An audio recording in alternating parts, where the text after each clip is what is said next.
These lights are perfect. I just thought. Good morning, ladies and gentlemen, and dear friends.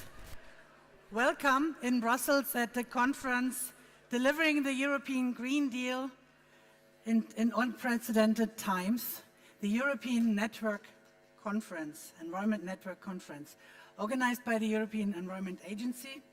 Today we will address some of the most pressing environmental issues of our times, such as sustainability transitions, the challenges we face in delivering the Green Deal, and also in providing actionable knowledge. Just earlier this week on Monday, when Secretary General Guterres issued his call to really massively fast-track climate efforts to mark the release of the latest IPCC report. We are, at the European Environment Agency, convinced that the EU, all member states and also the EEA member countries really need to innovate in our knowledge system and how we deliver the ambitions of the European Green Deal and the Sustainable Development Goals. And such a new knowledge for action approach is essentially what we do in our Environmental Observation Information Network, IONET, is precisely made to deliver on that knowledge co-creation for a sustainable Europe. So today we aim to present to you our network, our knowledge network, and how we support the European Green Deal and the 8th Environmental Action Programme, as we believe that the current challenges actually require new knowledge systems. My name is Katja Rosenboom from the European Environment Agency, and I will guide you through the day together with my colleague Milan. Good morning, ladies and gentlemen, not only to you in the room, but also to those of you who are online across the Europe, because we are joined by many people sitting behind their computers and watching this day.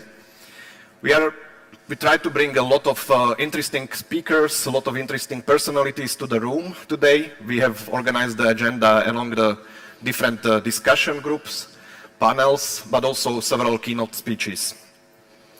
We managed to bring together people from the global level, from the European institutions, national institutions, from our network of the IONET, but also people from the civil society, and of course the scientists. Those of you who are here are lucky because you will be able to ask the questions directly to our panelists and our speakers. Those of you who are online, you have a chance to use the chat function in the streaming platform to pose the questions, and then of course we will translate them and bring them to the speakers. From the organization point of view, if you need, hopefully not, but if you need any assistance, please talk to our colleagues at the reception. They will be happy to help you with whatever questions you might have. Ladies and gentlemen, allow me to introduce Laura Burke, the Director General of the Irish Environmental Protection Agency and the Chair of the EEA Management Board for the last 6 years. She will open the conference. Laura. Good morning, and absolutely delighted to be here. And as Milan said, delighted not only to see such a full room in Brussels of environmental practitioners and policymakers looking to spend a very informative day at the conference, but of course also to welcome all of you who are joining us online. And I suppose, first of all, when I think about the European Environment Agency, which is almost 30 years old, I think how far we've come in the environmental agenda over that time.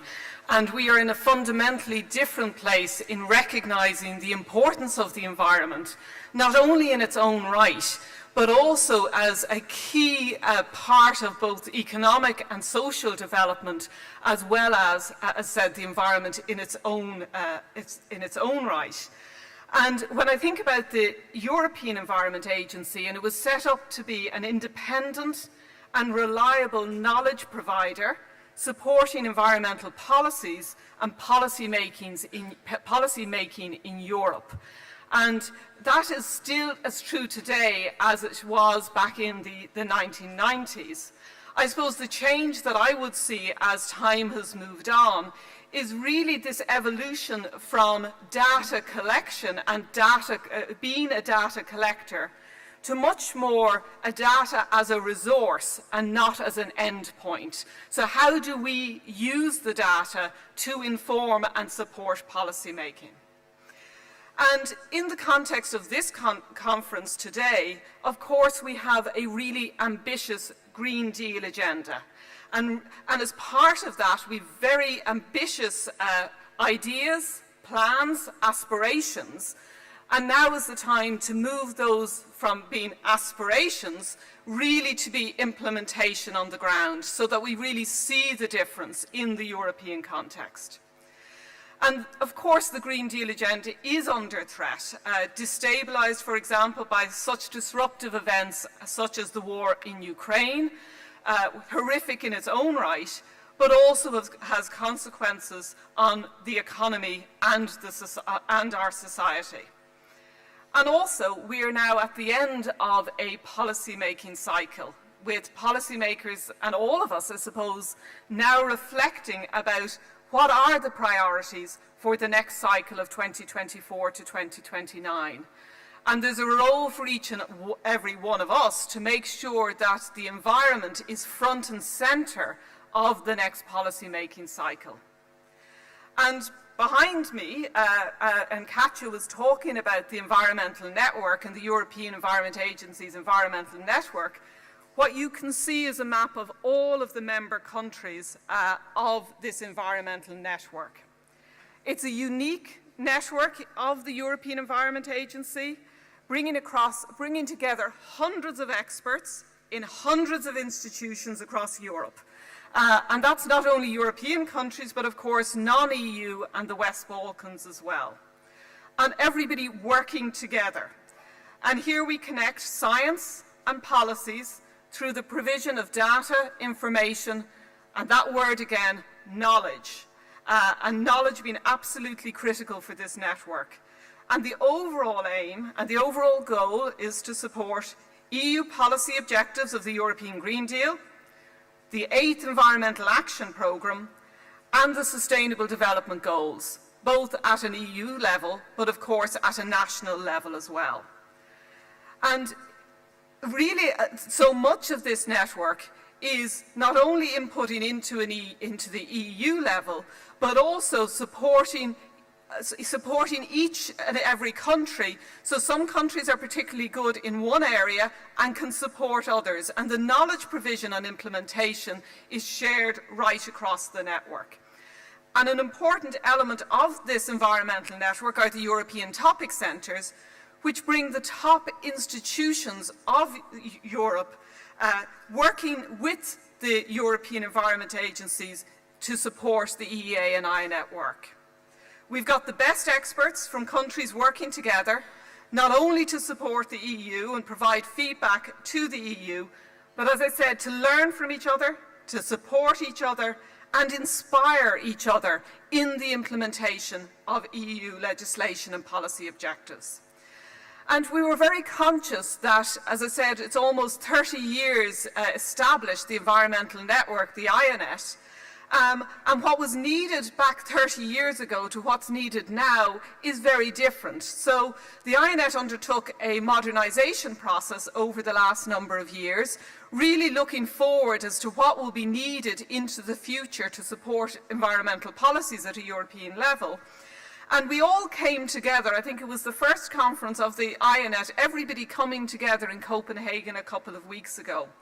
And certainly in the context of being inspired, I was inspired to see all of these experts coming together in Copenhagen, and the energy in the room and the aspiration and desire to be able to provide even more timely, relevant and reliable information, knowledge and solutions to support the transition to a sustainable and low carbon Europe. So I suppose my message is, as I open the conference, is the EEA, the INET, and I think all member countries are ready, willing and able to support this transition and to support Europe in its really exciting Green Deal agenda. So with that, I look forward to a really interesting and exciting day, and I'm sure none of us will be disappointed at the end. And as Milan and Katja have said, a lot of it will be your input through questions and interventions as well. So I'd encourage you to actively participate in the day. Thank you very much.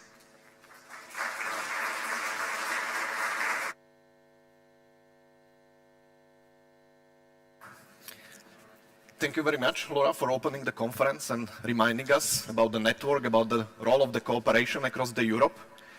And now we are moving to a first very interesting debate with 4 distinguished guests, discussing the international views, the European views, but also the implementation at the national level. So let me invite Ms. Claire Dupont. She is Research Professor of European Governance at Ghent University and Chair of the European Environment Scientific Committee, and the panelists on stage.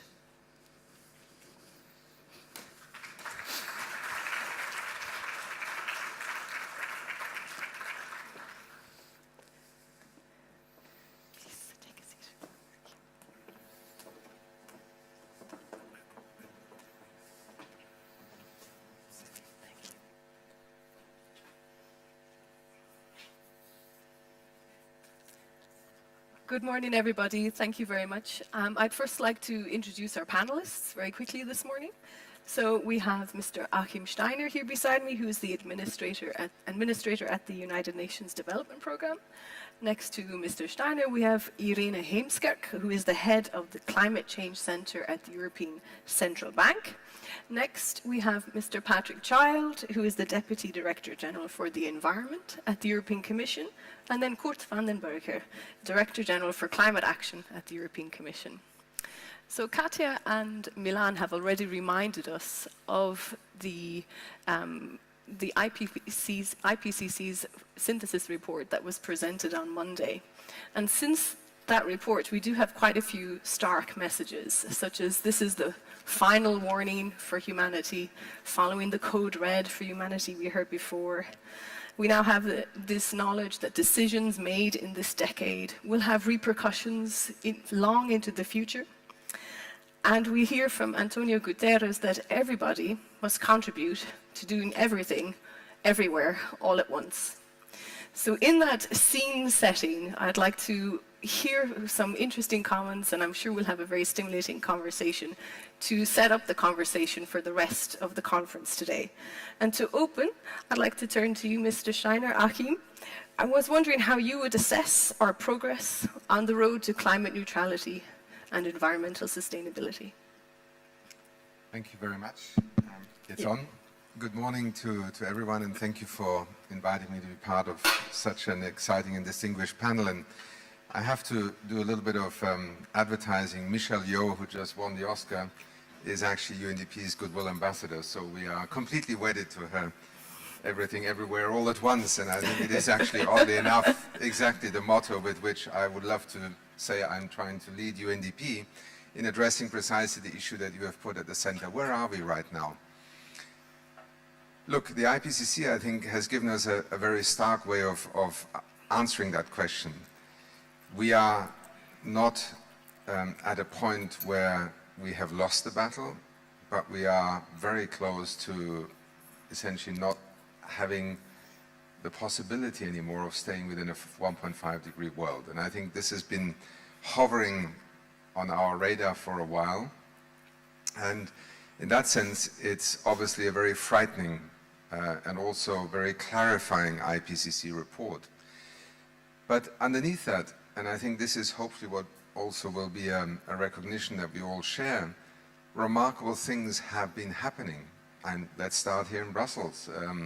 The Fit for 55, the legislative, not just the intentional and the desirable, but actually the legislative and policy implementation agenda of the EU on the issue of climate neutrality, the journey to net zero, really have become no longer just declaratory targets, and taken for a long time also, Kurt and I were just speaking before, out of a certain sense of, well, Europe is so far ahead of the others, isn't it time others also did more, because we are already doing a great deal.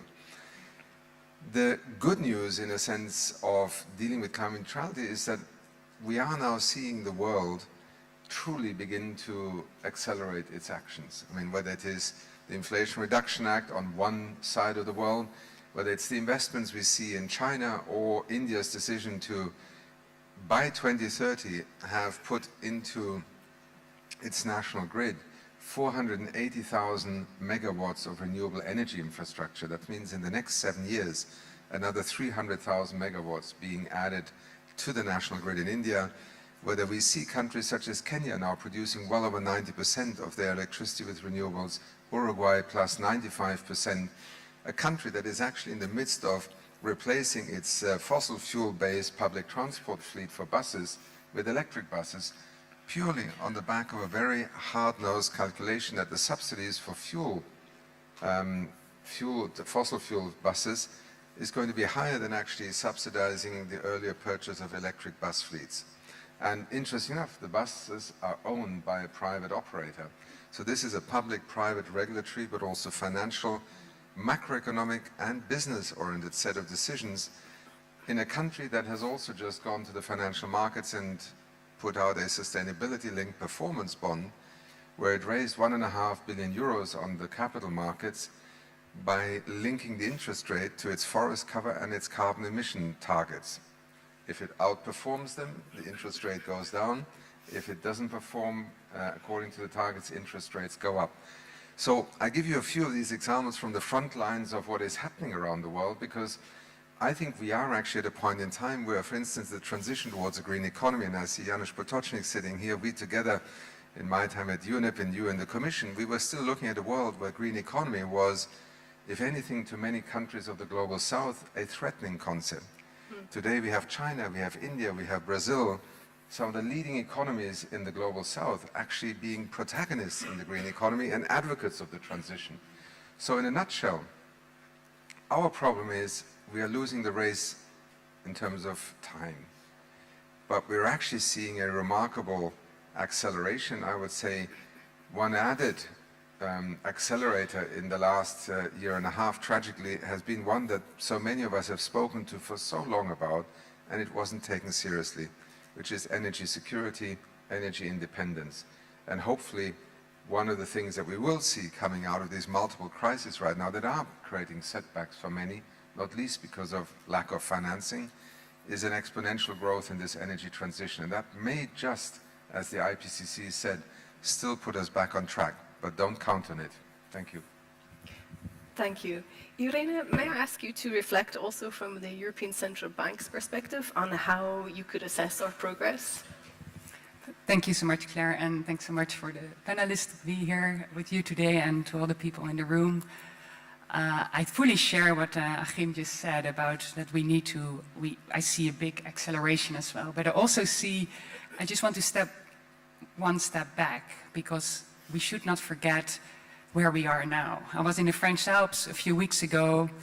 There were some white slopes, there were cross-country ski paths white, the rest was flourishing green. This was February. This means that we will face the droughts. We have to prepare for the droughts again this summer. We had the wildfires last summer, and we're not even talking about the floods in Pakistan and the droughts in East Africa. So why is it important for the ECB? Well, we look at it from a holistic macro perspective. We look, how does this impact our economy? So this shop, this ski rental shop in this French Alps will probably run out of business in the coming years, right? Or the coming decades. Let's be positive. So we have to take care of that.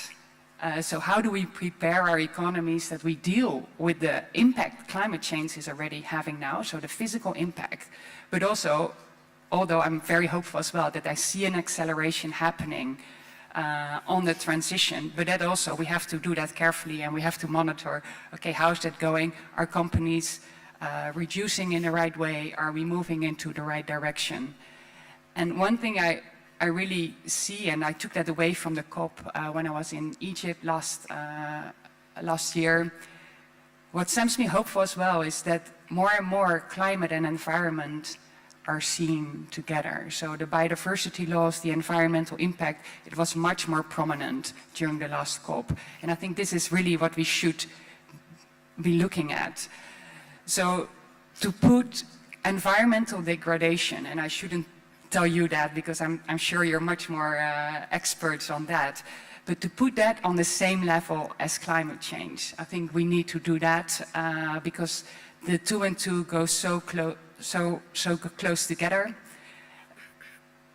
The mangroves help us to prevent from floods, the forests capture carbon, all these things. And an environmental degradation is triggered by climate change. So to put environment at the same level as climate change, I think this is really something we should be accelerating as well. And we at the ECB are doing exploratory work now already, because our focus has been very much on carbon reduction, because you can easily quantify that, right? But we also have to look into the environmental degradation. And I just want to say, and by, yes, we're at a bad spot already, but we should not give up, and we should keep hope to keep accelerating. Thank you, Irene. Patrick, may I ask you also to come in, and particularly on this environment question, how we're doing on the environment, sustainability? Well, thanks very much, and very happy to be here. And I mean, firstly, the answer to your question, how are we doing? I mean, are we on track? I mean, I think our progress is, okay, but woefully inadequate. And I don't think that we should, sort of delude ourselves that even if there are important signs of acceleration, that we are remotely on track to achieve the objectives that we have, either on the climate, biodiversity loss, or on pollution. And there, I agree absolutely with what Irene has just said. We need to see these triple crises in their global sense pulling together. There are important signs. I mean, the agreements in Montreal on the Kunming Global Framework on Biodiversity was very encouraging. And I think it was an important sort of vote of confidence in the international environmental climate debate, which was much needed at that particular moment. We see the UN Water Conference starting today in New York, where leaders will be looking at what I'm sure will be a growing topic in the years ahead around water resilience. And in the European Union, we have, as part of the European Green Deal, under the leadership of President von der Leyen and our Commissioner, Mr. Sinkevičius, tabled a lot of very significant legislative proposals, but many of which are still under discussion. And so even the European leadership, of which we are so proud, still needs to move to a new level, both of adoption of these legislative texts, now that we've achieved most of what is needed on the legislation on 50/55, but then crucially on the implementation. And I know we're coming back to that a bit later, but it's something where the community in this room and watching us online is going to make a vitally important contribution. Thank you very much. Kurt, how would you feel about this question from a climate focus? Very happy to be here. Thank you for inviting me. I agree with the preceding speakers. I agree with everything that Achim has said, and I have nothing to add. But that would be maybe too easy to stop here, so I'll say a few words. If you ask me from a climate perspective, how do we assess progress? More than I and many others expected in 2019, when we launched the European Green Deal, but as many have said, much less than what science tells us is needed. That's a little bit how I assess the progress. When we launched the European Green Deal in 2019, it was resolutely put in the market as a growth, innovation and investment strategy, because we know, especially for a continent like Europe, that a fossil fuel-based resource-wasting economy is not sustainable if we want to grow in the future. We need lots of investment and innovation. And all that is happening. As Achim was mentioning, there are a couple of examples, there are many in terms of where the innovation and the investment is happening. In 2019, the EU was seemingly alone in this. We were criticized for saying, why should the EU do all these efforts if the rest of the world is not following? Today, actually, we're no longer racing against ourselves. We're racing against the others and against time, indeed. And I think now, today, everyone is seeing much more clearly what it means as a business case and a growth strategy for Europe than it was the case in 2019.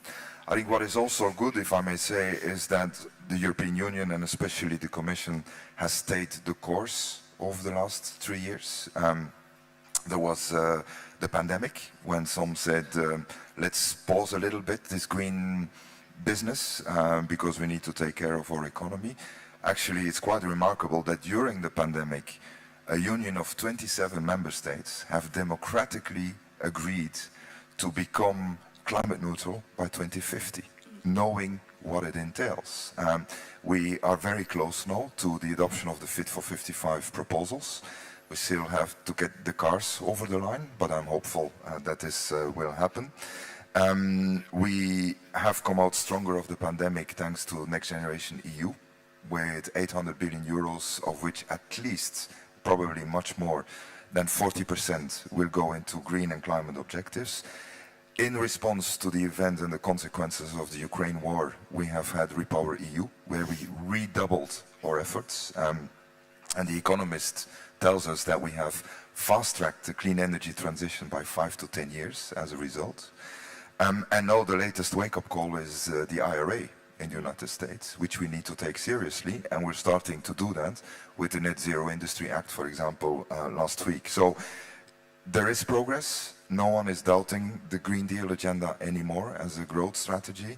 We have stayed the course. I think it's very important now that also people have realized that climate neutrality, and you've all said it, is about much more than cutting emissions. It's a systemic transformation. And we probably, with the Green Deal, have come the closest possible to what is a whole of government systems approach. I know that my former boss, Janez Potočnik, will say it's far from what is needed, and we're working together on how to even make it more systemic. But that is definitely accepted. I think what is also a fact, at least in my perception, is that the EU has now a face to the rest of the world. We're no longer the EU of growth and jobs. We're the EU of the Green Deal, which makes it easier for the rest of the world to understand us and to work with us. And lastly, I think there has been a paradigm shift in the sense that we don't talk anymore about sustaining our competitiveness. We're now talking about competitive sustainability, making sustainability competitive. And that is a paradigm shift that I don't think anyone will want to go back on. So that is our key for the future. But there are many challenges coming up, and I'm sure we'll discuss this. Yes, thank you for that cue. I think we'll move directly to those challenges. Patrick, if I could ask you to reflect on the aspects of implementation that we need to consider in the future. Where are the main challenges there?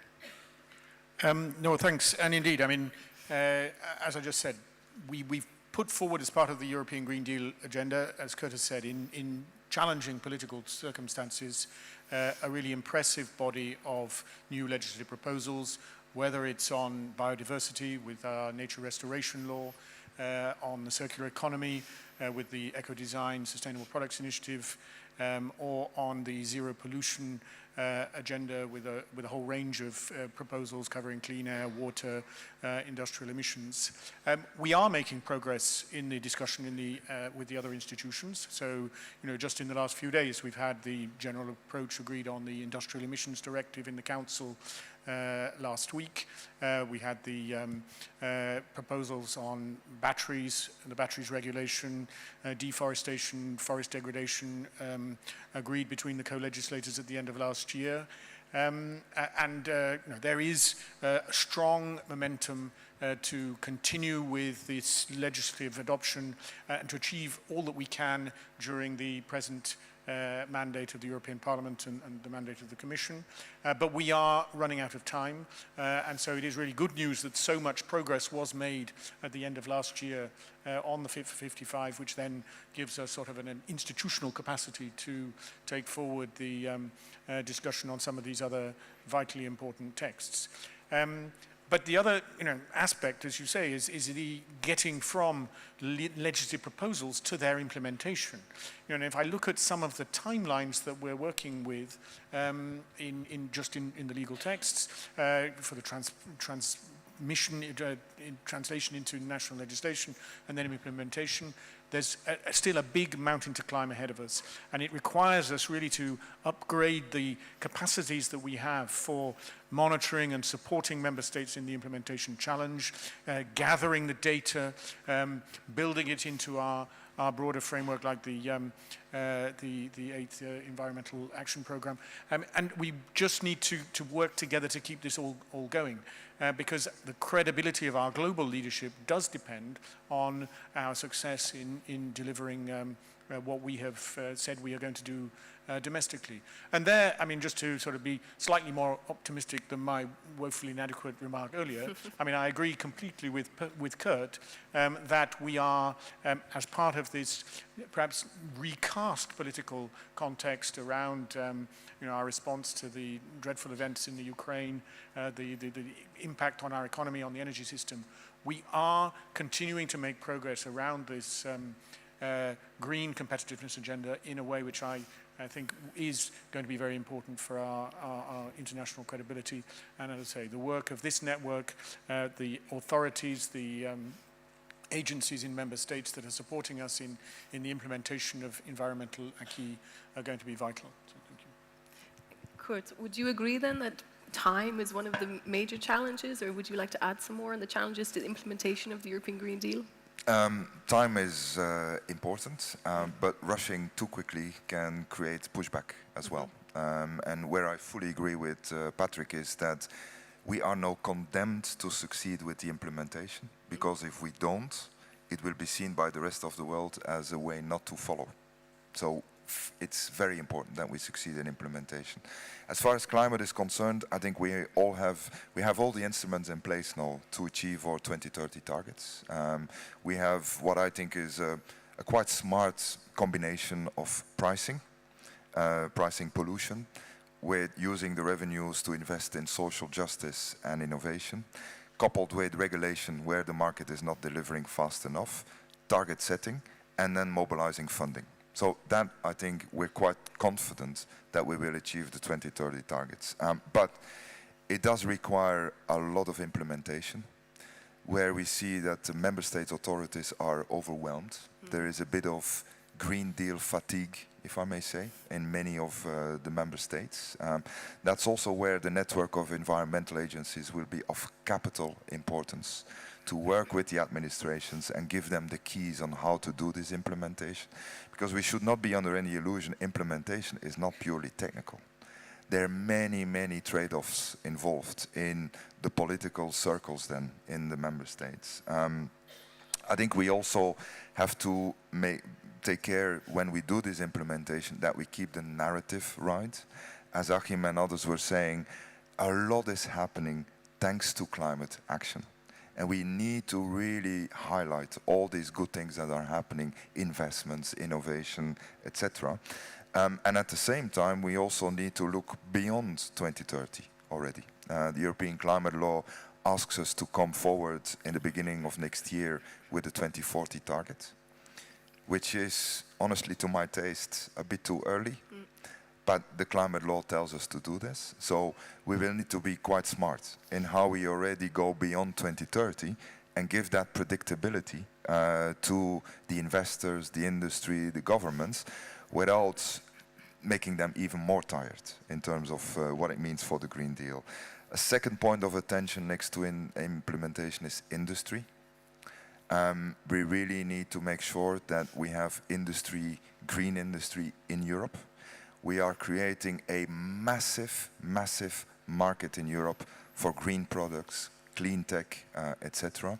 We will not sustain the climate ambition if these markets are not also supplied from within Europe. That is a big challenge, an opportunity for us that we need to get right. And I personally am worried about the business case for the energy-intensive industries in Europe.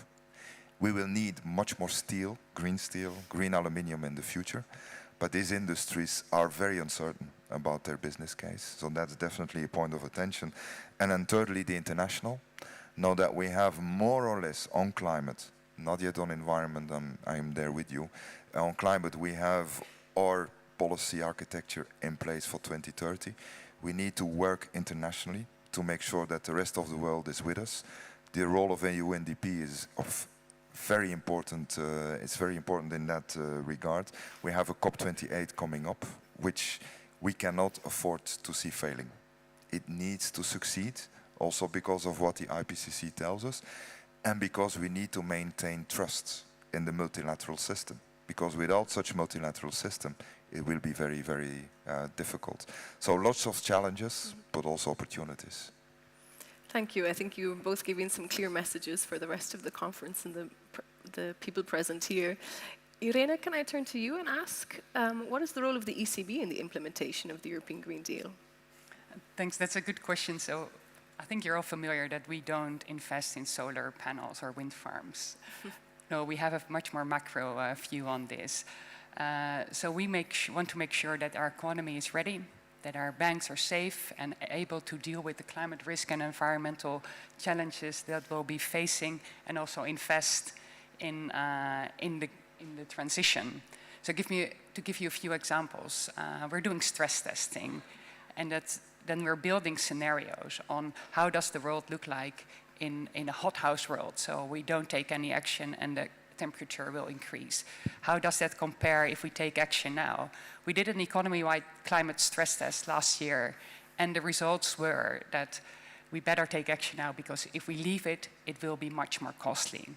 So that means that we're feeding the debate on the European Green Deal with facts that it is really needed to take action now, with concrete facts, best analysis, with great economists at our ECB. The other example is that we're preparing banks. So we set supervisory expectations on what we expect from banks, how they manage climate and environmental risks. We issued this in 2020. Last year we did a review of how do they set their strategy, what do they do on governance, what do they do on risk management, stress testing, and how are they disclosing what they do. We found out that although progress is being made, no bank in Europe is climate-proof yet.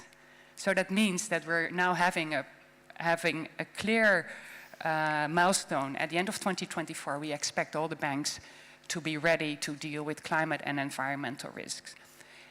And why I say this is also to support, how do we support the Green Deal, or how do we see it? By making sure that banks see the risk, they will also see the opportunities. Where they invest in, right? They will see the stranded assets, they will see the risk and all the movements. And I think the Green Deal just lays out the road of Europe ahead, lights it on the way, see where it's going. And then markets will price it in, and banks will have to manage those risks.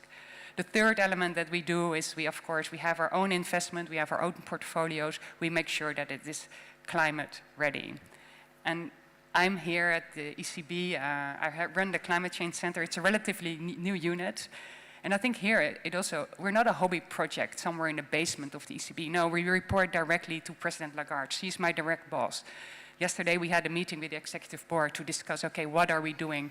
Are we doing enough to address climate change? So I just want to emphasize how mainstream the whole topic has become. And maybe this is something hopeful as well for everyone to take home with. Because there is a big environmental impact. The environmental impact will have big economic consequences for everyone. And there's a big cause that we take action now, because it will be much more costly in the future. Thank you. I think many of you have already touched upon it, but we are living in quite uncertain times. We've had a COVID-19 pandemic, a Russian invasion of Ukraine, economic crises associated with that, energy crises. Achim, could I ask you to reflect a bit more on what these crises have meant for our ambition and our pace of change?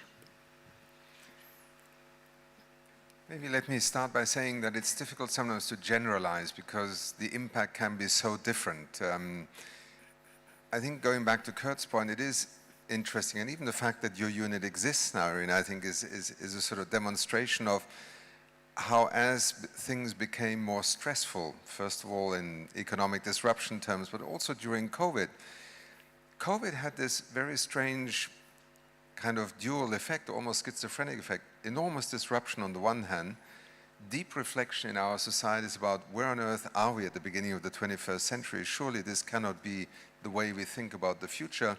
Therefore, a kind of underlying reflection on things such as climate change, environmental destruction, pollution, zoonotic diseases, biodiversity. So I was fascinated how the public sentiment in the midst of the most stressful moment of the pandemic actually encouraged governments to say, okay, we have to come out of this crisis, build back forward better, or build back better, became the mantra.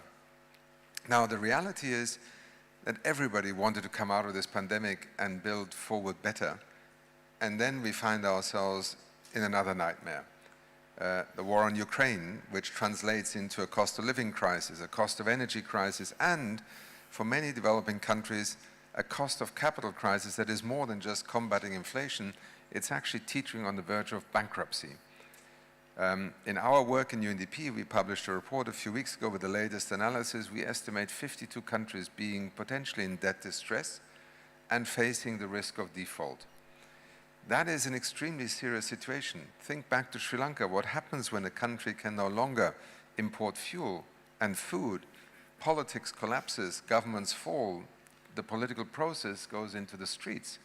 This is a very real possibility in dozens of countries right now who feel, in a sense, desperate for support, but for whom there is very little support right now. The G20 is not able to stand up a response that is adequate at the moment to deal with the risk of debt and default, because it is divided, and so that shortcut is not working. The G7 equally hasn't come up with an answer. So the crises are, in a sense, shared in the way that the world sees them, but they're felt in very different ways. Europe was able, together with the United States, Japan, and some of the emerging economies, to literally mobilize $16 trillion, roughly, during the pandemic to cope with all the disruption. Many developing countries couldn't even buy the vaccines, even if they had the money. And we went through a very deep moment of realizing what it means to be able to buy your way to the front of the queue or not to have any money to be in the queue. Even the UN, remember, which was with COVAX going to ensure that there is a more equitable vaccine distribution because the funding was not made available early enough, found itself at the back of the queue and blamed by many developing countries for failing on its promise to ensure vaccine equity. So here we are in March of 2023 in an extremely nervous and uncertain environment, macroeconomically speaking, where a country such as Switzerland is able to mobilize in 48 hours a rescue operation for one of its banks with 100 billion Swiss francs being put up essentially as guarantees.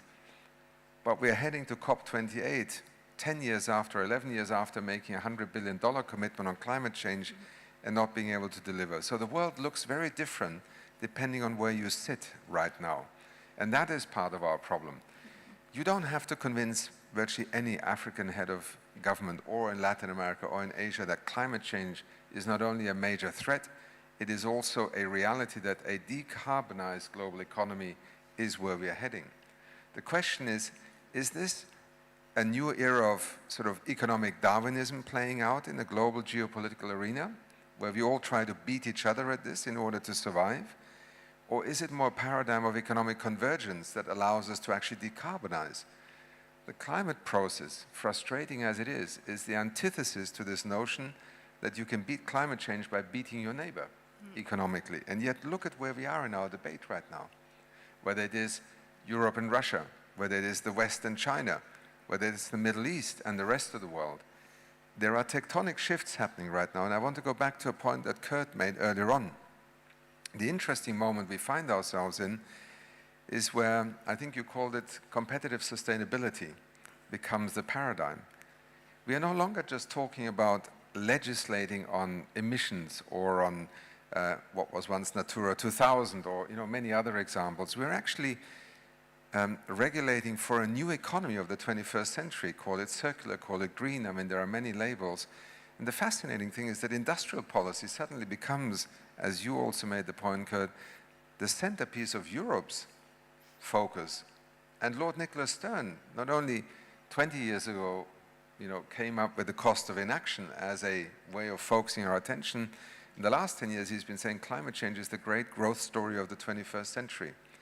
We are just beginning to embark on a very deliberate policy here. And I'll just give you an example of what it means to a development organization of the United Nations, for UNDP. In our current strategic plan, we set ourselves a target that I acknowledge is delusional to some extent.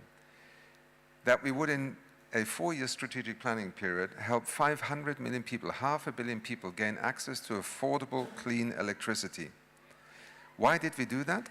Not because we can guarantee that we're able to do that, but it is a way of mainstreaming climate change into a fundamental development need, access to electricity. And in making that access happen, we can either watch Africa with its 2 billion citizens by 2050 essentially being twice the economy of China in terms of fossil fuel-based electricity generation, or we can see an African continent pivoting into a clean energy economy that actually would not only power development in Africa, but also create conditions where it can contribute to the hard-to-abatement sectors, energy supplies that are green for Europe. And suddenly you have here a living example of why economic convergence or decarbonization as a path of economic convergence is crucial to us as UNDP. And I end by just reminding you of the Sustainable Development Goals. Our way of thinking about climate change today is that we design a project under SDG 7, which is about access to energy, fundamental to any development process, as essentially an identical project we could design under SDG 13 for climate change.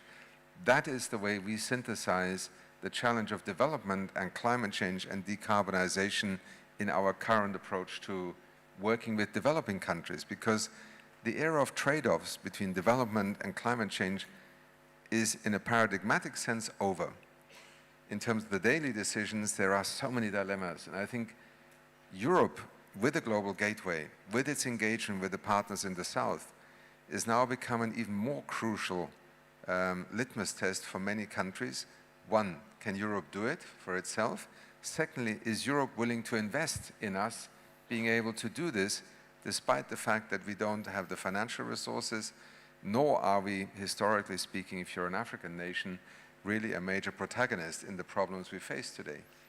And I think the encouraging part is that an office like yours now exists, Irene. We, for years, were advocating with finance ministers and central banks to start taking climate change seriously.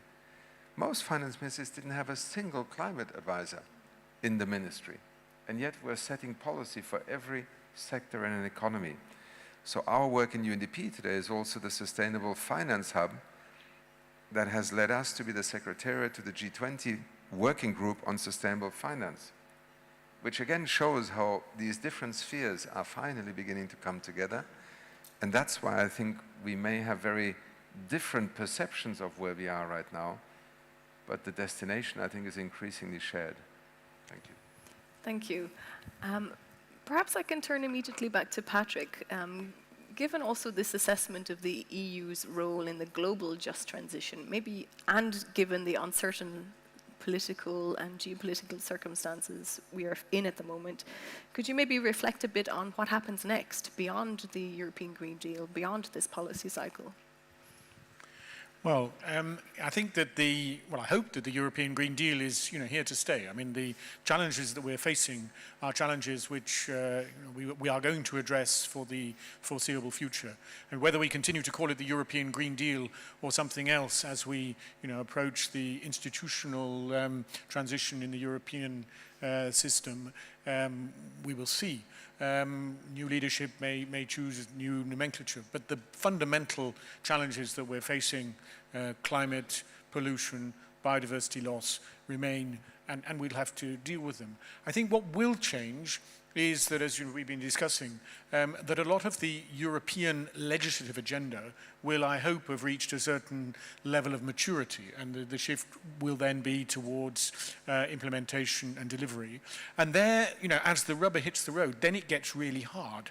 And that's, a little bit what Achim and Kurt have been saying. And we will need to find new ways of engaging citizens, business, and working with our international partners in a more results-oriented and effective ways. And I think some of the sort of concepts that we've been knocking around will be, increasingly present in that discussion. We've talked a lot about competitiveness, green growth, green industrial policies, and there, I agree with Kurt that we have a sort of opportunity of first mover advantage in the European Union that we need to capitalize on. We also, I think, will hear more and more about resilience and well-being. As I say, the UN conference on water, which is just starting today, will be, I think, the beginnings of a very, very important conversation, which will feed also into European policy making. And the other key thing is it will be a continued and perhaps renewed focus on fairness. I mean, right at the start of the European Green Deal, we talked about the just transition, making sure that no one's left behind, that we have policies to address the regions and sectors that are particularly affected. And I think that is an important part of the overall political, the sort of political acceptance of our green and sustainable agenda. But as it becomes more real in people's lives, more real in the economy, it becomes even more important that we deliver on this fairness, whether it's international fairness, whether it's inter-regional fairness, whether it's intergenerational fairness. All these things will require a lot of careful attention. And if you see the discussion just over the last few weeks around the Net Zero Industry Plan, the Net Zero Industry Act, the idea of more flexible state aid policies for those member states that can afford it in the European Union, and the pushback from the member states who then look for other ways of promoting this green industrial transition. I think we see the beginnings of a debate which is only going to get more challenging as time goes on. So the good news is that European political leaders will be able to shift their focus beyond today's sort of working on legislative proposals, fighting about the last comments on the drafting, to some of these more strategic questions. The challenge will be that as the policies start to bite, the socio-economic impacts are going to become more and more real, and we're going to need to find new ways of addressing them. Thank you.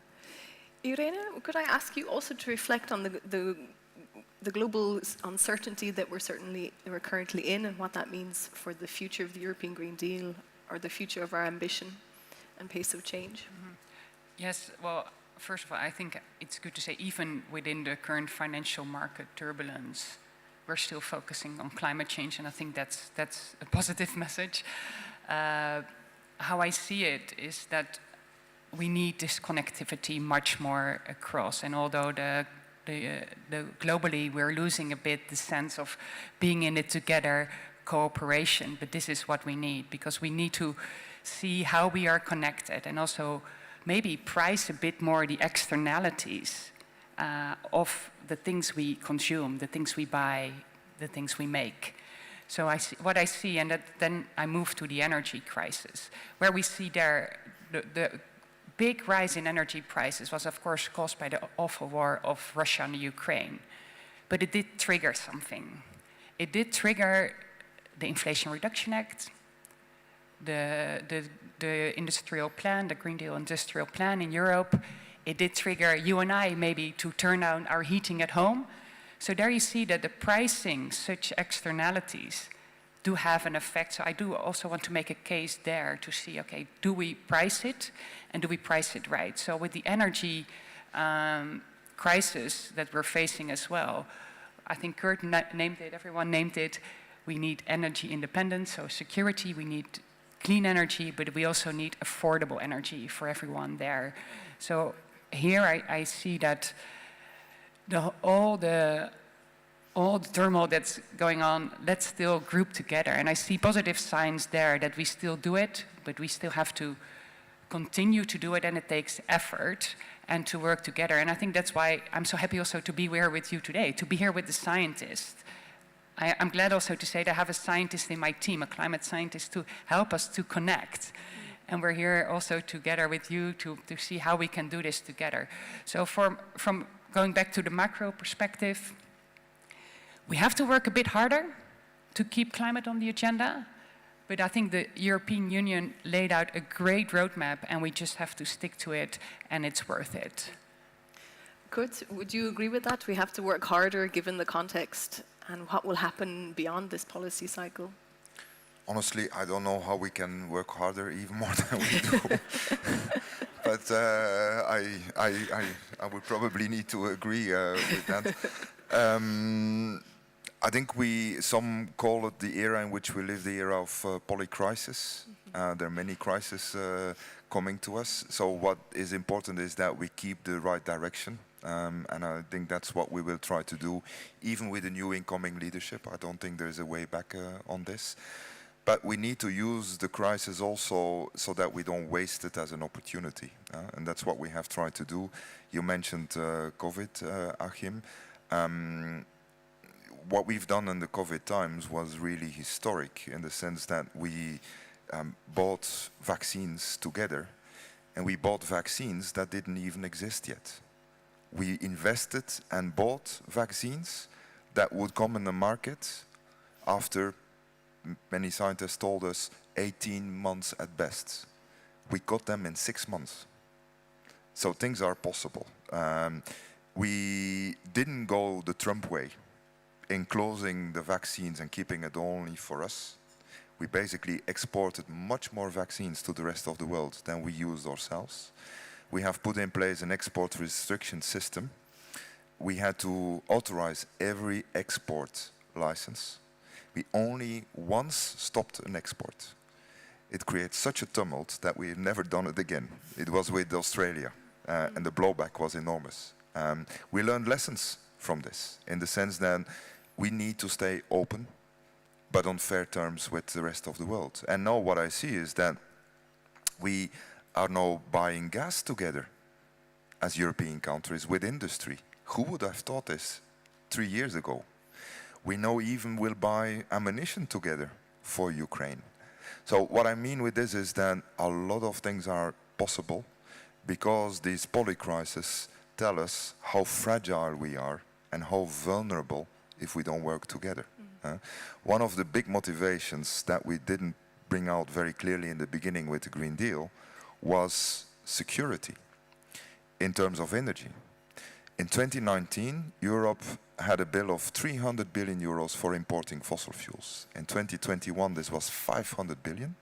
And last year, in the third quarter, according to the latest Eurostat figures, we imported 70 billion euros per month of fossil fuels, which is more on a yearly basis than what we need to invest to make the Green Deal happen. So this is really coupling energy security, climate action, industrial survival, etc. Secondly, where I fully agree with Patrick is that we really need to pay more attention to resilience and justice. What I've learned in this job over the last few years is that every discussion, implicitly or explicitly, goes back to the value of justice and solidarity. At the end of the day, it is about who will benefit and who will pay for what in this transition. And we need to really make sure that we always talk about climate neutrality, climate resilience, and climate justice. The three have to go together. And that's the same for the environmental agenda, biodiversity, etc. And the last point, that is also important for the international outreach and our diplomacy work. The finance will play a role in this. I just would like to state for the record that Europe is doing its part for climate finance. We are contributing more than a third of what is currently given in terms of climate finance. Many other developed countries are not doing their part. We will need much more finance for the developing world, especially the most vulnerable. We're acutely aware of this, but it is not public budgets that can do it all. So we will need to look at innovative sources of climate and environmental finance. And there we have a summit coming up, co-chaired by President Macron and President Modi of India, where we really hope to come up with new ideas that can bring together coalitions, broad coalitions of important countries in support of new ideas, like, for example, carbon pricing at global level. Because I agree with you, Irene, pricing pollution is the best thing to have in place. We need much more of that at the global level, and that will create revenues that go into the investments needed for adaptation, mitigation, etc. Thank you very much. We've touched on a wide variety of themes, and I just want to ask each of you to reflect on one message you would like to give to the conference today, one phrase that you can say in 5 seconds, and perhaps, Kurz, I'll start with you if you can think right on the spot. A quick phrase to get us thinking for the rest of the day. Okay, if you want a slogan, let's not be climate delayers, let's not be climate doomers, let's be climate doers. Thank you. Patrick? I'm not sure I can match that, but no, I think for me the message is that we need to look beyond emission reduction and the energy crisis, and keep in mind the broader agenda, biodiversity, pollution, and climate all working together. Thank you. Irene? For me, it will be one thing that you would take away from today is transition plans, because a goal without a plan is just a wish. And therefore, we need all economic actors, we need all banks, we need everyone here in the room to think, okay, how are we going to set the next step tomorrow, next week, the years to come, to transition and cut down with intermediate milestones and see if we're on track. So, transition plans. Thank you. Achi? Finance is central. Financial investments, financial choices are political choices. They're not only the prerogative of finance ministries, and the way that Europe will make choices about co-investing in the rest of the world, accelerating transitions, will be a crucial part of having that global response happen. So I think I would urge those of you who have a moment to look at the Secretary General's SDG stimulus plan that he put forward a couple of weeks ago. It is a way of trying to address the short-term financial and debt crisis we are facing in many jurisdictions, but it's also a way of investing together forward. Climate change is about co-investing in each other. Thank you. Thank you. Many thanks to all the speakers. We still have about 9 minutes for questions from the audience. So if you have questions, please do raise your hand. It's very difficult for me to see, actually. Maybe you should stand up and wave. There is time. Yes, I see someone there towards the back. Please also introduce yourself, and if your question is for one of the speakers in particular, do mention that. Thank you very much. My name is Andreas Baumüller. I'm working for the WWF European Policy Office. I have a question concerning the European Green Deal in general. How far would you see the European Green Deal, a Green Deal of the European Commission, or a European Green Deal of the European Union as an institution as a whole? And if there are different perceptions in respect of the biodiversity or the climate pillar, it would be good to know that. Thank you very much. Thank you. I think maybe we could direct that question to Patrick and Kurt if you want to respond to.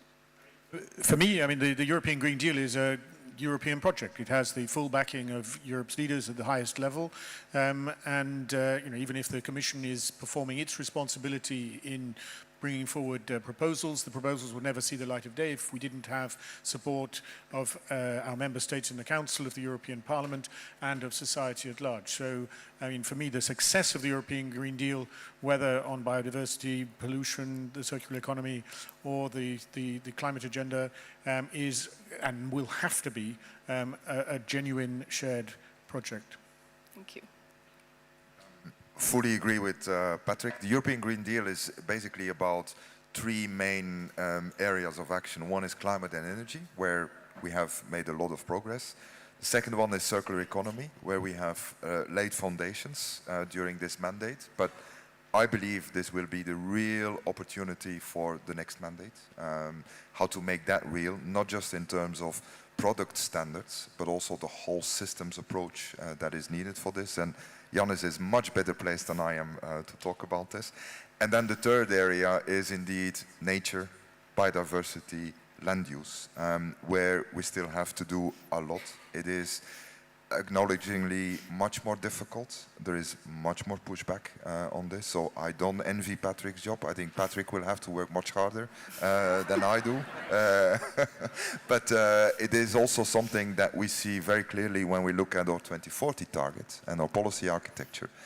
We're missing land use agriculture in our policy instruments, so that becomes a really important area of attention and political investment for the next decade, I would say. Thank you. And just, we will be welcoming Jannis to speak later, so we'll all look forward to hearing what he has to say. And there is time for one more question. Yes, please. I think this is a question from our online participants.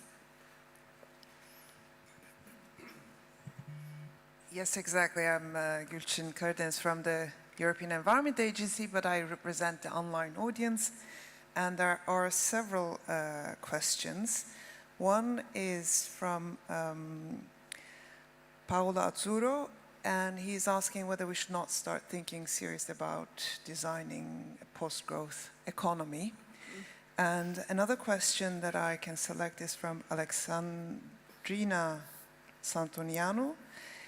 She's asking about the gender gap. She says, in times of crisis, women are faring worse. How does the European Green Deal, how can it address that the gender gap is not widened? Thank you. May I look to Irene and Achim, if either of you would like to respond? Yeah. Sir, I didn't hear the first question so much. About post-growth. Should we be taking the post-growth economy seriously? And Post-growth? Post-growth, yes. Oh, the post-growth. Okay, that's post-growth. Yeah. No, I think it's very good that we are looking into how can we sustain our economy going forward. And that's why I think the circular economy point that Kurt referred to is a very important one. Because how can we make sure that we grow in a sustainable way within the boundaries that our planet gives us, and go forward with that. And on the diversity gap, yeah, no doubt I'm all for, of course. But I think we can, for today maybe, I can say that it is important to also look at that. It's the whole social aspect. I think women can bring something really special to the table. And therefore, I think we all need to be there. And we also have to stand up ourselves. So that's the encouragement I want to give on that front. Thank you. Achim, would you like to respond? Well, on the gender gap, I mean, every day across the world in our work, we are confronted with precisely the examples that demonstrate that these impacts are very different. I mean, if you just take access to water, droughts, the challenge that in so many rural economies still around the world, women often have a lead responsibility for ensuring water supply. We are seeing the impact of drought having devastating impacts on essentially the burden that women and girls carry, for example. At the other end of the spectrum, in a country where you would not expect it, such as Yemen, it's precisely the deployment of off-grid or mini-grid renewable energy technologies that has allowed UNDP to work with women as essentially solar energy entrepreneurs. So in the villages, we have established photovoltaic power plants, mini plants, that are run by women, serviced by women, have created jobs for women, and have made them famous, even on the BBC World Service top stories. I mean, it's inspiring to see what can happen at both ends of the equation. If you overlook the impacts on women, you make a tragic mistake, because climate change can be brutal in a very gender-specific sense, but also in the way you design the response, the opportunity, you can create enormous new possibilities. If you allow me one more comment on the post-growth, I think we will obviously see in many different contexts, and particularly for developing countries, to talk about post-growth is still sometimes challenging, simply because they have to grow so many fundamental services that we now take for granted, including infrastructure, whether it's in transport, access to energy. Remember, 600 million people on the African continent don't even have access to electricity right now. To talk to them about decarbonizing their energy consumption footprint sounds hollow. And for that reason, the debate sometimes about the grander concept of growth is one that we also need to take perhaps in a circular economy context, which is redefining the way we look at growth. And this is precisely what the Secretary General has put forward for the Summit of the Future now, one major reform proposal which is beyond GDP. Not to abolish GDP. I think we all know that it is, to some extent a very practical indicator, but we also know that it has been severely distorting public policy, investment decisions, national economic strategy decisions. We have to go beyond that. UNDP's Human Development Index, started 30 years ago, was precisely an attempt to broaden that outlook. The world now needs to arrive at, and again, Europe with its regulatory and also with its research and development capacity could play a tremendous role here. not just for Europe, but to, in a sense, allow the world to finally come to something more accurate, more sensible, and less distorting. So, you know, post-growth may also mean changing the indicators, the metrics, which ultimately are used by policymakers, the public, the media, the citizens, to often make decisions that are against our long-term interests, but simply are a function of the short-term mathematics that we seem to convey to our citizens. And that's why, again, I end on also these decisions about what can we afford to do right now. Is finding more funding for developing countries something that is unaffordable right now? I don't think this is the way we should conduct this debate. What is a sensible investment right now to allow us to pivot forward together? And then we can look at how to finance this. So growth is not in itself the problem. The question is, how does growth as part of an economic and sustainable development strategy begin to inform decision-making and the confidence of the public also. Thank you. Thank you. Thank you very much to all of our speakers today for really opening the conference and setting the scene for our conversations for the rest of the day. I hope you can all join me in thanking them with a round of applause.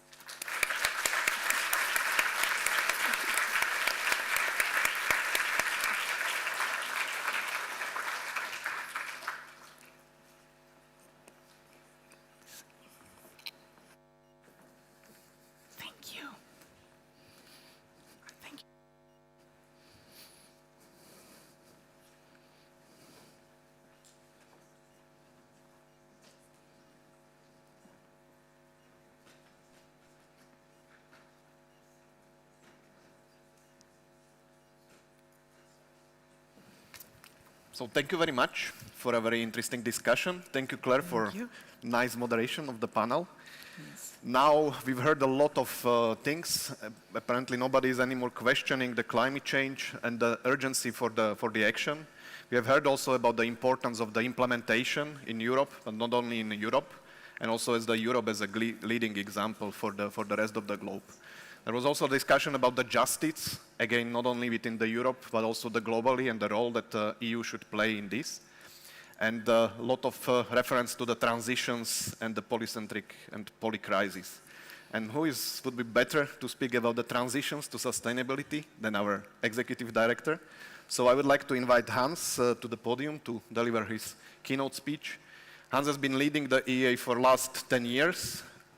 We have been monitoring the transitions. We have been monitoring what's happening in the environment and climate across the Europe. So Hans, now it's your floor to tell us what it is we know at the EEA.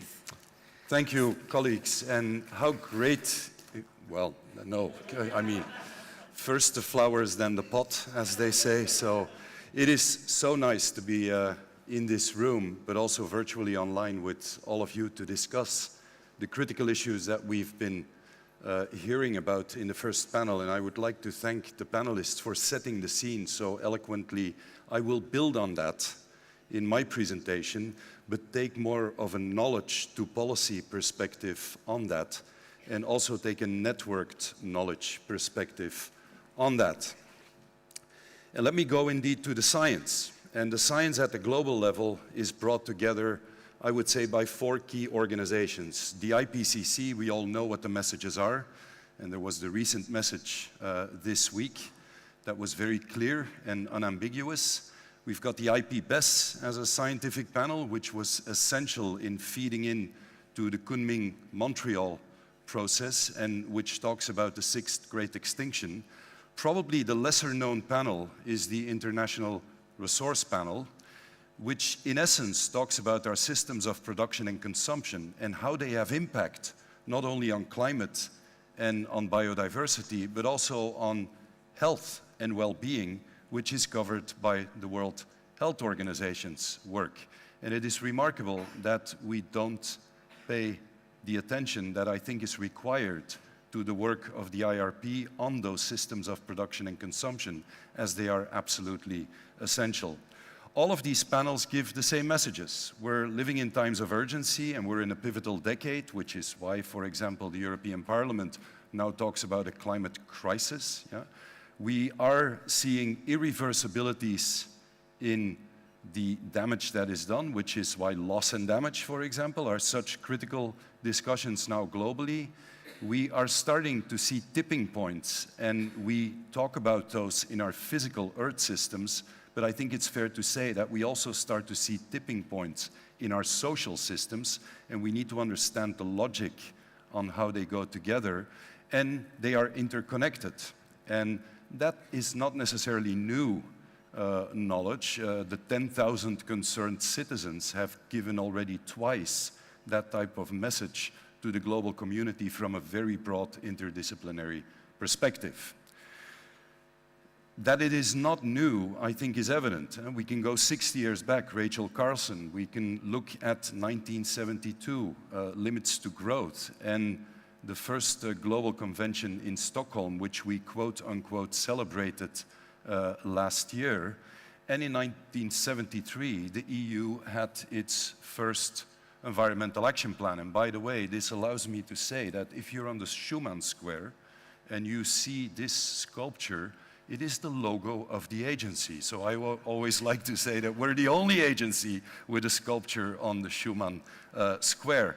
But I think what is important is that the essence of the debates we can bring back actually to the Stockholm Conference. Look at the words that were in the core text of Stockholm. Well-being. We think that we have just invented well-being economics. We haven't. Yeah? Urgency was talked about. Nature restoration is not a new concept. It was there in 1972. A life of dignity, which means also this global dimension of inequality. Yeah, the link with knowledge systems. Ignorance or indifference can do massive and irreversible harm. So fuller knowledge, wiser action through cooperation to work on these essential elements. And I think it's really important as a knowledge network to go back to the foundations of this discussion. And what has been the global response to this context? We all know. It's the SDGs. Achim referred to it in extenso. But the SDGs are not new. We had SDGs in 1992. It was called Agenda 21. If you update the language, you modernize it, you've got exactly the same storyline in essence. So the real question for me in the next decades is, what will we do essentially different in the next decades, which we haven't done in the previous 30 years, although the political commitment to Rio was very big. We were also wearing the pins of Agenda 21, as we now do with the 17 SDGs. We institutionalized sustainability at every single level of government, and yet we are less sustainable now than we were then. So what are we going to do differently? And I think Kurt and others in the previous panel have pointed in that direction. Now, Europe's response is, of course, the European Green Deal. And it is beyond any doubt the most integrated, forward-looking, systemic, and ambitious, and I would say courageous policy project in this sphere that was ever formulated in Europe. And if you look at the Commission work program of this year, it underlines the essential elements of the Green Deal very eloquently. We need to do this collectively, which is also why on the knowledge side, I am pleading for a very collective effort to bring together the best knowledge and understanding. We need to accelerate the radical transformation, and we cannot stick to business as usual. Now, 5 years ago, or 10 years ago, terminology like accelerating a radical transformation in a core Commission document would have probably put you in a mental institution. Yeah? So, I mean, this is really the type of framing that is pointing in a very clear direction. And we all understand that at the end of the day, it is now about reconfiguring core systems. I call it approach 3.0. First approach on our economic systems was pollute less. The second approach was become more efficient and optimize your systems. The third approach now is reinvent yourself in how you provide the services to a global society that are needed, but within the planetary boundaries and that type of approach. And that requires systemic knowledge for systemic actions, and that is what our knowledge network is all about. And in the agency, we have been connecting the dots. If you look at the work we did between 94 and 99, and you here have the classical in blue environmental approach on air and climate. Then lighter blue is land use, soil, the natural part. But then we go into health, policy instruments, and sectors. Over the years, you see that in our work, we've been connecting the dots more and more. Yeah? So on a knowledge side, we have been moving in that direction over the years. Yeah? Now we have to bring this in a world that we call a VUCA world. Yeah? And I think this volatile, uncertain, complex, and ambiguous world, when we showed this a couple of years ago, people still thought that we were bringing academic concepts to a policy debate. But I think by now, given what has happened to us in the last several years, we all understand what this VUCA world means and how that concept has relevance. And you can talk about the geopolitical reconfiguration that is taking place, the impact on our macroeconomic systems, our dependency on imports, the COVID-19 crisis, which is really a One Health type crisis, and more recently, what is happening again in our financial system. So this VUCA world is real, yeah? And how can we then think about addressing some of these core issues? Well, again, as a knowledge network, knowledge-based network, we go to concepts that help us to understand, because they point in a direction of where we need to build our knowledge. Yeah? But first, this ambiguity and this VUCA world is leading to strange results. Yeah? If you look at the oil and gas majors and just Aramco, that published its results last week, the oil majors have made $250 billion in profits in 2022. Yeah? But we are struggling to get a climate fund together for 100 billion euros. If you try to explain this to a second-year university studies student that is interested in this field, you will have a hard time. Yeah? We're also looking now at ambiguity. I mean, we will do business with Qatar now more to get our gas. Well, but Europe is also a rule-based, human rights-based system of policy making. What does that mean for our relationship to political systems that may not share these values? And at the same time, we have the World Economic Forum, which you cannot think of as a club that would be against a rather traditional economic model, that is saying that we could be saving 1 trillion in Europe if we phase out fossil fuel costs. So how does that all hang together? This is a really challenging context that we need to address. And so we are dealing with what some call wicked problems. Yeah? Problems that have certain characteristics that require multi-scalar, multi-actor approaches that do not deliver solutions that are right or wrong, but better or worse. So trade-offs become really important. And how do we work with this? Well, first of all, I think by accepting the nature of the problem. I am still amazed sometimes when I'm in meetings to hear that people have simple solutions. Yeah? And I don't want to make it too simplistic, but when you speak to wider audiences, 9 out of 10 times there is the retired engineer in the room who raises her hand or his hand to say that we have a simple solution. We don't. Yeah? So we need to embrace the complexity of the problem, also accept the nature of the solution, which means that it is complex and multidimensional and requires a different governance approach. But also we need to work towards a more flexible knowledge infrastructure that can deal with these questions. But that is too simple. We are now also dealing with super wicked problems, which have 4 additional characteristics. One is that time is running out, and I think this week's report by the IPCC made that very clear. Time is running out. Yeah?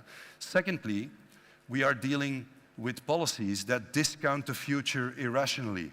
We are now dealing with a winter drought in Europe. Yeah? If you would have said that 10 years ago, people would have said, no, this is now too dark of a prediction. So this sort of linear thinking about the future is obstructing some of our key solutions. Those who are seeking to solve the problem are also causing it. And this is just a small selection of the 1,500 private jets that land close to Davos when people meet there. I mean, that's the top of the food system, the top of the energy system, the top of the financial system, the top of the mobility system, and the top of the governance system. They all come together, and of course we say, look at them, but we need them. Yeah? I think Kurt made that clear, and Achim made that clear, and the investments that are happening in our financial system, they are part of the economy, and we need to push that in a sustainable direction. And there is no central authority.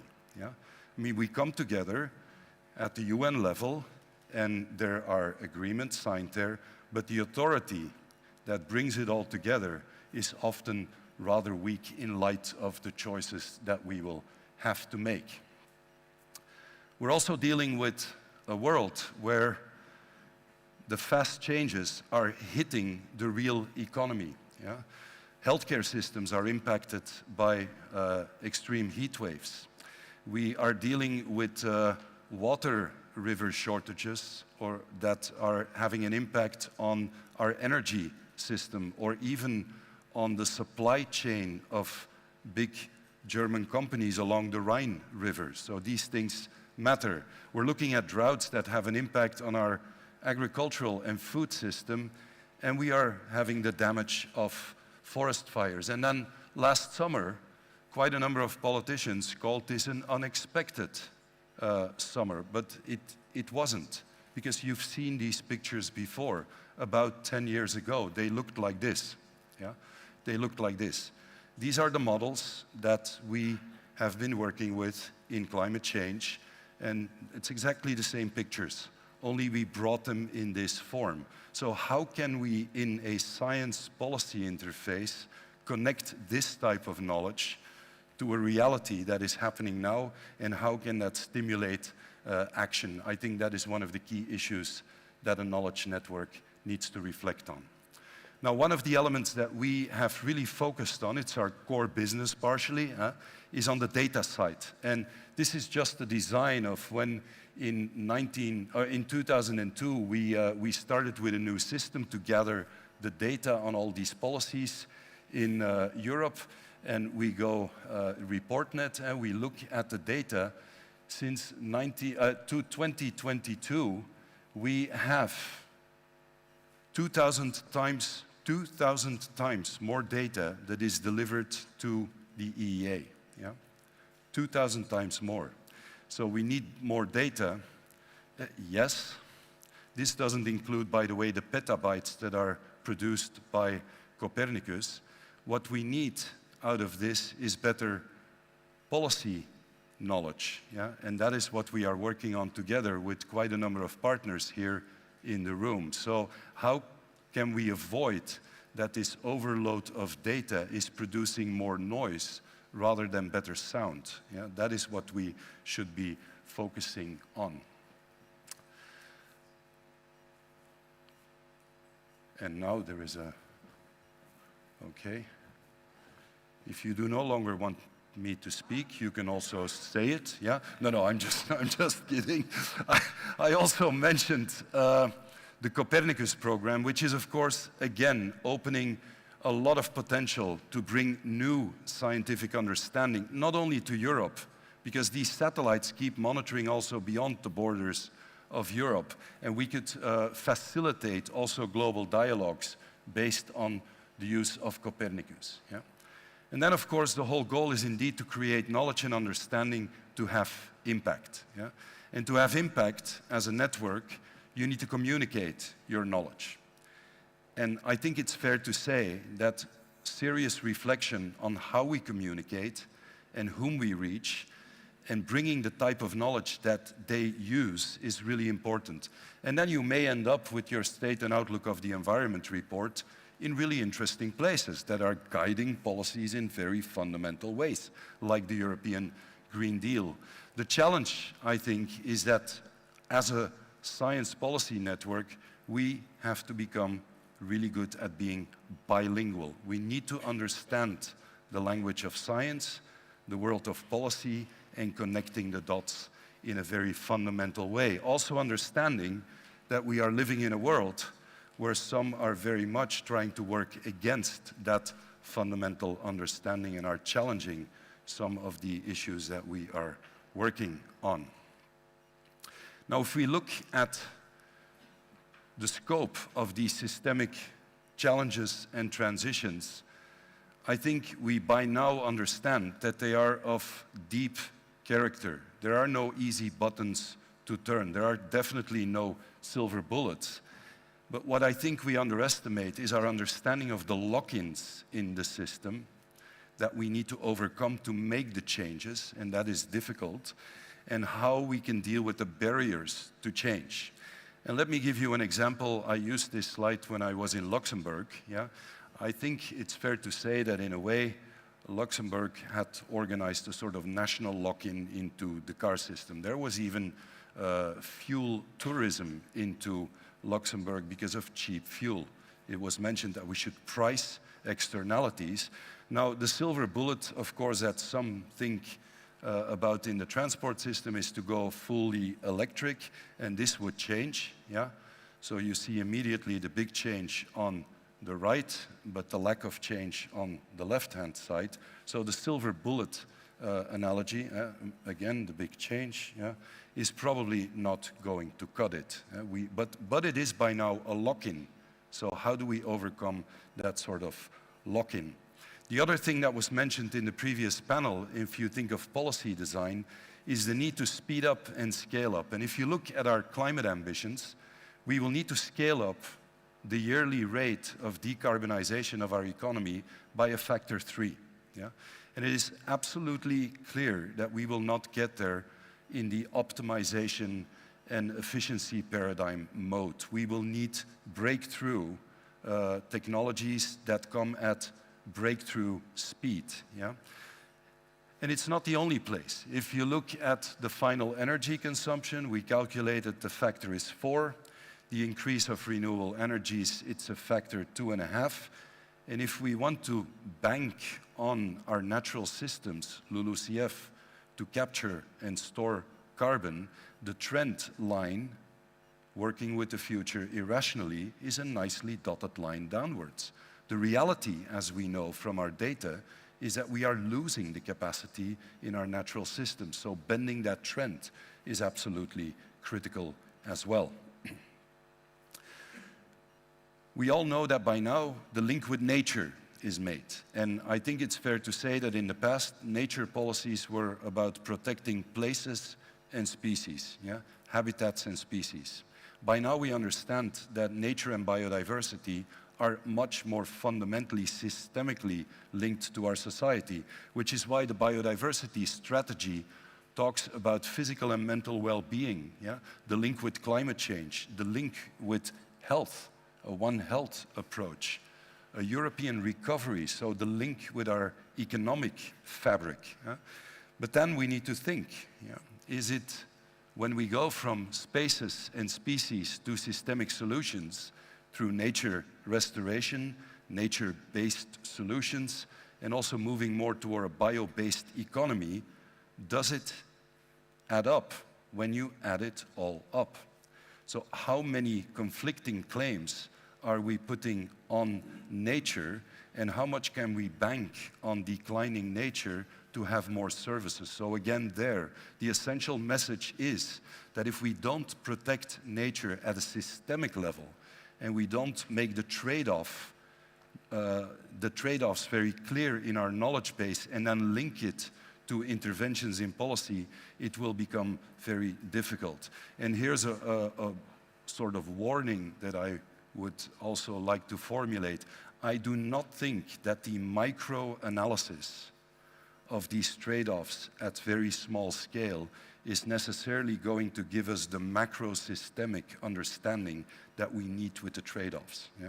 If you need infrastructure for sustainable mobility, often the fight is about the 10 trees or the 2 hectares in a particular place with local organization, rather than taking the broader picture of these trade-offs. And I'm not denying the right of people in a free system to protest the 2 hectares, but I don't think we've got the knowledge at the moment to make these broader scale trade-offs the way we need to make them. Irene has referred to the financial system, and I think it's obvious that Europe has made a phenomenal breakthrough through the sustainable finance discussion in the financial system. I mean, this is having huge impact globally. People look at Europe, but the financial system is much broader than the European Investment Bank and the European Central Bank. So the real question now is, how much can we mainstream this fundamentally in the whole financial system? And the stress tests, as Irena mentioned, on climate change, I think can play a really big role and send that more systemic message to the financial system. This curve you may have seen me use, because the first panel, as is usually the case, is very enthusiastic about what I call the intrinsically optimistic line of transitions. We talk about what we should invest in, where we should innovate, what we should institutionalize to end up in a better place. It's intellectually pleasing. We like to do research on it. We speak to our policymakers, but I think we underestimate what we should be phasing out. And we understand the governance logic of that not as well. And that's, of course, where the conflict will be. My job, my sector, my investment, my region, yeah? Which is, of course, why we need to come with enabling conditions. And if you look at these elements, we know them. Fossil fuels, yeah? We know that we need to phase out fossil fuels. It's flabbergasting that we go to a COP, and in the final document, we cannot mention the word fossil fuels, but we refer to the IPCC. I always wonder which chapter of the IPCC have they not read, yeah? Because the link is so obvious, yeah? Environmentally harmful subsidies. The OECD and the European institutions have been talking about environmentally harmful subsidies for at least 20 years. The evidence is that we still fund unsustainability through subsidies much more than sustainability, yeah? Unsustainable taxes. Unsustainable spatial planning, I think one of the key missing links in many discussions, but I would also like to mention, and Achim focused on that, and in Europe it's called the just transition, unsustainable inequality. The IRP, the International Resource Panel, is working towards the next Global Resource Outlook report. We will not get there if we don't address inequality. That is absolutely clear, yeah? For the Green Deal, I look at it as a puzzle of 30 to 50 pieces, and there are still some missing pieces. The chemicals file, which is essential in many ways, contested, and there is pushback on it. Soil, which is critical, and that needs to land still. A food system approach that really drives a food system in a sustainability direction. A One Health approach that brings these things together. The subsidy approach. The accounting system, which refers to, yeah, do we not need to think about other ways of accounting what our economy is doing, and the beyond growth debate. So you see all of the discussions in the first panel come back. And this Beyond Growth is a big conference organized by the European Parliament in May, where that debate will be rather central. The socio-economic dimension has been mentioned. Just transition. I just want to highlight our need to think of social innovation and not only technological innovation, the vibrant potential of our societies and how we can use that, fiscal sustainability in a changing society, which will be essential, but also, and I think we forget that, innovation in our democratic systems. I think in Europe, democracy is challenged in many ways, and we also need to think there in innovation. And we see pushback. Pushback with an internal logic, but I would say without external validity. And we need to understand the internal logic to address it, but don't take it as an external validity. It's a luxury policy. No, it isn't. Yeah? Misusing global dynamics for European purposes. Europe has a food security crisis. No, it doesn't. Africa has a food security crisis, not Europe. Yeah? Sorry, going back. We need to slow down now. The car discussion now. Let's slow it down a bit. No, we shouldn't slow it down for protectionist reasons. The populist card, people don't want it. Well, have you not looked at the Eurobarometer, which year after year after year illustrates that European citizens actually want people to pay more attention to climate and environment? The ideological card, this is a left-wing project. I have never seen a climate change map with any ideology on it when you go to scientists, and then the fake knowledge. But none of these hold in light of the external validity that we need of our policies. Without going into these, we know mechanisms to speed up the transition. And so bringing knowledge to each of these dynamics that are potentially there, I think is a collective effort we need to work on. In the end, I think it is about making sustainability about people, yeah, and citizens, not consumers only. I am sometimes a bit frustrated about being reduced to being a consumer in these debates. I would like to be addressed as a citizen, because as a citizen I have different expectations towards my political system than as a consumer. And so I think that is essential as well. Nearing the end, in this room we have many people that are part of what I call a networked knowledge system, which is why I'm also particularly happy that I have colleagues here from other EU agencies, not only other EPAs, that we work together with the Fisheries Control Agency, the Maritime Safety Agency, the Chemicals Agency. I mean, if we bring this knowledge together, we are so much better off in addressing the issues. So a networked knowledge system at the service of policymakers. And I'd like to change with this one, because at the end of the day, I think the European Green Deal is also a project of a unique place on this planet. We are the continent of democracies. We are the continent of rule of law, of a certain vision on human rights, on a number of core values that we have, and in the Lisbon Treaty, on a number of the elements that we have been discussing. And for me, the real challenge of the Green Deal ultimately is to illustrate that on this continent, which is unique on this planet, we can reach those targets while hanging on to our socio-economic model, our democratic model, and the core values that are driving the European system. Thank you.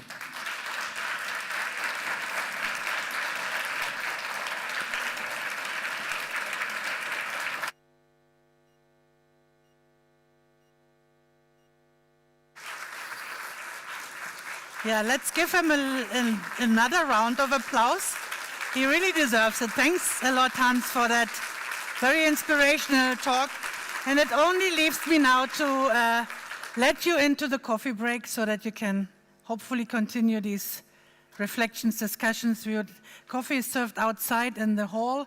We would like to see you back at 11:20, please. So you have a couple of minutes to digest. Thanks a lot, Hans. See you there.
Yeah.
Mm-hmm.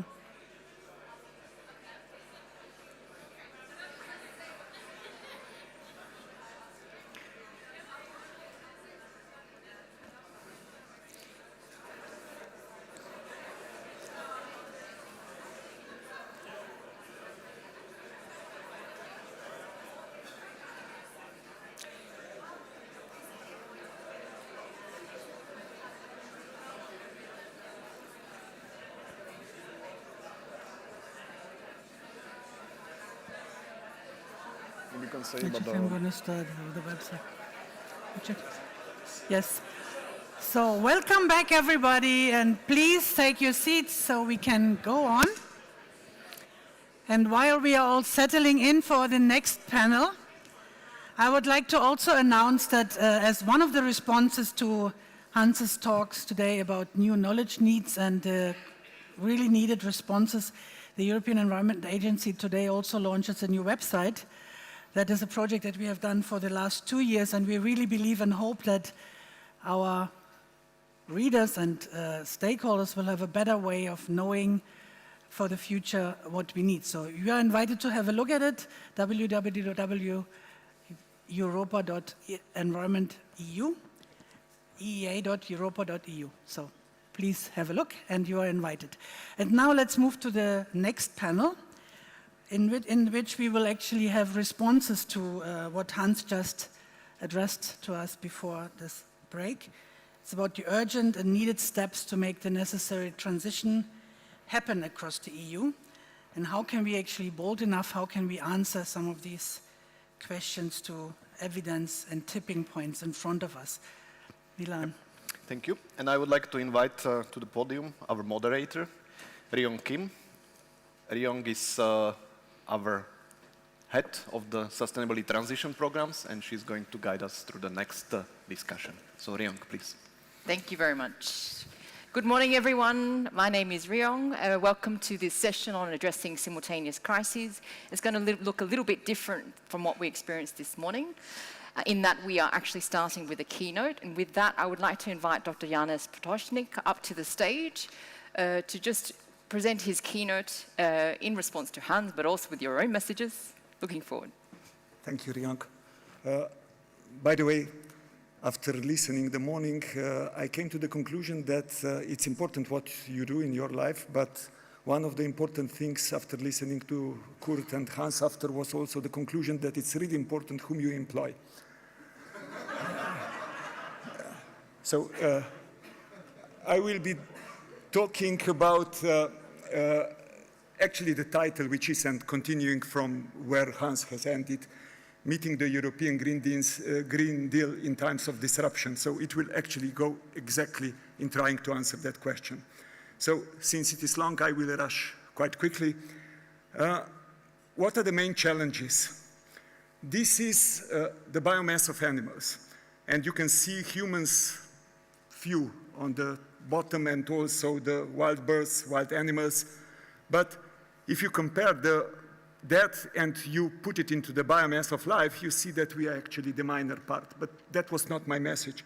The message was actually if you compare that biomass of global biomass to the anthropogenic biomass, that's the biomass which we have created as humans, you find out where we are. So concrete, bricks, aggregates, metals, and the situation, according to estimates, it's going to 3 to 1 till 2040.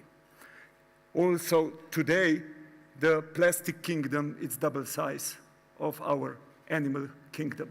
So we all know the donut compass, which Kate actually introduced, inner circle, basic human needs, which are, of course, expanding, outer circle, limited by planetary boundaries, and that's why we have the problem with the green. And when we look to the planetary boundaries, again, these are the things which you know very well. I'm just trying to lead you that you would remember them. We are surpassing them. These are the new data which are telling us that the situation is actually getting worse. And when we look to the divergent national context, then we find out that if we go from Malawi to China, Belgium, Australia, that situations are terribly different and totally different in different national contexts. And by the way, this is not taken enough into the context, as you will hear in my further presentation, also in our approach to policy making. So conclusion, it's pretty simple. The world has changed. So from the limits to growth, when, by the way, the population was 3.8 billion, we have switched to 8 billion, which is more than double. And since we haven't listened carefully what the limits to growth are telling us, we have the growth of limits. So from climate change, pandemics, biodiversity loss, security threats, and I could continue. So we have moved from so-called empty world, which was dominated by nature, to the full world, which is now dominated by humans.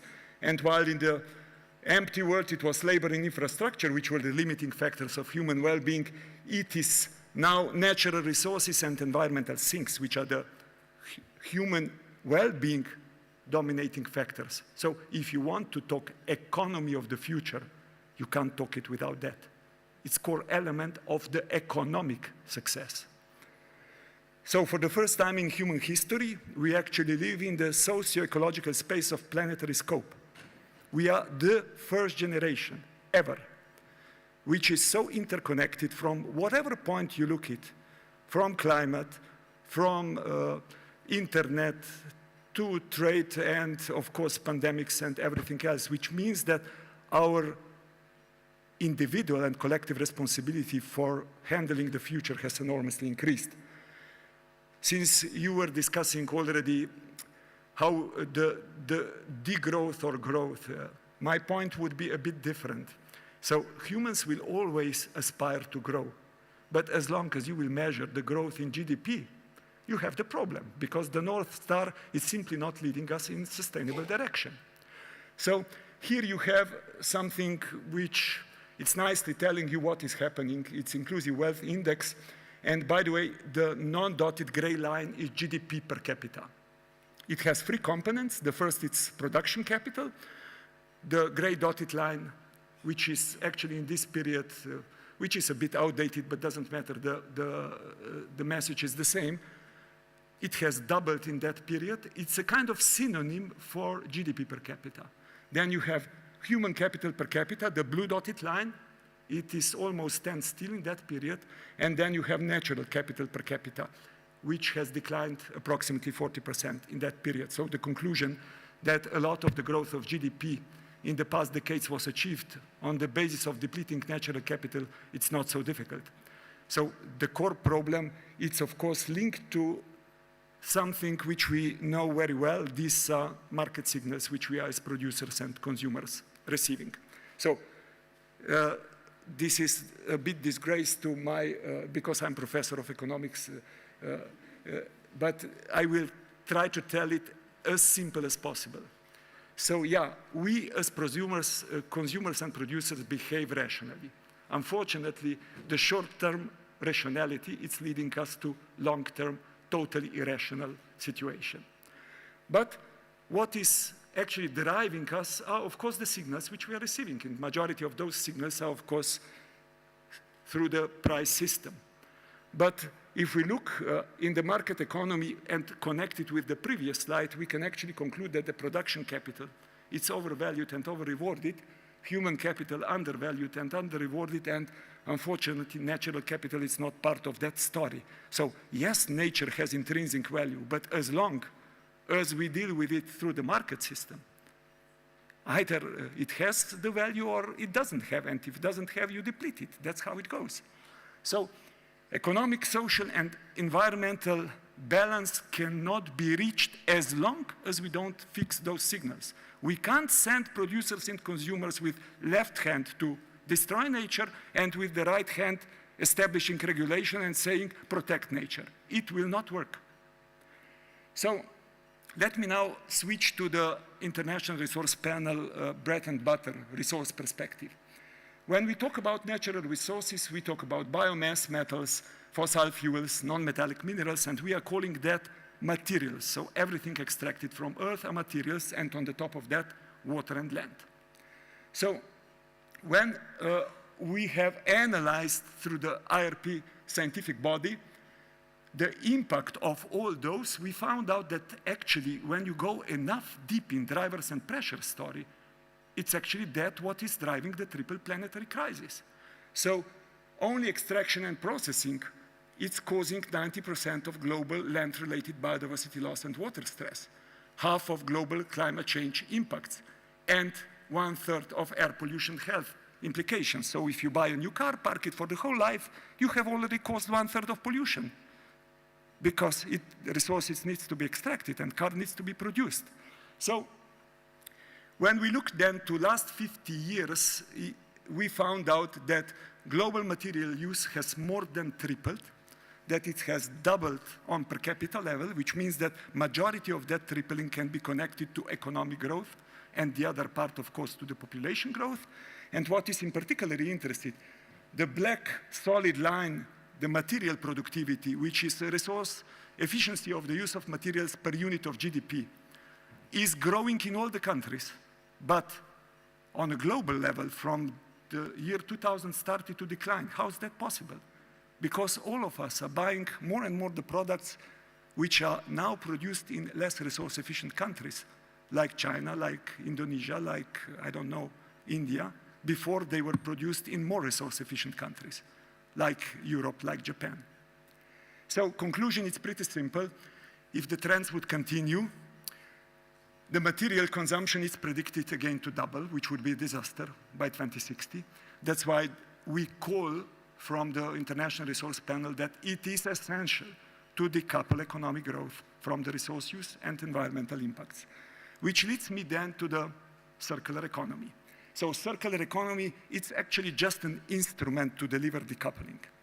But when we talk about the change of economic system, it's important to understand it also as part of the bigger picture of this economic, social, and cultural transformation, actually, because it's about the values which we take into consideration. You know that the dimensions of circular economy are very much different, but if I'm entirely honest, even when in 2014 we launched the first circular economy package, we were more looking to the recycling and a bit to other elements, because we based it on the waste regulation at that time. But the thing which is pretty much still overlooked is the upper part: minimize product need through better system design, rethink strategies. This is not yet part of our active policy approach and work. So one fundamental thing which we have to start thinking differently, and everything what I will say after that will be based on that logic, it's we don't need cars, we need mobility. We don't need light bulbs, we need light. We don't need chairs, we need to sit. We don't need refrigerators, we need chilled and healthy food. We don't need CDs, we want to listen to the music. We don't need pesticides, we need healthy plants. So dematerialization, connecting that to the concept of rethinking ownership, adding sufficiency to the concept of efficiency are pretty much essential things to do. So if I just explain it on one simple example that you would understand why the hell that is so important. If I'm the owner of refrigerator, the interest of the producer is to sell me, us consumers, as many refrigerators as possible because it's the base for his profit. If he would provide me with the service for which I would, for example, pay 10 euros per month of cooling, they would be interested to design this refrigerator in totally different way. It would be repairable. All the things would be designed in a way that you can upgrade them because they would become their cost. And that would drive them in saving resources. And that's essential. How we provide human needs by saving resources. We also asked together, Club of Rome actually, and Systemic, one simple question. We all agree that European Green Deal is a visionary document. Hans, you already mentioned that. It's a visionary document. But we asked the question, is it truly implementable? And we found out that there are some essential things which are needed to make it implementable. It does not sufficiently address drivers and pressures that cause environmental damage. It does not offer enough systemic perspective to guide decision-making, and of course, implementation is at extra risk. Before it was also due to the COVID, now it is more to the war in Ukraine. So we have designed a system which I will just briefly touch because it's a teaser that like to watch the movie afterwards when you see the trailer. So we have identified some necessary redefinitions from redefining prosperity to redefining natural resource use, progress, matrix, competitiveness, incentives, consumption, finance, governance, and finally leadership. Behind each of that, it's a story. Why the things are wrong and what would need to be changed. And don't ask me the question where we should start, because it needs to be done simultaneously, practically on all levels. So you could go into detail, but then we have connected that with three for each area policy recommendations, 30 in total. And finally, we connected that to the real economy. And when we talk about the real economy, we were in the first place interested in those things which are actually driving climate and other environmental crises. And these are resource-intensive human needs. So, nutrition, housing, mobility, daily functional needs. And then asking the question, which are the enabling, also resource-intensive factors, which are nature-based, energy, materials, and innovation. And all that is pretty much connected. Yeah, there is culture, it's also human need. Sport is also human need, but it's not so resource-intensive.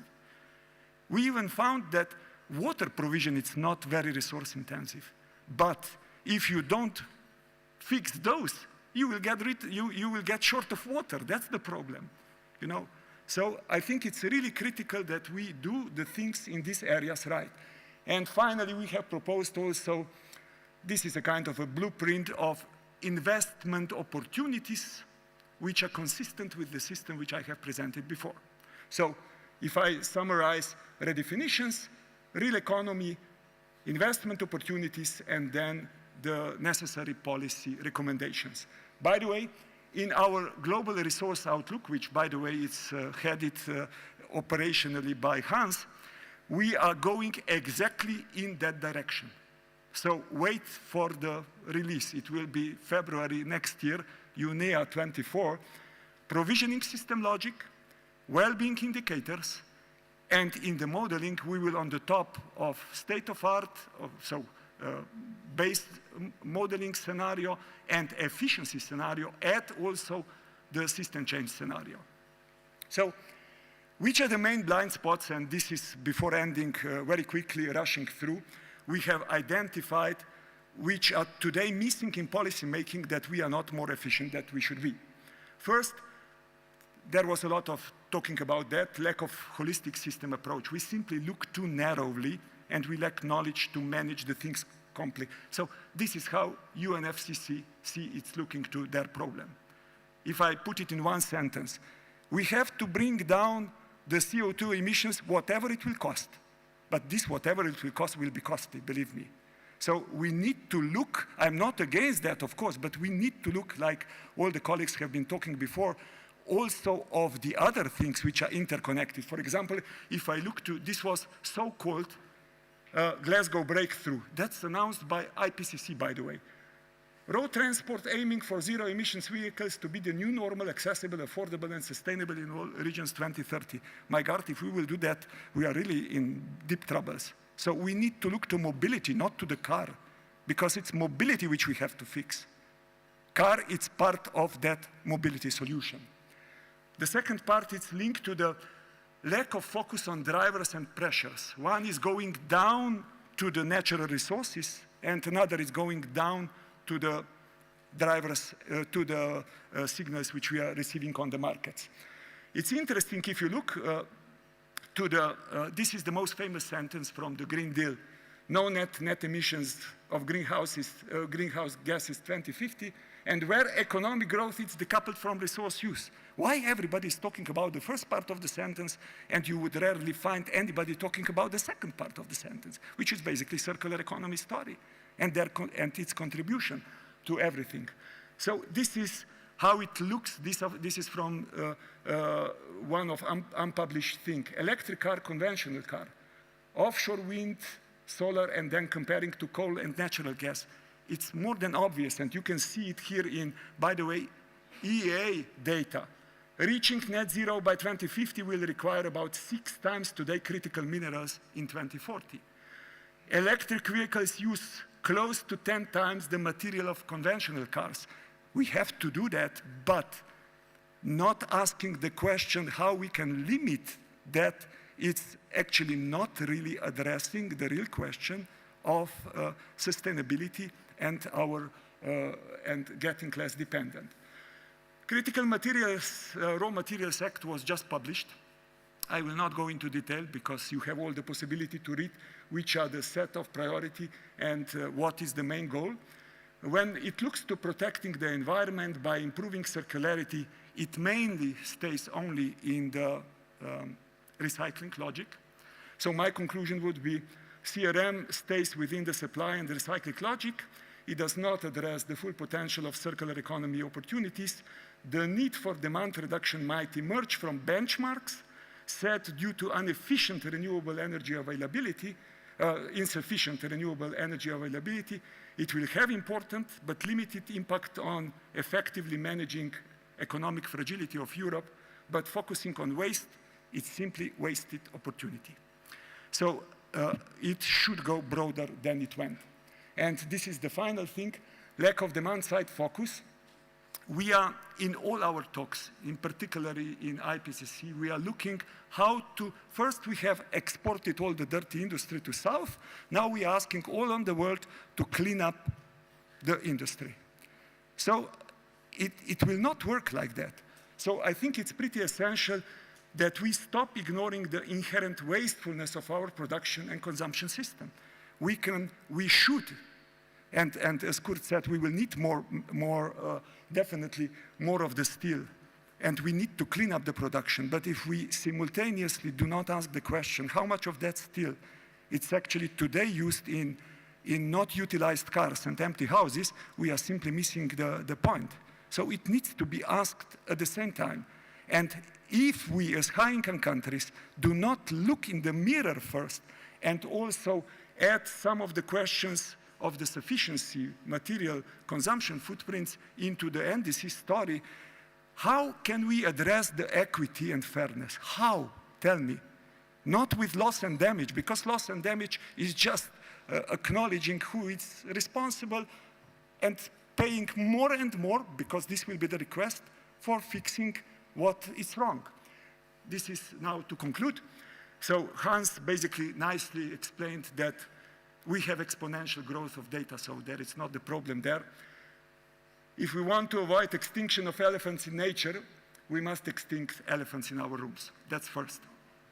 Second, that's the core question which we should all ask. How to meet human needs in most energy and resource efficient way? It's the core question. It will lead you in the right directions if you ask always that. We should shift from humans in function of economic success and development to an economy which will be in function of delivering human needs. So set the order right. Second, from an economy considering humans as external and superior to nature to an economy acknowledging that we are embedded with nature. Destroying nature is destroying ourselves, full stop. Third, we should move from extraction-based production and creation-based to a creation-based production. We should stop stimulating extraction-based economic success and reward responsible, innovative, creative ways of meeting human needs. And finally, we should move from egoistic short-term based interest governance structures and logic to cooperation and sharing sovereignty. We must improve our collective resilience, and we need a well-designed intergenerational pact. So sharing sovereignty means that we need more of global cooperation, and we need more of type of Europe thinking.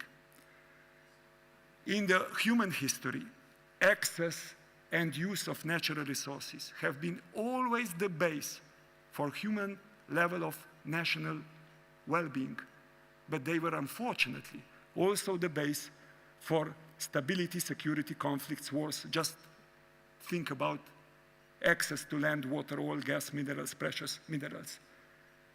Top 10 risks, again, by the same World Economic Forum, which was already mentioned. If you look 2 years perspective, it's a mixed bag. If you look 10 years perspective, it's not a mixed bag. It's green. So we have to align 2 years answers with the 10 years, or we will simply have in the next release 10 years and 2 years the same color.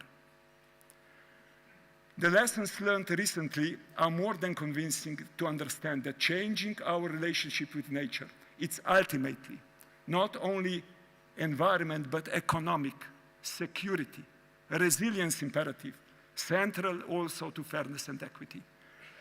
The relationship is not stable nor balanced.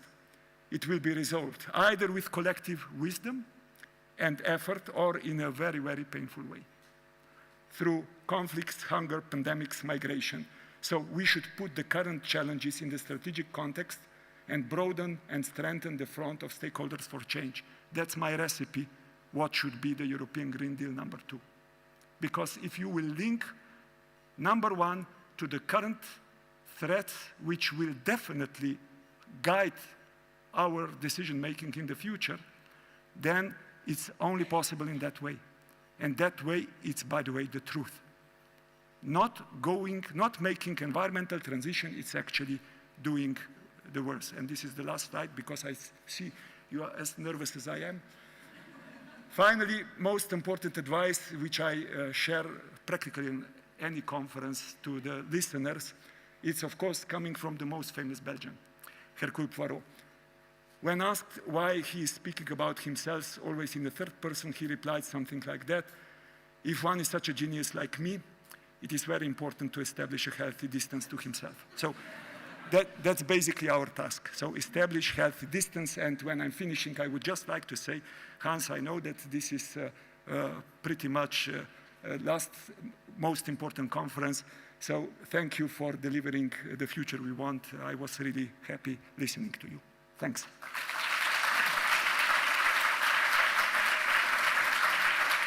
Thank you, Yanis. Thank you. Can I ask you to take a seat on the panel? And maybe in that regard, I'd invite the other panelists to join us. So first of all, we have Diane Simiu, who is the Deputy to the Commissioner General for Sustainable Development from the Ministry of Ecological and Inclusive Transition in France. We would also like to invite Anne Medler, the Vice President for Europe from Breakthrough Energy. And last but not least, Marc Lemaitre, the Director General in the Directorate General for Research and Innovation, DG RTD. Welcome to all the panelists, and very much looking forward to this first round of responses, which is originally designed to be an opportunity for you to respond to the messages that you've heard, both in Hans's presentation, but also in what Yanis has just presented, some very strong messages there. So potentially I could start with you, Marc, and get your first views and reactions from what you've heard from where you sit and the policy angle. Thank you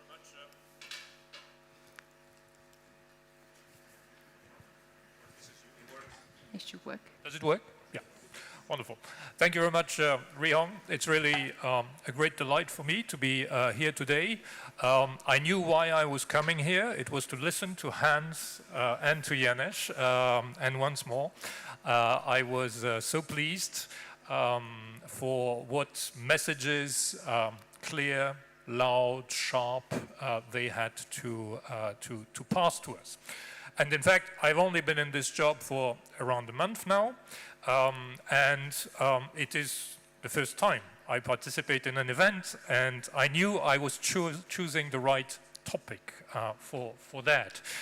Well, I think that what we need, and I'll come back to it in the end, what we need is more plain language and more metaphors.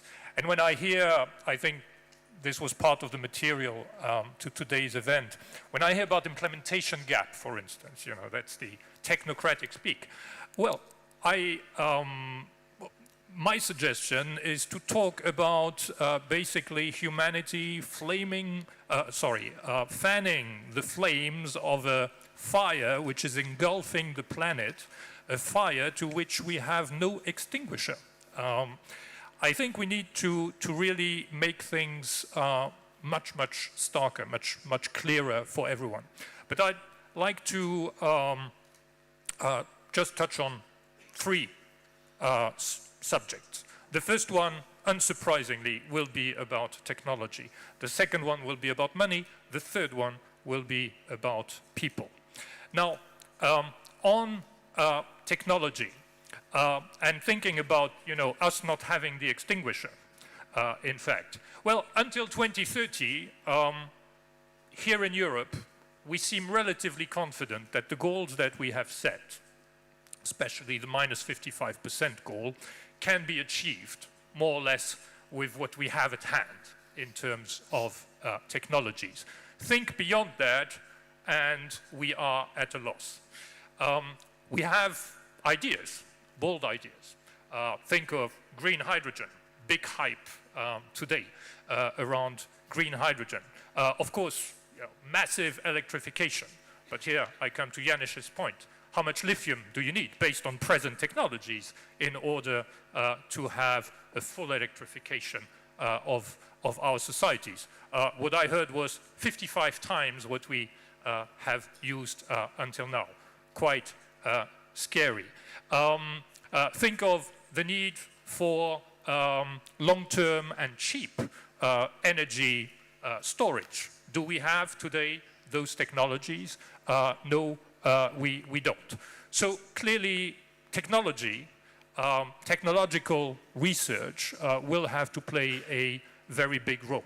Now, the European research program has, for this new period, as a target to focus at least 35% of the money available, nearly 100 billion euros, on climate technologies.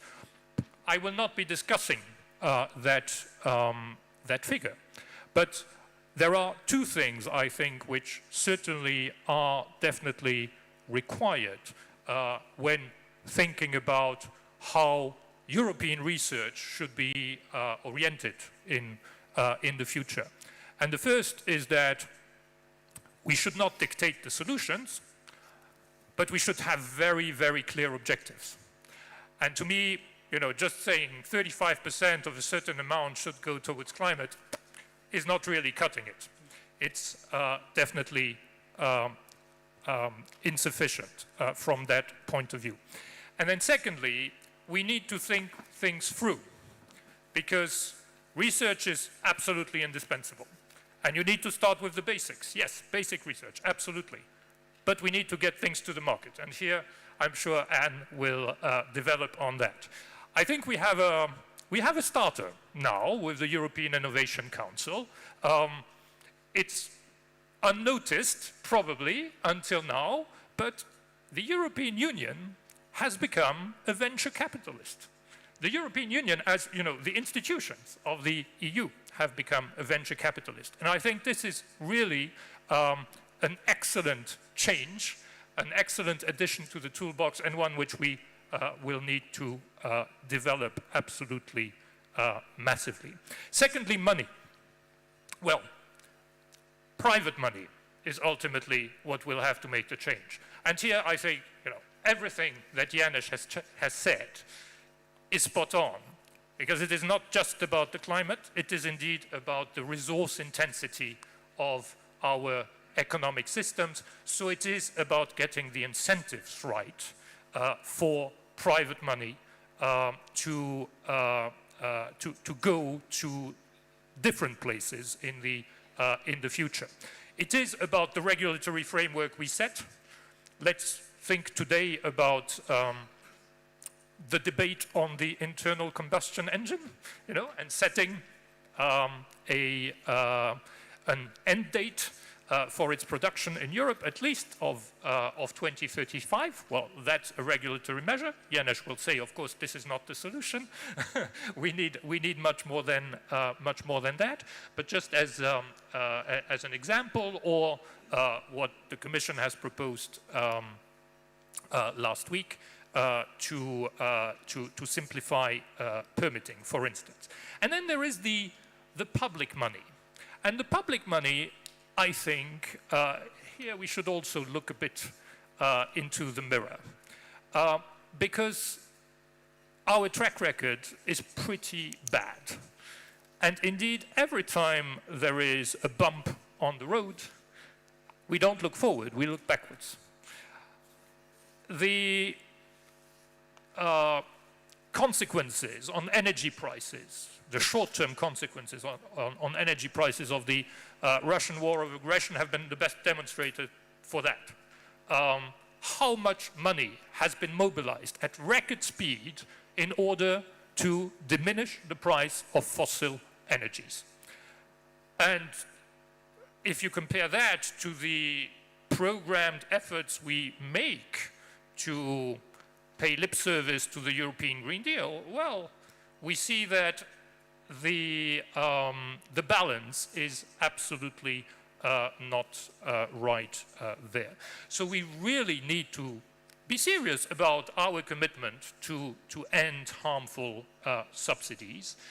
And the second point I'd make on this is that we also need, especially as there is indeed a lot of hype around, people have all types of visions for, you know, how the future should look like, especially in technological terms. Well, here I would call for the greatest caution not to make big bets which then lock us into yet another unsustainable direction. Think of biofuels, for instance. How much public money has gone into first-generation biofuels? Today we know that basically we were paying for yet more CO2 emissions, looking at it all together. So let's really be looking at facts before deciding on where to put public money. What is positive is that we do have unprecedented public money available.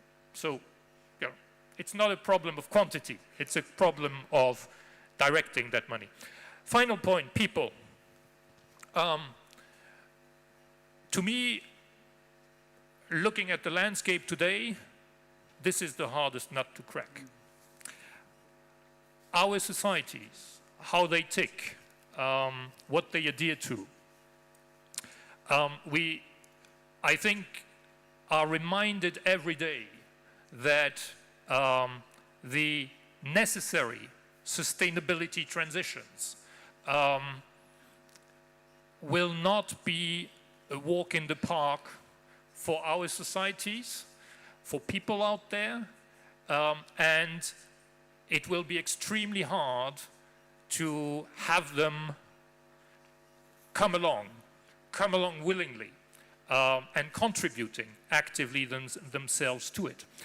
Look at the recent tensions in the Netherlands and in Belgium on the long overdue reduction of nitrates. And here we are talking about what are extremely small economic sectors for the Netherlands and Belgium. It's agriculture, yes, but looking at GDP, it's 1% of their GDPs. So here I really, and Hans and Janusz are prime examples of that, we need narratives. And we need, I think, metaphors. Yes, we need to break down things, to simplify things, to tell people exactly, you know, what is, especially on culturally sensitive things, and there will be a lot of culturally sensitive things. What are the implications on natural resources of eating green meat as compared to whatever else? So making it simple and cutting through the noise of data. We have a lot, yes, but we need really to pick the right one for the narratives we need. We need to reinvent conversations with our populations. We need to find a new form of democracy, ultimately, if we want to pull this through.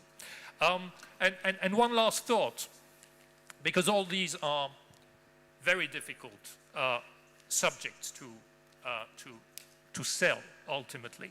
But when it comes to the willingness of public authorities to put their neck out and to communicate in a certain way, I would draw the comparison with the pandemic.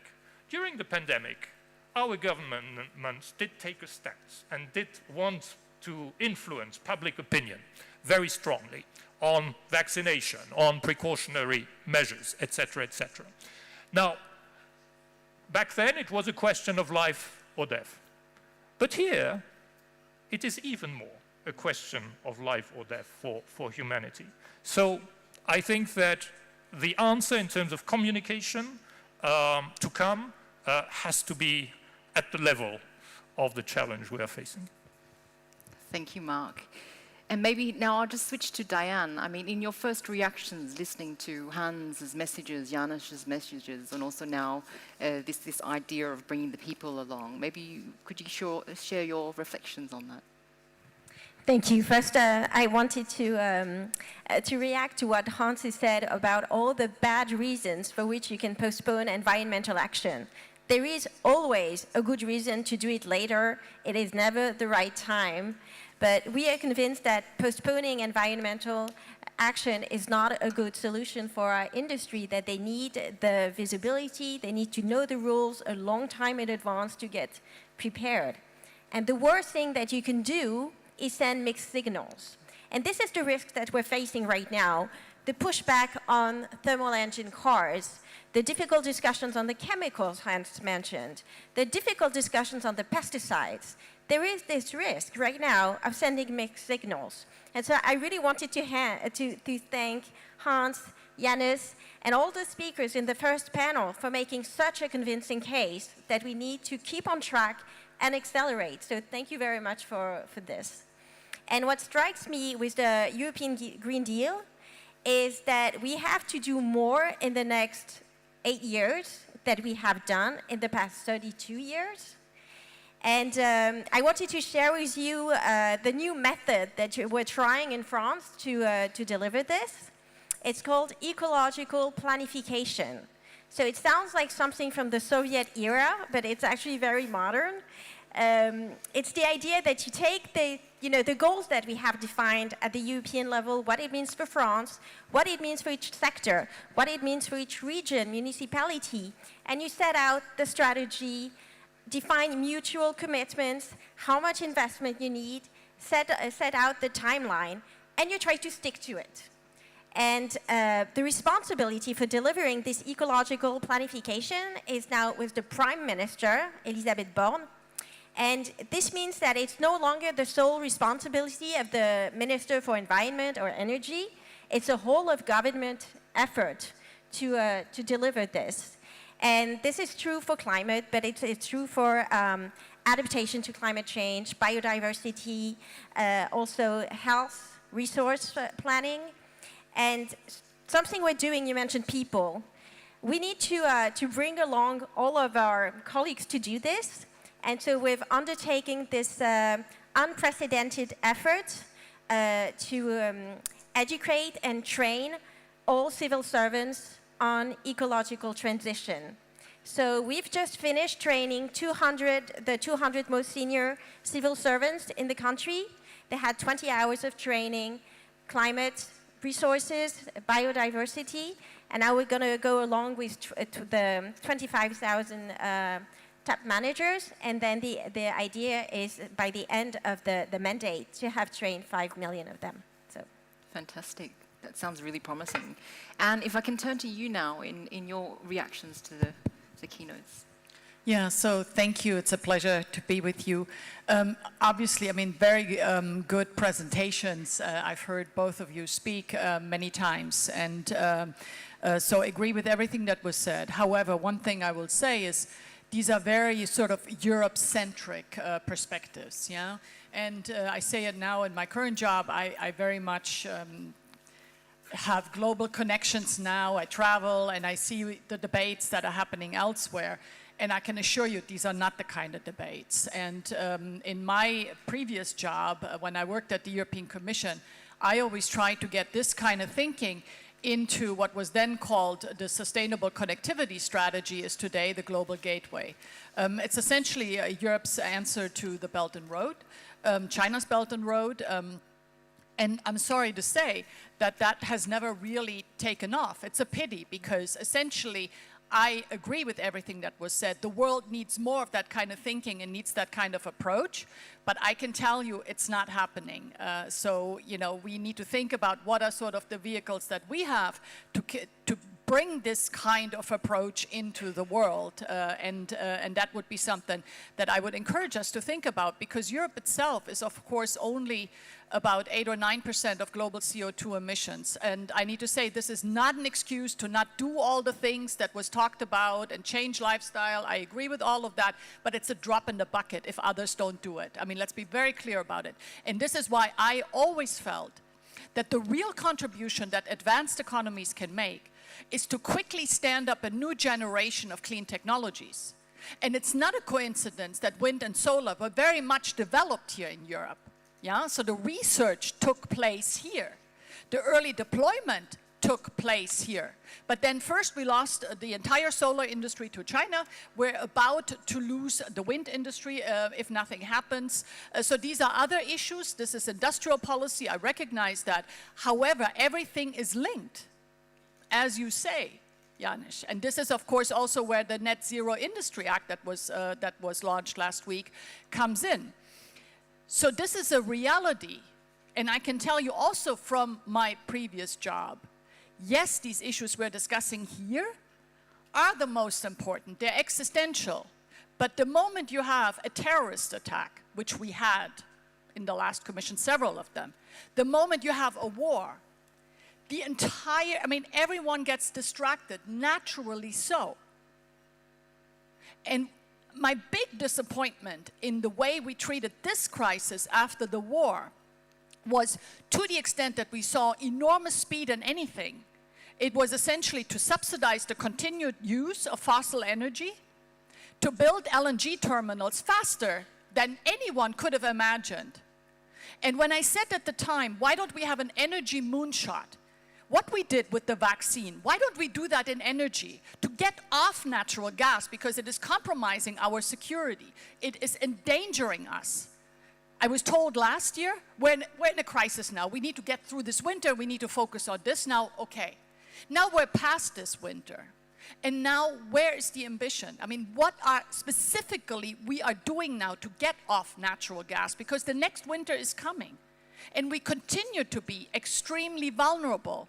Maybe not anymore to Putin's gas, but we need LNG imports, right? So nothing has fundamentally changed.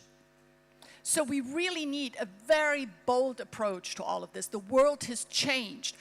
It's not a Europe-centric world anymore. And the last thing I would say, and I was just looking it up when I listened to the presentations, I work for Bill Gates, and he wrote a blog in 2015 where he said China used in 3 years as much cement as the United States used in the entire 20th century.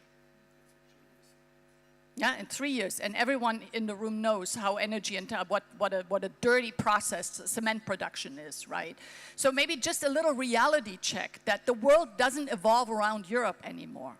And we really need to find our own place here and how we can get that kind of thinking into the world, because that's the real question now for me. Thank you. Thank you, Anne. And I think this is really at the heart now of this particular panel, which is how do we address these simultaneous crises in times of disruption? And we heard from Janusz, you know, we need to look at the human needs. This is a key, we need to fulfill those needs if we're going to have any kind of transition. So maybe I'd like to come to you, Diane, because this is something that we struggle with in terms of bringing the people along. And in France, we've seen a keen emphasis on the social elements, and France has worked with the concept of sobriety. And so how are you selling this to the citizens, and how do you see the particular challenges in France? Indeed, you may remember that in 2018 in France, we had this yellow vest or yellow jacket movement that was triggered by an increase in the price of fuel. And this has left, you know, during mark in the psyche of the French politicians and policymakers in general, that we need to be very mindful of the social impacts of delivering the ecological transition. And so people were very worried this winter, in particular, because of the rising energy prices. And on top of all the problems that we were all sharing in Europe, with soaring energy and availability of energy in France, we had, on top of this, difficulties with our nuclear power plants because a number of them had to be stopped for maintenance. And so, for the first time in as far as anyone could remember, we were facing blackouts. And what happened was that there was this big plan that was launched for energy sobriety.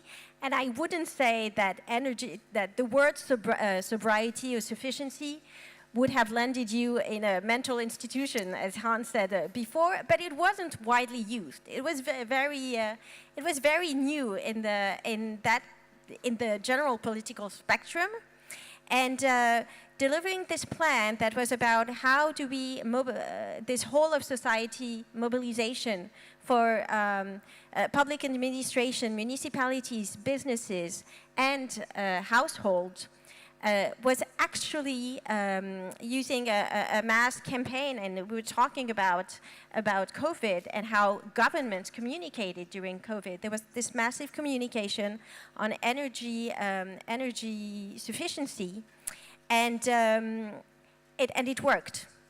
The consumption went down by 9%, adjusted for seasonal variation. And this is interesting because in France, the price signal was not as strong as other countries because of that social concern. In France, the price of electricity went up by 4% in 2022 and 15% this year. So it was an increase. But it wasn't as much of an increase as other countries, but it was still successful in really being the key ingredient that helped us go through the winter without blackouts. And this makes me optimistic. If we can do it on energy sufficiency, then we can do it on resources once we take that twist. And it's making me optimistic that even in this difficult social climate that we have in France, we can still say if we do this as a nationwide effort, we can achieve this. Yeah. Fantastic. And I think this is where, you know, the points that you were making earlier, Anne, about the fact that we can start one place, but it doesn't mean anything if the rest of the world is not in place. Europe does have a first mover advantage when it comes to tech and innovation. So how do you think that we can stay competitive under this pressure? So I hate to disagree with the moderator, but in this case I will. Europe had a first mover advantage. In wind and solar, which we have largely squandered. In batteries, we're behind, and most other technologies we're behind as well. There was a recent study done by the Australian Strategic Policy Institute, ASPI, examining 44 advanced technologies. China is now ahead in 37 of them. The rest is the United States, so Europe not leading in a single one. And that is a pity, because we spend a lot of money on R&D, and Europe has real strengths in the early stages of innovation. I always said that some of the best research comes out of Europe. But the problem is that just being a leader in the early stages of innovation is not enough. We need to think across the innovation cycle, and in particular the scaling up and the commercialization, which we have consistently ignored. The result has been that a lot of the research for advanced technologies is done in Europe and is commercialized elsewhere. It's been hugely detrimental to our industrial policy, and I just think we need to rethink that. If only because we're speaking here about a new generation of clean technologies. This is essentially my job, my life. And what we focus on is the scaling up, yeah? Because you need lots of it. That's the only way that you will decarbonize, is if you actually use these technologies. Just having them in a laboratory is not enough. You need to use them, right? So you need to figure out, how do I commercialize this? And if you commercialize it and you mass produce, you will reduce the cost, what Bill Gates likes to call the green premium. This is what happened with solar, this is what happened with wind. However, it took 40 years for solar and wind to become cost competitive with fossil energy. We don't have 40 years to stand up green hydrogen storage, long duration energy storage, e-fuels, all of that. So speed is of the essence. We need to do things much faster. And this is why I have been calling in recent speeches for a complexity reduction act for Europe. Because we're piling more and more on existing legislation, regulation, you know, and in many ways, complexity is the antithesis of speed. At a moment when we are really challenged in an existential way, we have the biggest security crisis since the Second World War, you know. We know we need to get off fossil energy, and in particular natural gas. I don't see a master plan that really could tell us how are we doing it quickly, in which sectors. So I recently, at the Munich Security Conference, we launched an initiative called Energy Resilience Leadership Group, where we are assembling sort of a coalition of the willing to say, we looked at natural gas, it's used in power, in industry, and in buildings. That's essentially where natural gas is used. And then try to team up big corporations with young companies at the technology frontier. The big problem we have in energy and in industry in general is it's innovation poor, many of these sectors. Energy has never been told to innovate. Energy has been told, be cheap and be reliable. That's it. So everything we're demanding now is very new to them. And I can tell you, because we have portfolio companies at the technology frontier, they are amazing. They have solutions, but they're small. So we need to figure out, how do we scale them? How do we bring them together with the big players so that they can scale much faster? And it doesn't take 40 years for these technologies to really make it into the market. That is the kind of, work we need to be doing now. Very specific, very granular, which sectors, which technologies, and then get going. Absolutely. So, speeding up with the people, scaling up the technology and innovation. So back to you, Mark. If we're looking at these messages, and you mentioned the 3 points in your reaction to Hans and Janus's keynote, where does DG RTD play a role? You're a DG that looks at knowledge, bringing research and innovation to the forefront. So how does your missions type research actually help enable this to happen and enable for us to actually have a combined response to addressing these crises?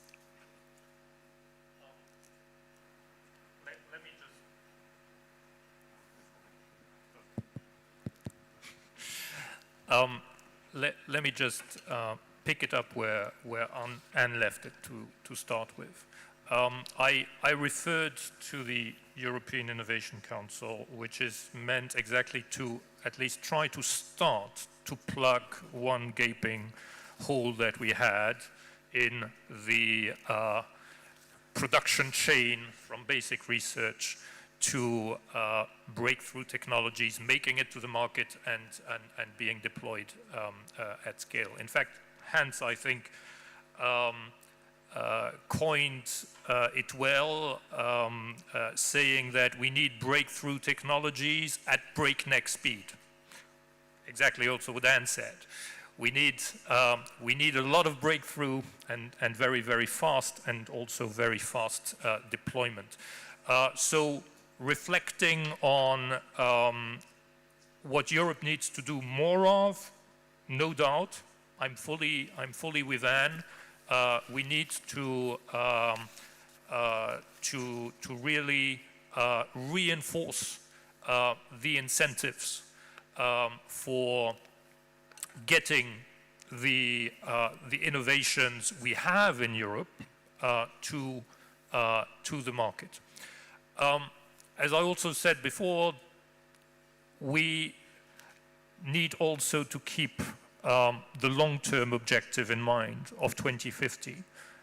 And beyond 2030, we don't have today what is required. So we will continue to need, and I think in a very directional way, not on what types of technologies, but on the objective, we will really need to put enormous emphasis, including by supporting basic research, which will then produce solutions in 2 decades or 3 decades time.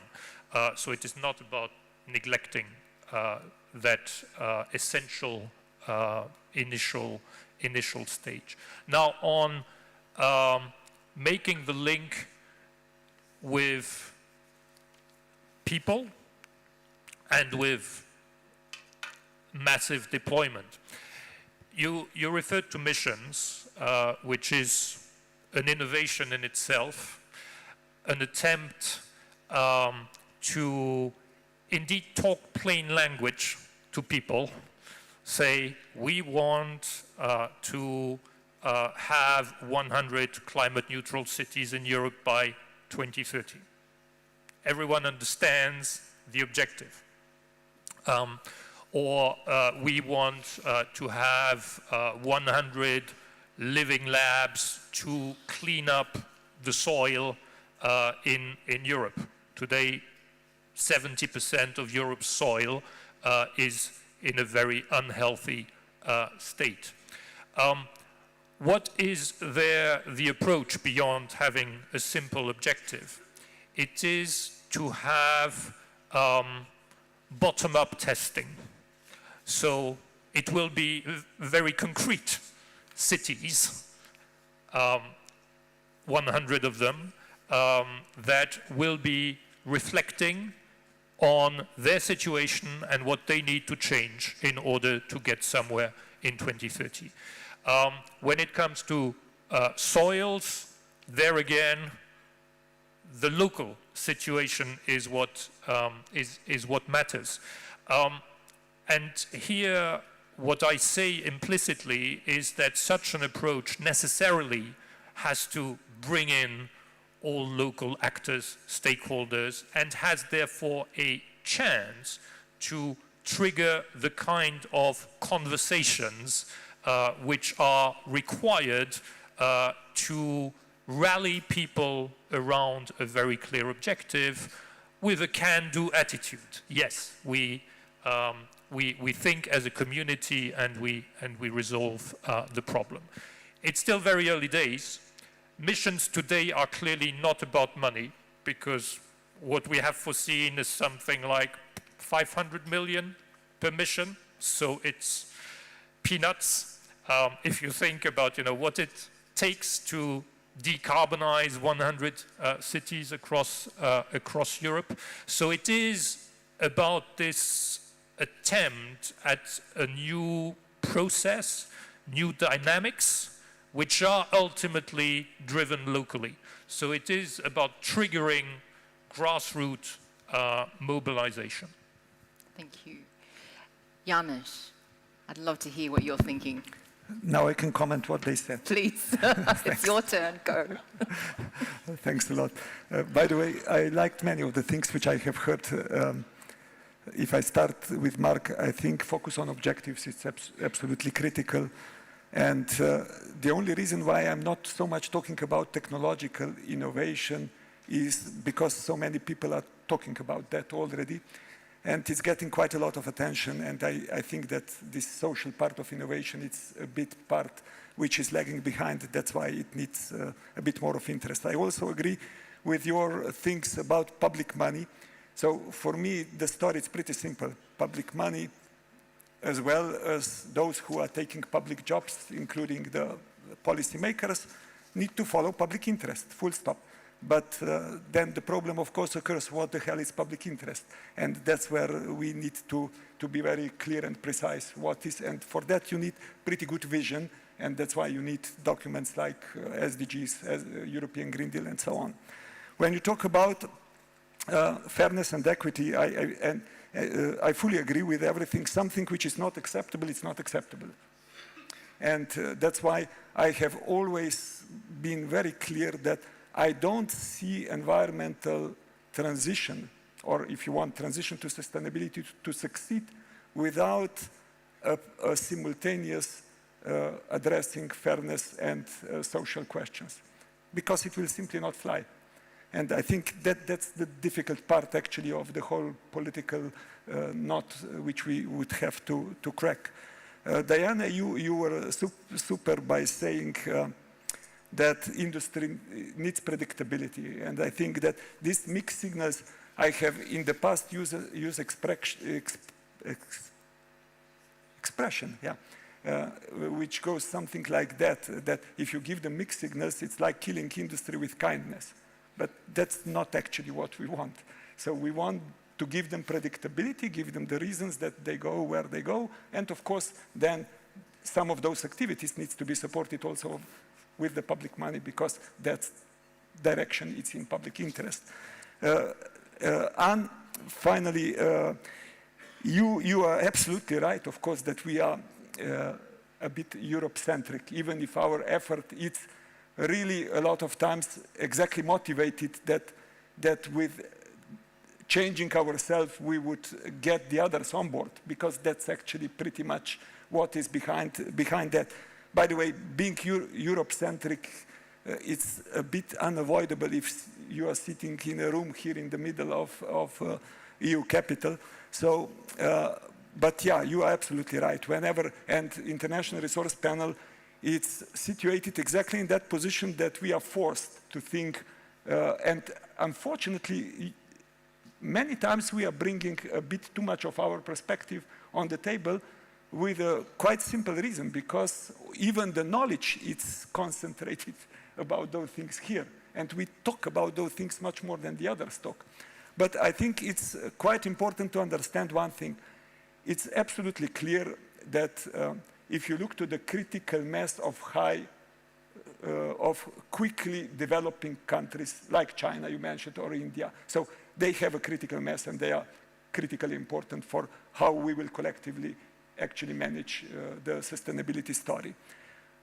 Then, of course, it's really, really important to give the attention. And by the way, the sentence about the cement you have used, I was using for 10 years in a row, trying to explain where actually our focus should be.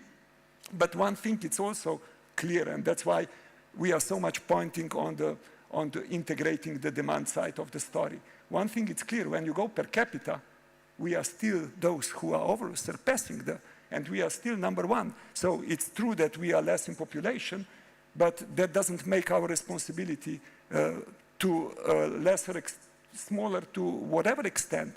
And when they are looking to innovation push, in particular when we talk about business models and so on, we are still the territory where they predominantly look because we are most advanced.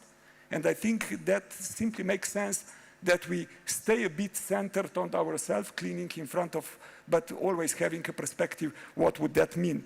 By the way, when I was mentioning all those things, how to deliver how to meet human needs in the most resource and energy efficient way, even if the rest of the world would not exist, even if there would be only Europe, Europe which is pretty much import dependent on energy, on majority of materials, it makes common sense. It economically makes common sense. It makes sense from the competitiveness point of view.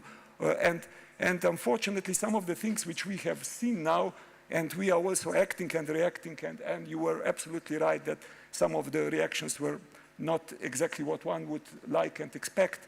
But I think it's really important that we don't act in that ways only in difficult times. These were well known in good times 10 years ago, but simply when you feel comfortable, you don't feel that something is coming and that something needs to change. So to conclude, speed and scale are indeed the critical things, but frankly, in the last 15 years, the sentence, "there is no more time to lose," was so many times quoted by important people that this was really a lot of time lost. So I think it's simply not enough to say that anymore, even if I know that we are honest in saying that. But I was exactly on that conference in Stockholm. It was 70 years or 50, I don't know.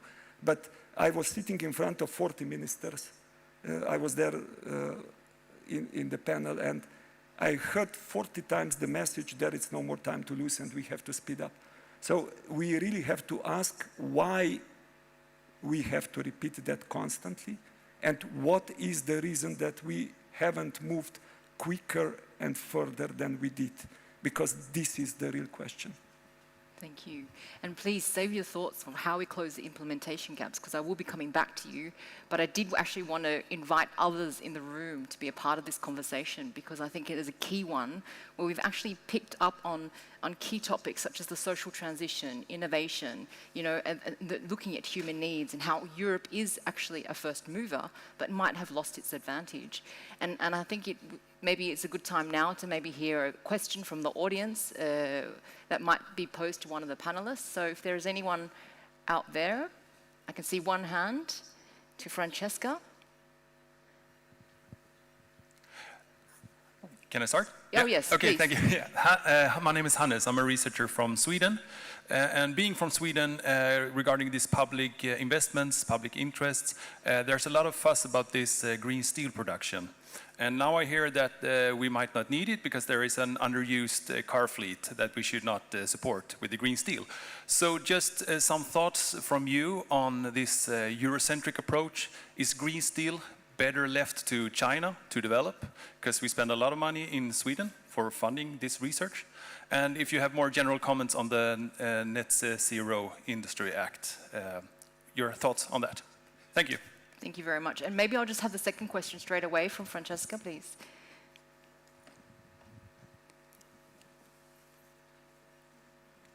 Yes, thank you very much. I'm Franziska Wehinger from the German Environmental Agency, UBA.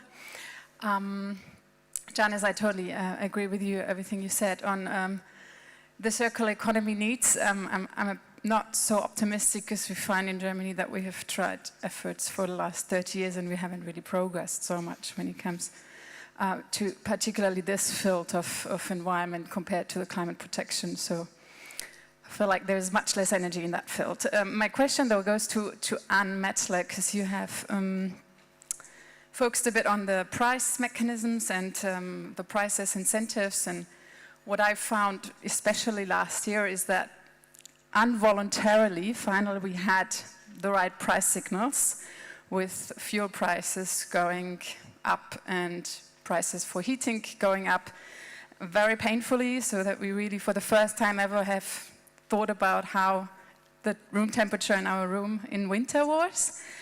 And all we've done is really subsidizing those prices again for everyone, not for the poor, not for those that need it. And then I found we probably haven't reached that kind of point of pain yet, where we are ready to go down the avenue, having those prices that really, really are painful, so that people are changing their behavior. That's one question, and the second question is on the Inflation Reduction Act, of course. The Economist says the European Green Deal is peanuts compared to the Inflation Reduction Act.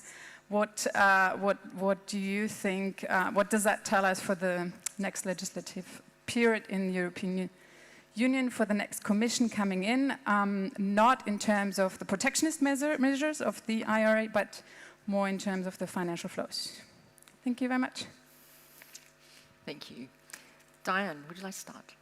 I wanted to pick up on the question of green steel. I think it's picking up on what Janus said about demand. I think it's very essential that we target that demand part of our economy. For instance, in France, our carbon footprint, half of it is from imports.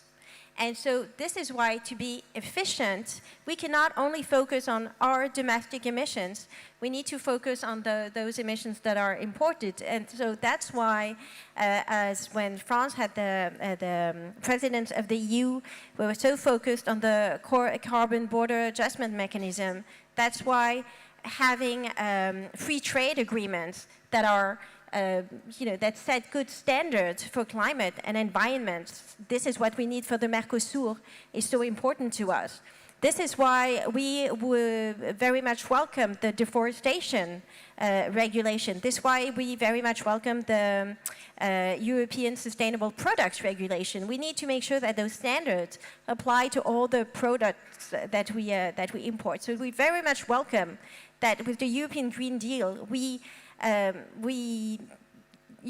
still European-centric, but we worry about how do we target the impact of our consumption and the part of European demand. And it's also about, it's not being about protectionism, but it's about acceptability. I've talked about social acceptability, but it's also a question of acceptability to our businesses, acceptability to our farmers. And we need to, when Patrick said that this morning, when all these regulations are starting to bite, we're going to really need to make sure that the promise of green growth and green jobs has actually materialized. And this is why we very much support the Net Zero Industry Package, because we really need to make those green jobs a reality. Thank you. Anne, maybe if I circle to you. So thank you. They're excellent questions. On green steel, whatever you do, don't get out of green steel. Huh? I mean, so this is really, really important. There's, of course, a reason why Sweden is a leader in green steel. It's because you have abundant and cheap renewable energy, especially in the north of Sweden. That's really important. This is, in the future, energy-intensive production is going to be in places where there is abundant and cheap renewables. So this is really important that you keep this up. If anything, I would say double down. I know that H2 Green Steel is now looking into expanding into Iberia. I think that's an excellent idea because it's the other geography in Europe that has abundant and cheap renewables. These are the kind of master plans that we need to really make sure that we build up green steel production and we keep it here in Europe. Sweden has also done a superbly good job in building out a European battery industry with Northvolt. And for anyone who's interested about the story of that, I recently wrote about it on my LinkedIn because it's really important to know that public policy played an important role here. I mean, there is really something in industrial policy that can help to stand up these nascent industries, and we need to do that better in Europe. We need to do that faster. We need to understand what is our competitive advantage. So whatever you do not get out of green steel, if only because a geography that no longer can produce steel will become reliant on countries in the Gulf and other producers. And I don't need to tell you that in times of war, that's an existential threat. We need to keep steel in Europe, and green steel in particular. Second question from the German Environment Agency. Totally agree. Last year in August, when the price of natural gas was the highest it's ever been, I felt an urgency that I had never felt before. What did governments do? Subsidize fossil energy. I understand we live in democracies. This is hard, but at least have a master plan for, okay, we're getting through this winter, but by the next year, I'm going to look at what are the low-hanging fruits to stand up new technologies, yeah? Because this will not only work through cutting consumption. To the extent that it has happened, yes, there is a little bit sort of among private consumers. I applaud that. We all did a reasonably good job. It's important. But the 20% cut in Europe has come largely from deindustrialization. Energy-intensive industries have shut down or curtailed production. No one wants decarbonization at the cost of deindustrialization. And this is the pathway that we are taking right now. So we need to keep the pressure on and really keep our eyes on the new emerging technologies. And for that, I also say we need to rethink cost. Because I am tired of hearing that these new technologies are so expensive. You know what our continued fossil energy use from Russia has cost last year? Over 100 billion euros that went straight into a war that we are fighting. So we need to rethink cost urgently. This is really a matter of existential importance. On the IRA, it was a very helpful wake-up call for Europe. No offense, Mark, but now every EU official I hear talks about speed, predictability, simplicity. Wonderful. I mean, if that's the only thing that the IRA accomplished, it's already so much. So I am very happy to hear that. And I would, again, not look at this in a confrontational way, because the fact is both Europe and the US are underdogs in clean technologies. China is leading. So to be very clear on that. So, you know, let's think about how can we do this in an amicable way, because the US is not our enemy. Yeah, we're fighting together this war in Ukraine. And to think about maybe how can we enlarge the market? How can we expand the opportunities by creating a transatlantic market for green industry, green technologies? So please, you know, I'm so concerned if we make out the US to be the enemy here. We haven't lost our wind and solar industry to the United States, to be very clear. Yes. Look, we're at time, or we're getting very close to time. So with the message that you actually ended off with, time, we don't want to hear again that time's running out. That's all done and dusted. Yeah, well, I just said this, but in this context, but time is generally running out as well. And I would really like to hear from all of you, just one last time. You know, we need to close this transitions gap. We know these issues. You've picked up on some really key themes, which really need to be paid attention to. So now words need to become action. It's like a bad final countdown happening now. So give us, in your last minute, you know, what is one way that we could actually close this implementation gap? Janusz. No, I think I'm a firm believer that, of course, the supply side and all the efforts there to clean, including the steel, and I agree with Anne there, everything what she said, I think that is absolutely necessary. But if we will not start asking those demand-related questions, and when I say consumption, I don't say consumer. Yeah, we have to basically responsibility of the decisions which we make are important. But who is setting the rules for consumers that we behave as we behave? So and who is bombarding us with all the advertisements and so on? So I think we need simply to put both sides into the question. And that would be my major advice, because otherwise it's simply impossible to address the questions related to fairness and equity. And to Francesca, just one sentence. It's good to stay optimistic, because optimists live longer and better.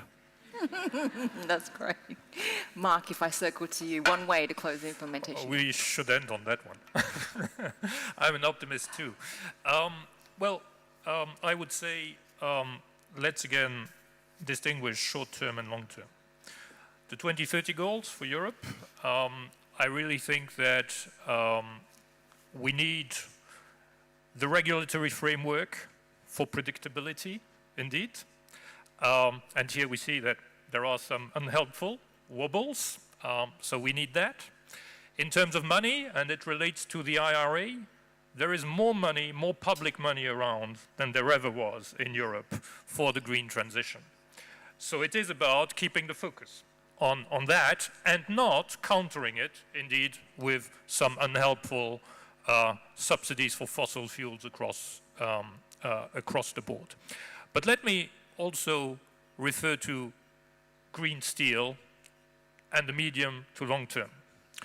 I think Janusz today reminded us that planetary boundaries are not just about the climate challenge, and in fact, not mainly about the climate challenge.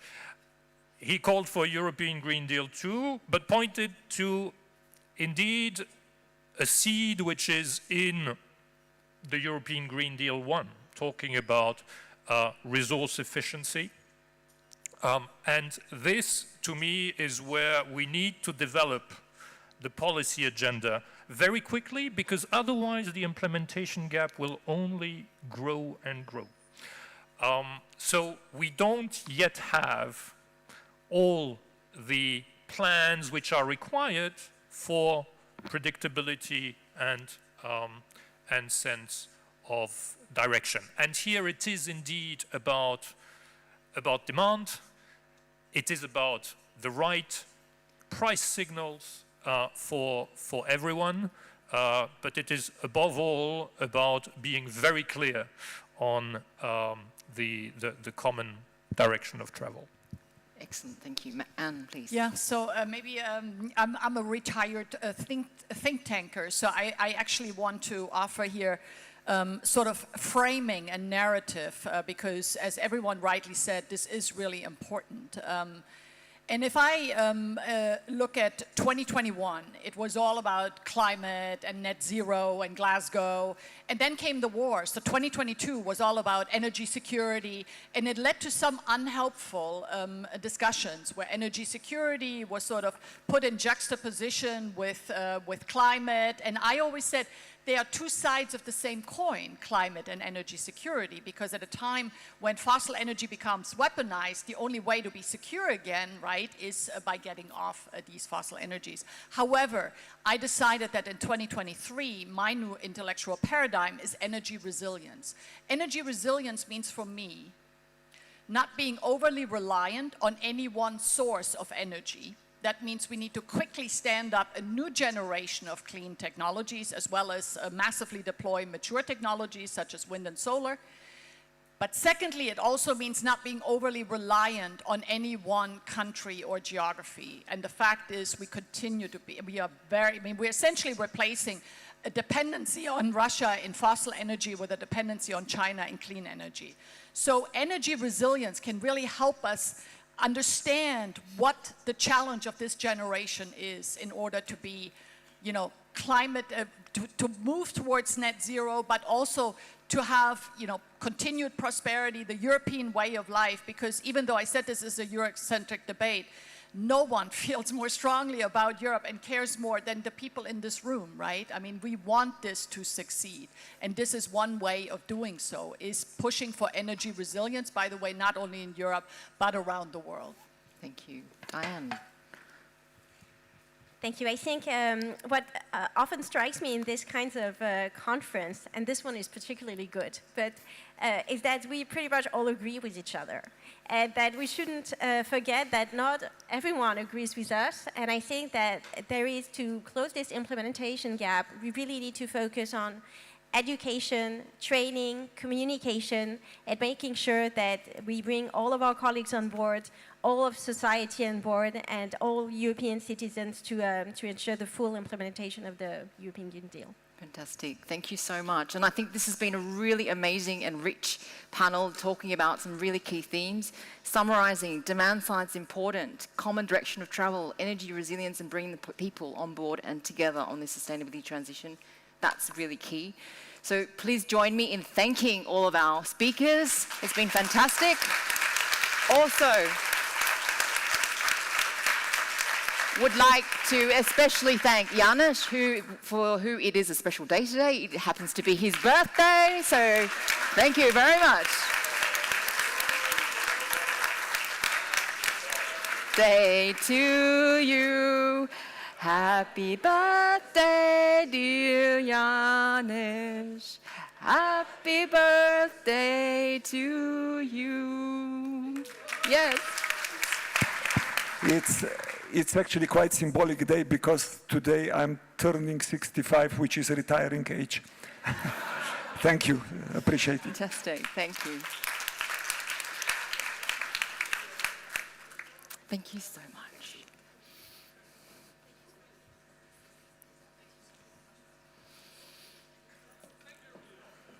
So, thanks again to this panel and to the previous panels. And before we now release you into your well-deserved lunch break, I'm just giving you a sneak preview for what we can look forward to in the afternoon. And the one thing, four really exciting things we can look forward is, one, we will have Pascal Canfin with us, who is the chair of the Environment, Public Health and Food Safety Committee of the European Parliament, and he will share with us his perspective on where we are with the Green Deal when he gets interviewed by Hans Breunings. Then we will have two more panels to look forward to about making it happen, implementation of the Green Deal from different perspectives in countries, in different other partner organizations that we are working with, and also a panel about providing actionable knowledge for the future. So how we actually bring the knowledge about what types of information systems we will have.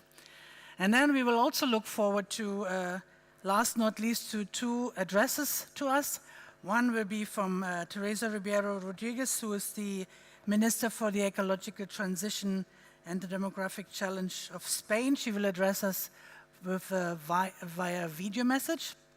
And there will be a live address by Vice President Franz Timmermans to us towards the end of this day. So with this, I release you into the well-deserved lunch break, which is served outside in the entrance hall. And we see you back here at 2 o'clock. Thanks a lot.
now it should be. So welcome back once again. Good to see you after the lunch. I hope you had enough chance to discuss, talk with people. There were quite lively discussions. And now we are moving to the afternoon part of the conference today. In the past years, Hans and the colleagues from EEA were very often invited to the European Parliament, to the Environmental Committee, to be questioned, asked for advice, or explain the different topics. So for today, we thought, okay, we will slightly change the order, and we will have Hans Brunix questioning or interviewing Pascal Canfin. So Hans and Mr. Canfin, please join us at the podium.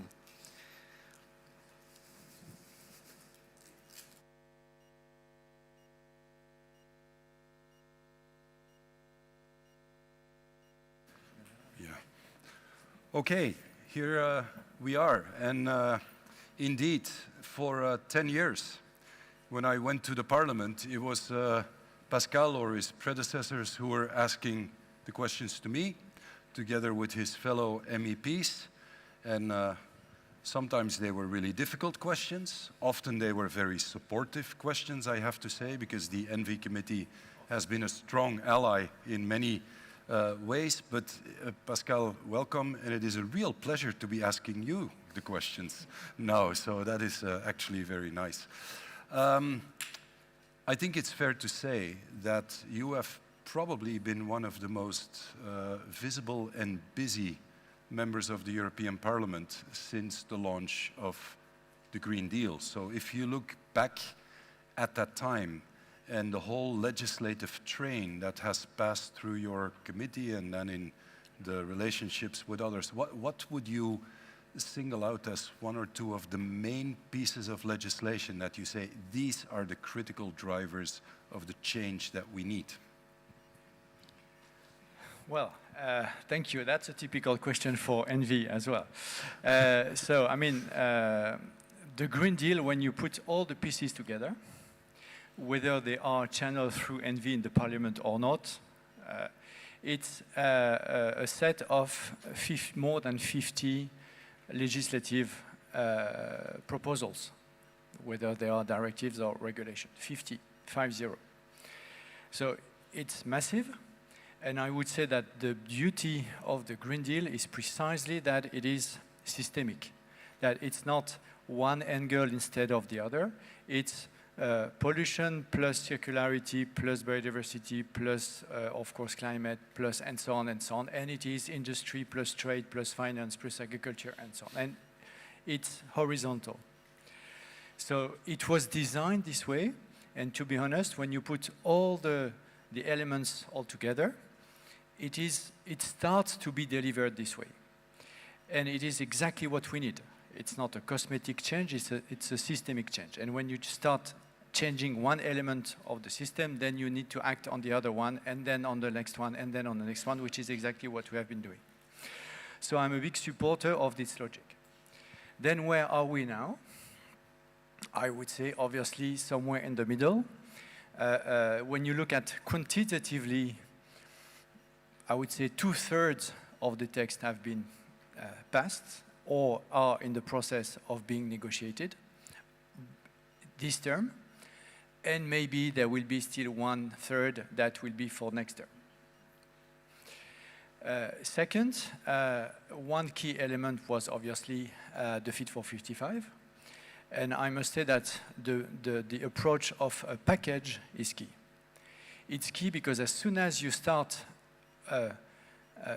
moving out of this logic of package, then you start being in a much more difficult position. I take one example.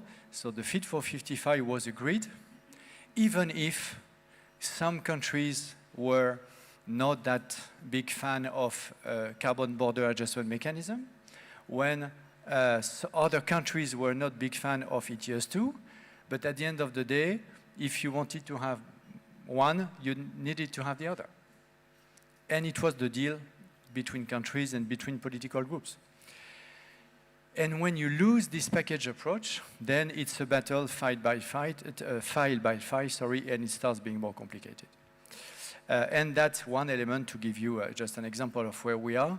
We need to repackage things for the transition for agriculture. There are seven texts that are now, as I speak, being negotiated by the Parliament and by the Council related to the green transition of agriculture. But they are not at all put together. I take just one example. It's obvious that if for some, and for probably a majority, if we are serious about pesticides reduction, we need to broaden the scope of solutions available for farmers to NBTs/NGTs. Some of the countries, some of the political groups don't like the objective of pesticide reduction. Other political groups don't like NBTs and GTs. At the end of the day, if you connect the two, you can get the two through. If you do not connect the two, you will lose on both. So it's a theory of change where we need to package, otherwise we will not deliver as we should be able to deliver. That's the first element of the answer. I guess you might have questions on cars and on other topics where we need to solve problems, but that's for another member of the EEA. No, thanks for that answer. I think indeed this morning the interventions also emphasized this package approach and the systemic nature. I tend to talk about policy bundles, and if you have a rope and you start to unravel it, it starts to unravel completely. So I would agree with that. Now, you're working in the Parliament. It's the explicitly political legitimate body also in the EU institutions. You're all elected. That also means that you are also approached by those in Brussels that are at the moment, I mean, that is the talk of the day in this place when you talk about the Green Deal, trying to slow down, trying to water down, trying to disconnect things, trying to, you know, try to unravel a bit what is or change direction. So could you lift up a tip of the veil a bit on how much that is playing right now for that next 1/3 that you are working on, and how that is complicating your job? Well, it's not only for the next 1/3, it's for the delivering on the 2/3 that are not agreed yet, and even sometimes when it is agreed, it's not agreed yet, but we'll make sure that we'll deliver on this. So that's for where we are. Obviously, agri-element, I just mentioned them, is probably one of the most controversial ones. And the only way to proceed, and that's what I said to van der Leyen and to Timmermans and also to our colleagues, the only way to proceed is to package. If you do not package, you will fail on everything. So that's where we are now, and we start moving in the right direction. Second, the connection between industrial policy and Green Deal. And what was announced last week by the Commission is very significant. And it's as often in Europe, not as always, but as often in Europe, the debate in Washington, D.C. has direct consequences on the way we see things here. After the invasion of Ukraine by Russia, there was a debate between those saying we need to slow down and those saying, on the contrary, it's a crisis of fossil energy. It's a crisis when it comes to the prices or whether it comes to the dependency. It is based on our dependency on fossil energy. It's not an energy crisis, it's a fossil energy crisis, which is very important to name as it is. Like inflation, it's not related to greenflation. There is a risk of greenflation, obviously, ahead of us. There is such a risk. But where we are in now, it's not greenflation, it's fossilflation.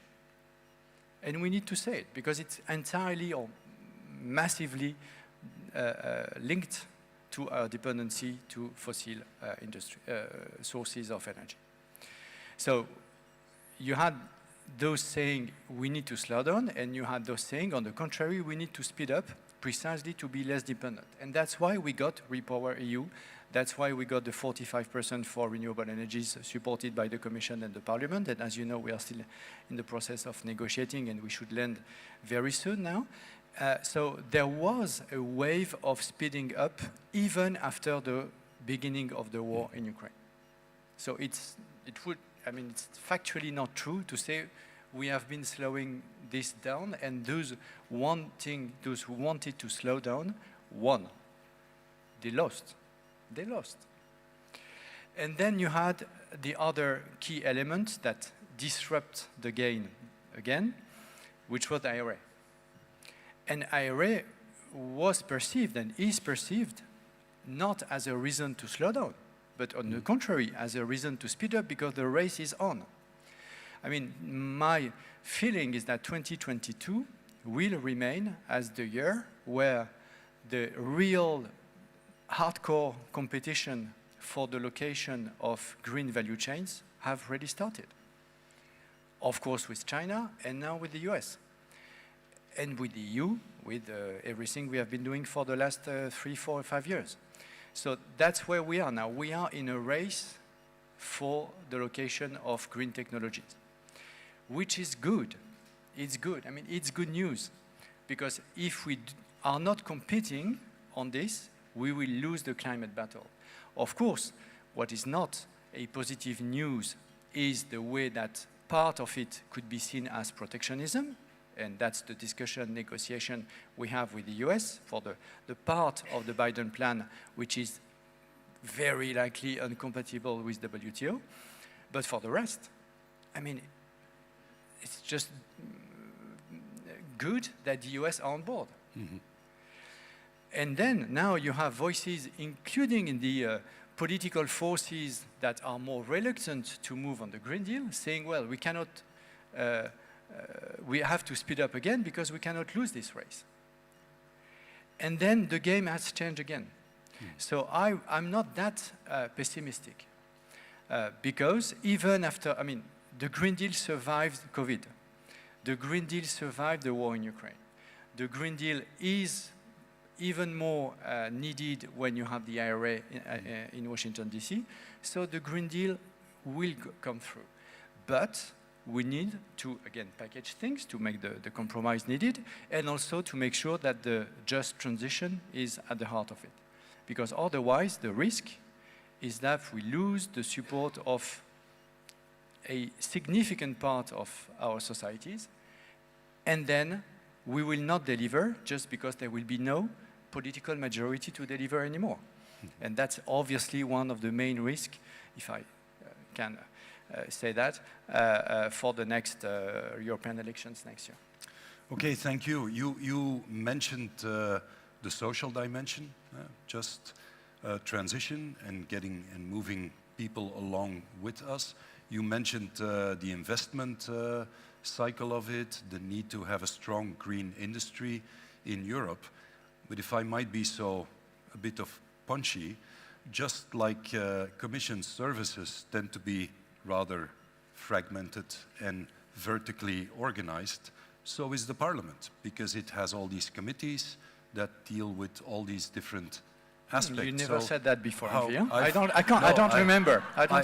I never dared to say that when I was in the Parliament, but now I can. So, so how does this this systemic logic, this hanging together of the social, the economic, and the environmental dimension, how do you organize that in a Parliament that has these committees and that has this certain fragmentation? I wouldn't be that pessimistic. You look at everything which is related to green finance is made together with Econ and Envy. We have very good working relationship with ITRE, the industry committee, and we have worked a lot together on the renewable directives, for instance. And what came out of ITRE, what came out of the Parliament, is, for instance, 45% for renewables. I mean, it came from the industry committee. So, I mean, maybe, I don't know, 10 years ago, there was a battle between environmentalists and industrial guys and ladies. It's less and less true. Okay. It might be marginally true here and there, of course, but the wave and the vision which is shared that important part of the European competitiveness for the next decades belongs to the capacity to decarbonize and to have the green technologies and to locate these technologies part of the value chains in Europe, is entirely shared in ITRE committee and in ENVI committee. So same for trade. I mean, in the past we had significant discussions between the trade committee and the environment committee, but now it's more and more aligned on the fact that EU has a role to play, like we did for the recent trade deal, to connect the climate agenda and now the biodiversity agenda and the trade agenda. And of course, ahead of us is the big issue of Mercosur. But it's on the table, and it is supported in the same term, I would say, by the ENVI community and the trade community. So it's less and less true what you have. Institutionally, you're right. Politically, it's less and less true, except for agriculture. Yeah. But then I do not comment anymore. Okay, but thank you. That is encouraging. And by the way, I referred to also the Commission that is fragmented. I'm sure that if I would put the SecGen here to ask questions, if I would be allowed to do that, the same answer would be given. No, we are connected through these joint objectives. So that is encouraging. I think it's fair to say that you've been pushing the agency towards innovation also in how we package our knowledge and present it. A couple of years ago, you contacted us and you said, do you have maps that show in a dynamic way the impacts of climate change and where we should focus for adaptation? And we put these maps together on short request, and that pushed us to think about innovation. And to have an anecdote, when I met Pascal 2 weeks ago, he said again, do you have an update of this work, and is there anything that is coming on climate adaptation? And I started by saying what I usually say, we have a report coming up and a briefing coming up. And he said, yeah, I know you have reports and I know you have briefings. What can I use? Yeah, give me something I can use in my political communication. So could you reflect? Not only me, the members. But could you give us some insights also on how you look at the work of places like the agency, but also the other agencies, because there are 5 under your committee, the work that we do and how we bring that knowledge into an explicitly political debate where you need to find common ground, and we always hope based on solid knowledge and on rational decision making. So can you comment a bit on that? So obviously, I mean, having this agency and your work and the work of your team is key, is a very important asset for the Green Deal. Because you cannot build without having the foundations based on data and knowledge. It's obvious. So that's the first element. One caveat to that is that you're always missing the data. Okay, so the risk is the famous sentence back to the tobacco time of the battle between health groups and tobacco lobbying, saying more science is needed. Okay, you might be right, but more science is needed. And to be honest, it's partly true, it's partly a trap in which we shouldn't fall. Because we have enough data, enough science to move forward. And again, the risk, and I know that in some fields, some lobbying groups are still asking for more data and more science before acting, and in 10 years' time, they will say exactly the same as they did 10 years ago. So we need not to fall into that trap. So that's why it's not only producing data. It's how do we communicate data and how do we use them to win the narrative battle. And for instance, regarding the fight of narrative on one legislation which is under negotiation on pesticides, regarding the impact of this regulation on yields, well, it's very important to have the data, fine, but it's also very important to look at the fact that the yields in agriculture, in the main crops, are already flat when they are not already decreasing.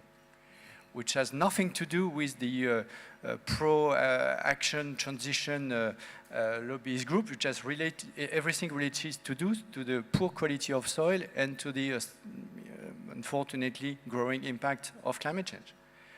So we need to produce that kind of data to serve a narrative and to serve the battle we are in.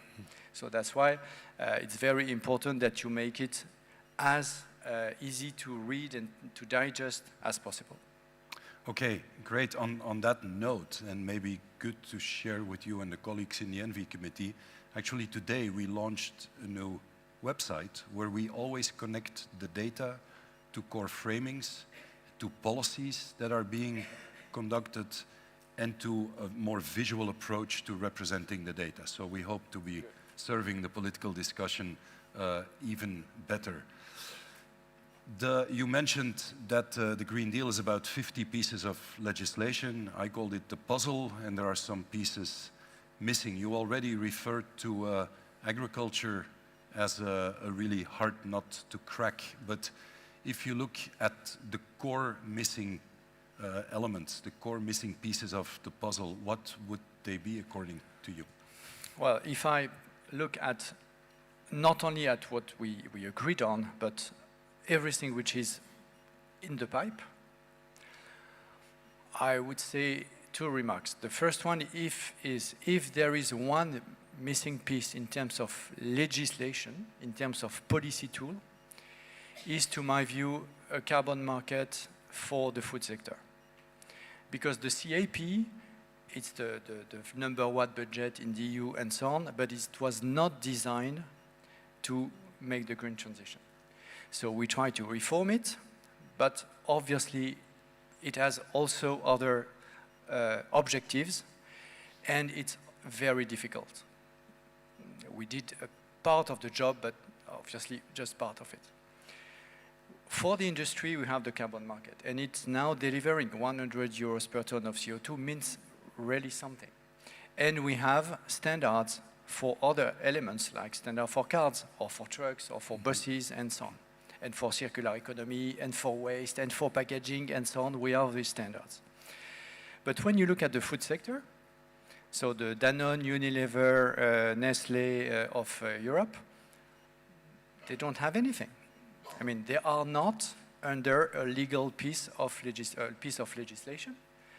When ArcelorMittal is under a cap and trade system, and there is no equivalence for Danone and Unilever, which, when you know the importance in terms of impact of the food sector, is, to my view, missing. So if I would spot one missing piece, is that one. And that's why I'm trying to push the Commission to use the sustainable food system, which is due to come in September, to officially start the process of saying by, I don't know, the 1st of January 25, there will be a concrete proposal for a carbon market with biodiversity co-benefits for the food sector.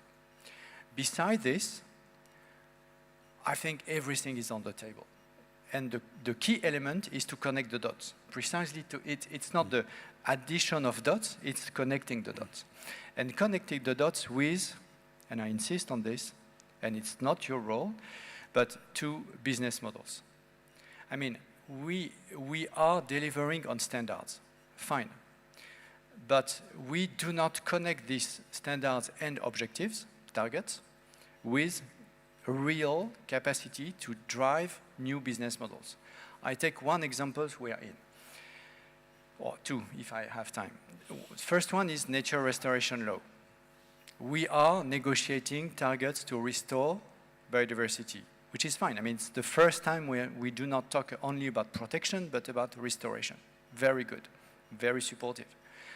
How much does it cost to restore a hectare of degraded land? What is the business model? Who is going to pay? Who is going to share the risk? Do we have the financial engineering to create new investment fund to be able to finance this over the next 10 years? I mean, this discussion is not happening anywhere. And the problem, I can tell you that after 6 months of negotiation, we will have a text. We will discuss about the target, the timing, blah, blah, blah, blah, and then the text, the law will be in place, and then what? And then the risk is that just nothing happens, because if we do not create the financial engineering associated to that, and the business models, partly public, partly private, we will fail. Exactly, to be very frank, as we have a risk to fail on the building standards. I mean, we have been pushing, and France has probably one of the top law in Europe in terms of standards. So to put out of the market category X, Y, Z, and so on. But if you do not have the business models to finance the renovation, the risk is that in 5 years' time, we will say, well, too bad, we failed. So we need to do so. And I must say that I've been asking and pushing the Commission to do so. I must say as well that I failed, because the Commission is not minded this way. I don't know if, I guess there are maybe a representative of the Commission in the room. I mean, they do not connect with the EIB. The EIB does not connect with the negotiation we have. Together, to be able to say, okay, at the same time we are negotiating new rules, new targets, new standards, new objectives, we have the way to deliver with financial engineering and business models. And as long as we do not have the two elements together, we take a massive risk, the massive risk of disconnection.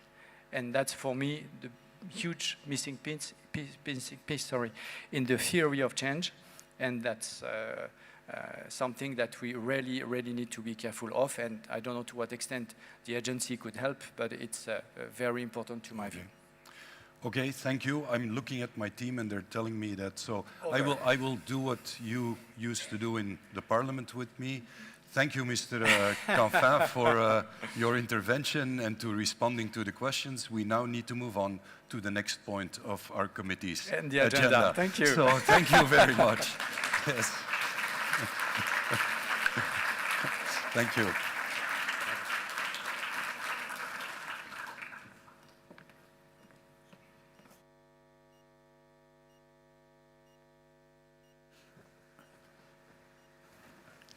So thank you, Mr. Canfin. Thank you, Mr. Brunix, for a nice interview. And Katja, over to you.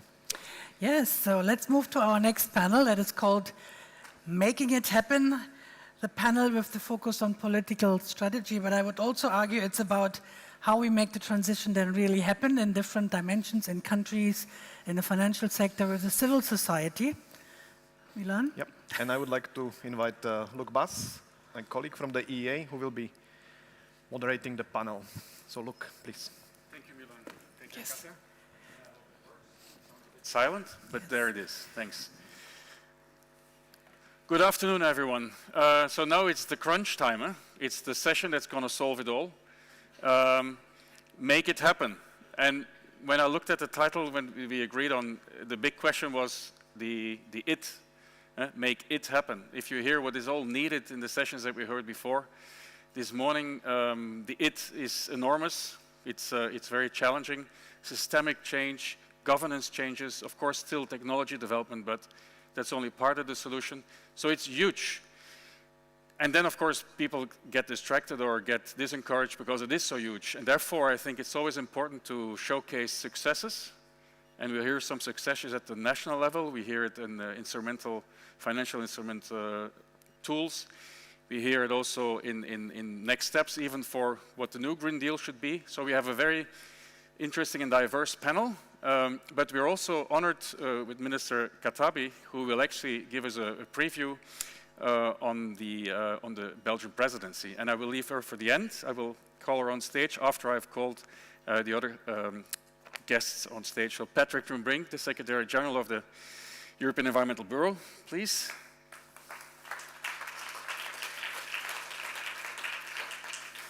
Thanks. At the end. Yeah. That's our civil society representative for the day, I think. So he should actually have a big hello. Then I'm going to call Nuno Lacasta to the stage. He is the president of the executive board of the Portuguese Environment Agency.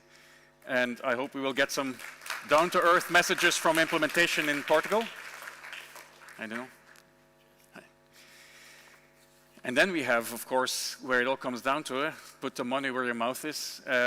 We need the money, we need the finance, we need the rules, we need the governance, and for that we have Helena Vienes Fiesta. She's the commissioner of the Spanish Financial Markets Authority, but for today, even more important, the chair of the EU platform on sustainable finance. Welcome, Helena. So, and before we go into the panel debate, I have the honor to invite Minister Katavi to give us her preview of what the Belgian presidency priorities will be for beginning of 24, which, by the way, I think the success of that Belgian presidency will be crucial for some good debate in the run-up to the elections just after. Minister Katavi, over to you. Thank you. Thank you very much. It's really my pleasure to open this panel, make it happen, on the important topic of how to put things in practice. So before diving into national implementation, allow me to first zoom out to the European level, which is obviously the main driver of national environmental lawmaking. Belgium, you just told it, will take the presidency of the European Council in January 2024 during the last month of this Commission. This will be particularly challenging because we hope to discuss and close as many as possible important files that implement the Green Deal. But at the same time, the Belgian presidency will seize the moment to look beyond 2024. How can we make sure that the Green Deal remains an important governing framework and that all goals of the Green Deal will remain important? How can we, for instance, avoid that the measures to make Europe climate neutral, resource independent and competitive do not compromise other important goals of the Green Deal, such as biodiversity, circularity, zero pollution, and leaving no one and no place behind? And this poses a real concern to me, especially when I see the tendencies in recent discussions on competitiveness under the EU Critical Raw Materials Act and the EU Net Zero Industry Act.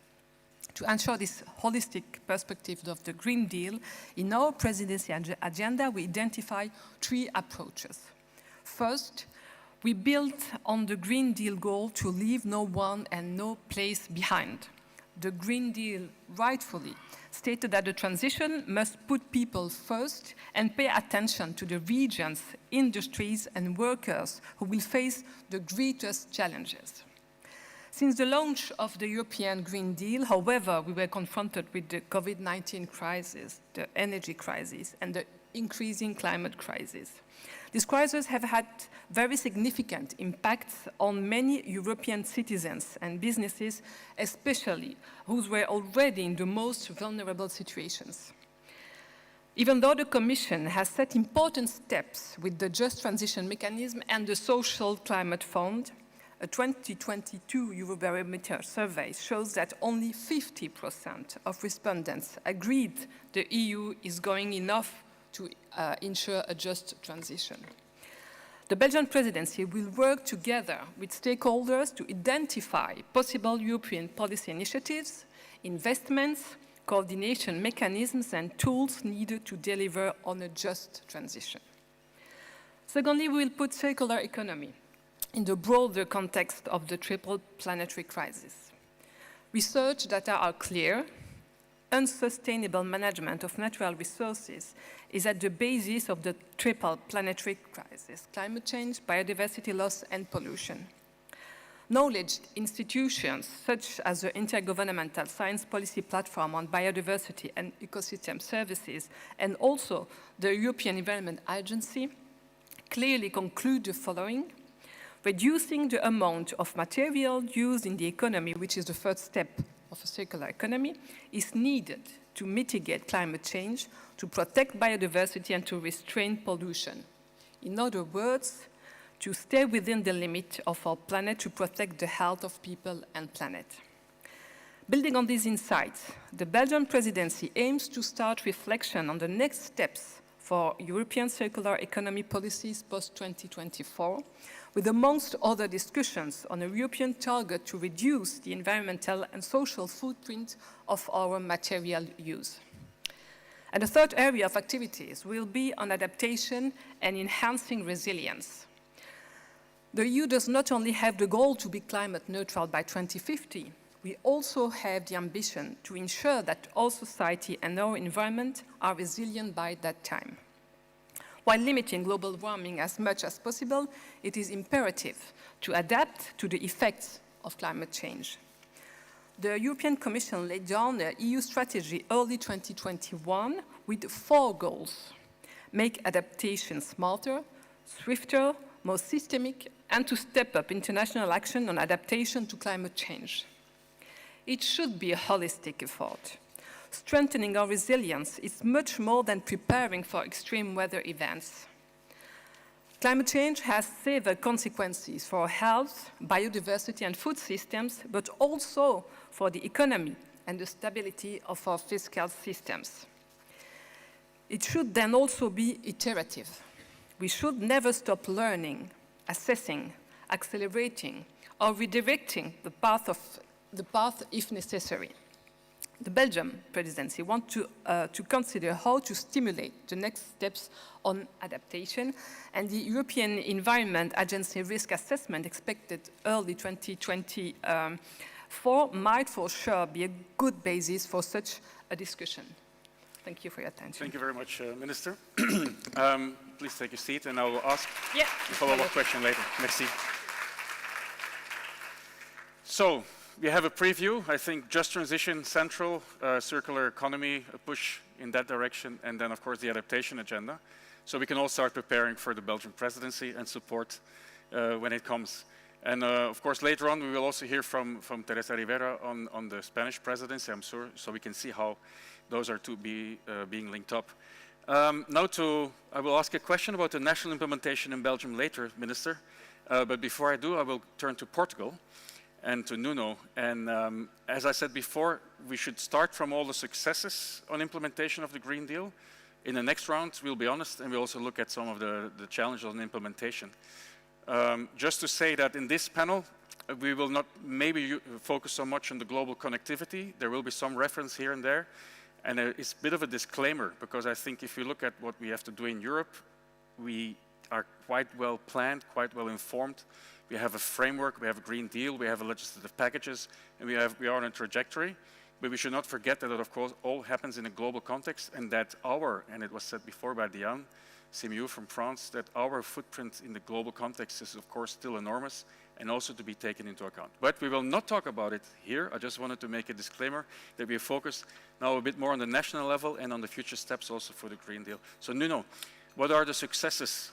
Which ones would you like to share with us in Portugal? Well, thanks very much for the invite. This morning somebody said that Europe had been successful over the past 20 years, for instance, in renewables. Europe has been successful in renewables, not so much that it researched and developed renewables, which is true, but because it had a measure, one measure, which made all the difference, and that was called feed-in tariffs. And if you fast forward, what you have today is a context where renewable deployment needs to happen at a scale and at a pace which, as we've heard this morning, is unprecedented.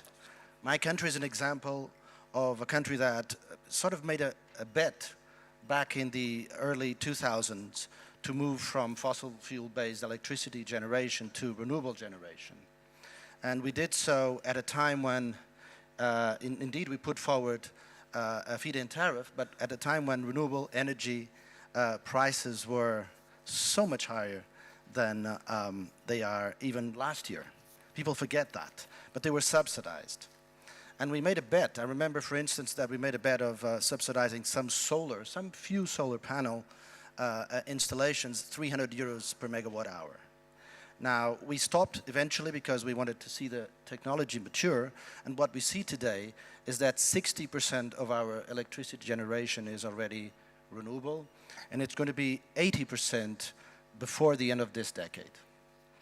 This means, however, that what we've done over the last 15 years needs to be done now in 7 years. And therefore, as a result, we have no one to look for. Nobody's done that, ever. Not even China, at the speed and at the pace with which they've deployed renewables. And what we've decided to do in that respect was, of course, to stay the course, because frankly, for a country like Portugal, we have no alternative.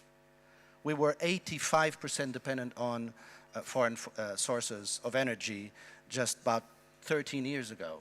It's now gone down to a little less than 60%, but it's still 60%. Why? Because two sectors that we've mentioned this morning, transportation and households, are still not as efficient for sure as is in electricity generation. So we are racing against time, but in a good and positive way. We have to put in place roughly 15 gigawatts of renewable energy over the next 7 years. And the good news is that the solar auctions that we put forward have been quite competitive, and in fact the best prices in the world, closely followed by Spain, because there is this notion that indeed you can change your energy mix and continue to grow economically if you do the investments. Now, to be sure, we're a little bit ahead of the pack. And what we're seeing in other European countries right now is that they have to catch up at a scale which, of course, is commensurate to their own size. But our lesson is that if you stay the course, we will avoid, as we've done already, 3 billion euros a year of fossil fuel imports that we've now deviated effectively towards renewable deployment, towards a nascent renewable energy. And we heard this morning somebody also say that Iberia can now become, and this is my last point, can now become an interesting hub for some green industry.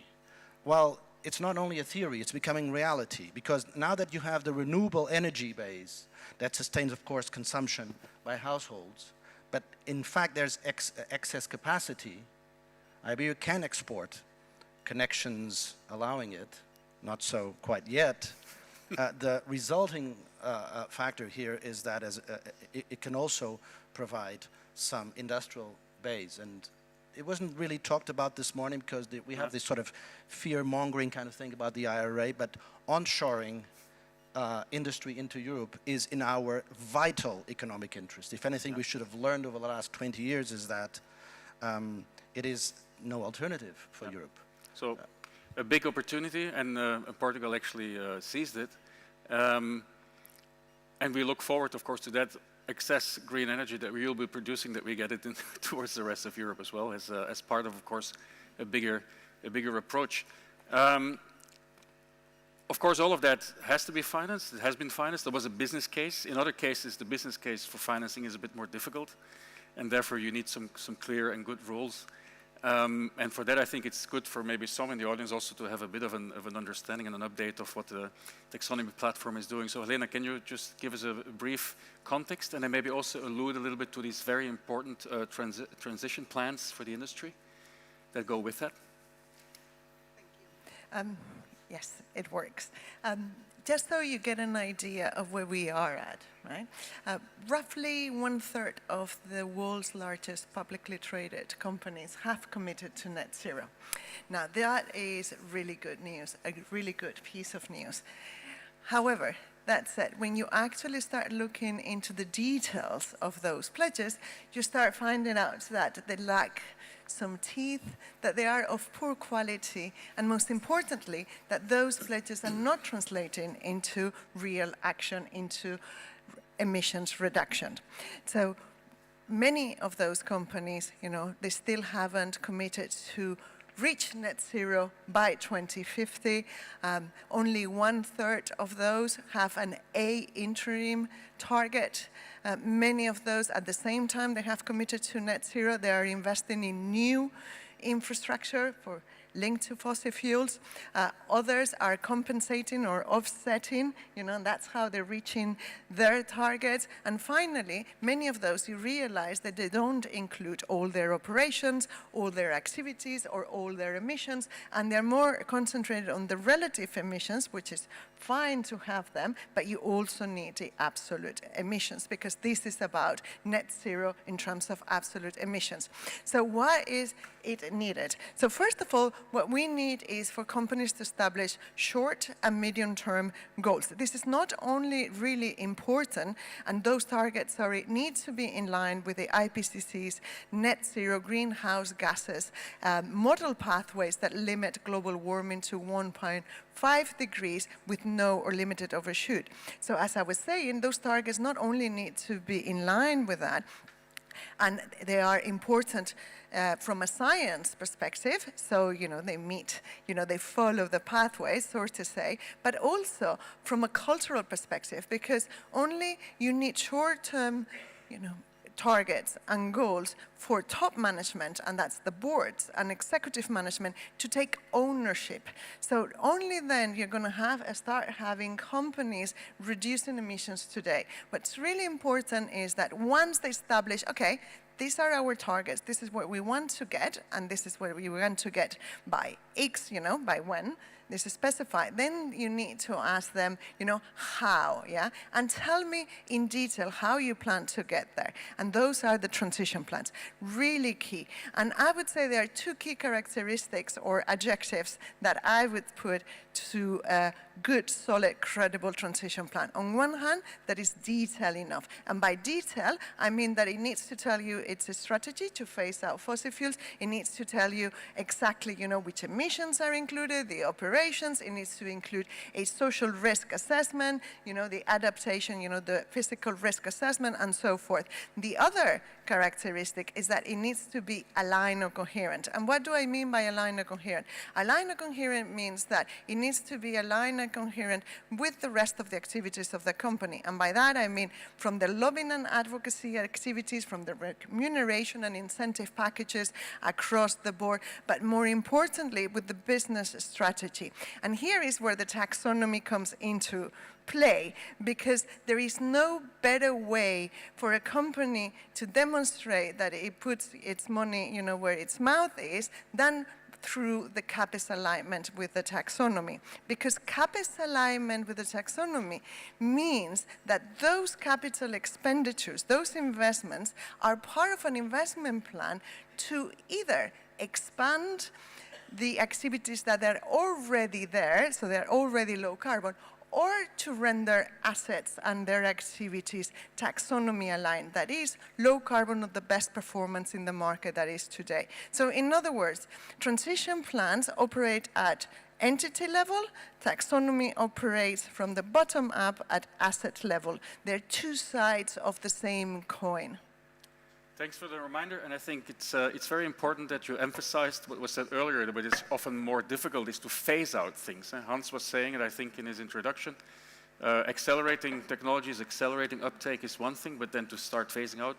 So if the taxonomy will be able to help to do that, then we're looking forward. And I'll come back to you later when we can hope to see some of the real implementation triggers from that taxonomy to happen. Before I will go to Patrick, I think I'll just give the Minister the opportunity to build, of course, on what you said just on the presidency, but also to give us a bit of an update on what are your success stories in Belgium at the moment, and where have you been active in following up on the Green Deal? So maybe I will begin by repeating what has been already said. I think that the biggest and maybe the first issue on the Green Deal is, at a European level, is that we need to move away from the silo approach.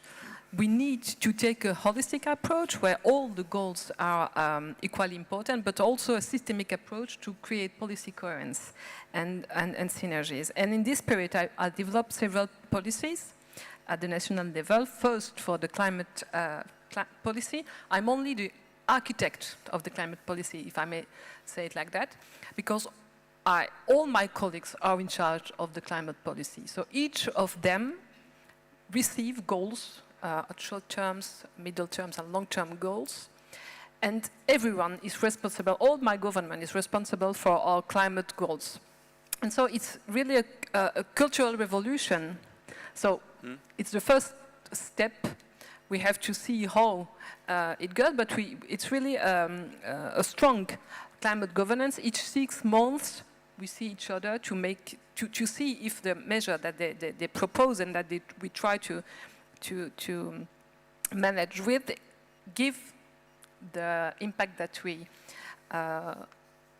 thought it will give, and if not, they have to put on the table other measure. I forget to say that we've transformed our goal in reduction our reduction emission in carbon budget. So we know for each measure what at what result we have to come. So if not, they have to put on table, if I may say it like that quickly, the same budget with another measure. That's first. We also have a knowledge, it's a new one, a knowledge hub for critical raw materials to gather data and insights from economic, social, and environmental perspective on materials flow and impacts. We also have a knowledge hub on do not significant harm within the Environment Ministry that assesses the compatibility of public investment initiative with the Green Deal objectives.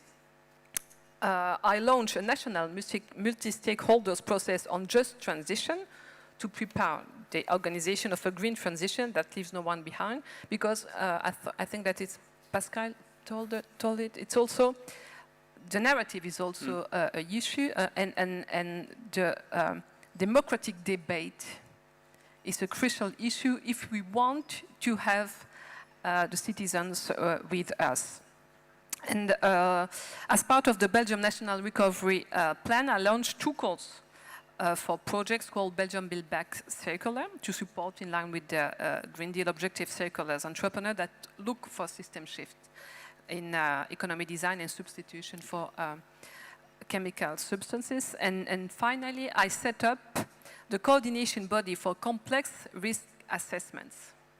In the first phase, it will focus on the risk associated with the climate crisis, but over time, it will do so in the context of all the planetary boundaries. And I think, just to conclude, come back to the first point, the climate governance.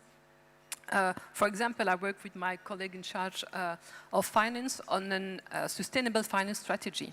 I work with my colleague in charge of economy on a strategy to move from the linear economy to a circular economy. And so,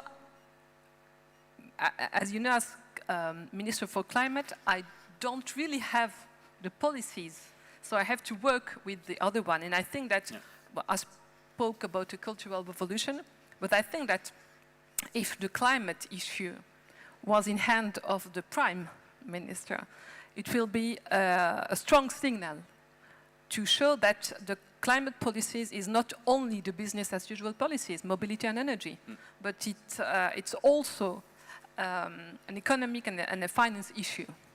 Okay. Thanks. It's good to hear the very concrete efforts, and also especially on coherence, because I think this is one of the things that was said throughout the day as well. Coherence of the policy, ownership of the policy with the different ministers, and of course with the Prime Minister, so as you explained.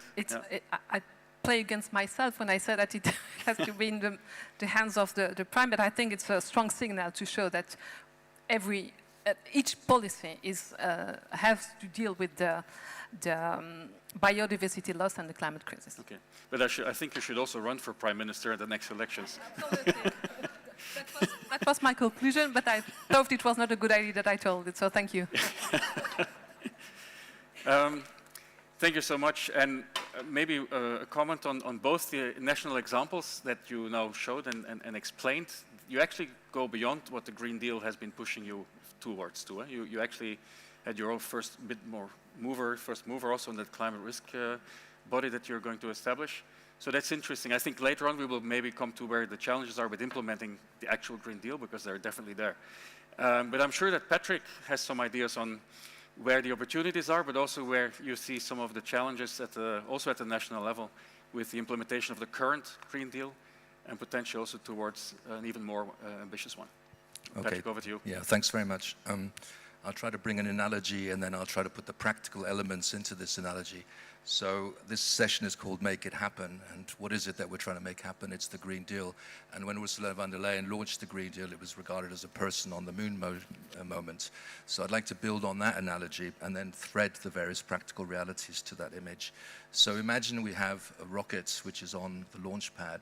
This rocket will cost a lot of money, and so hence we need all the financing. It also needs to work, so we need to build on the successes, and so we hear from Portugal the various successes. So we see in the reality the progress of heat pumps, the progress of photovoltaics, and so on. It also needs fuel, and the fuel is both quantity and quality. It needs not just the amount of fuel, but the right quantity or the quality of fuel, and those are the various files of the Green Deal.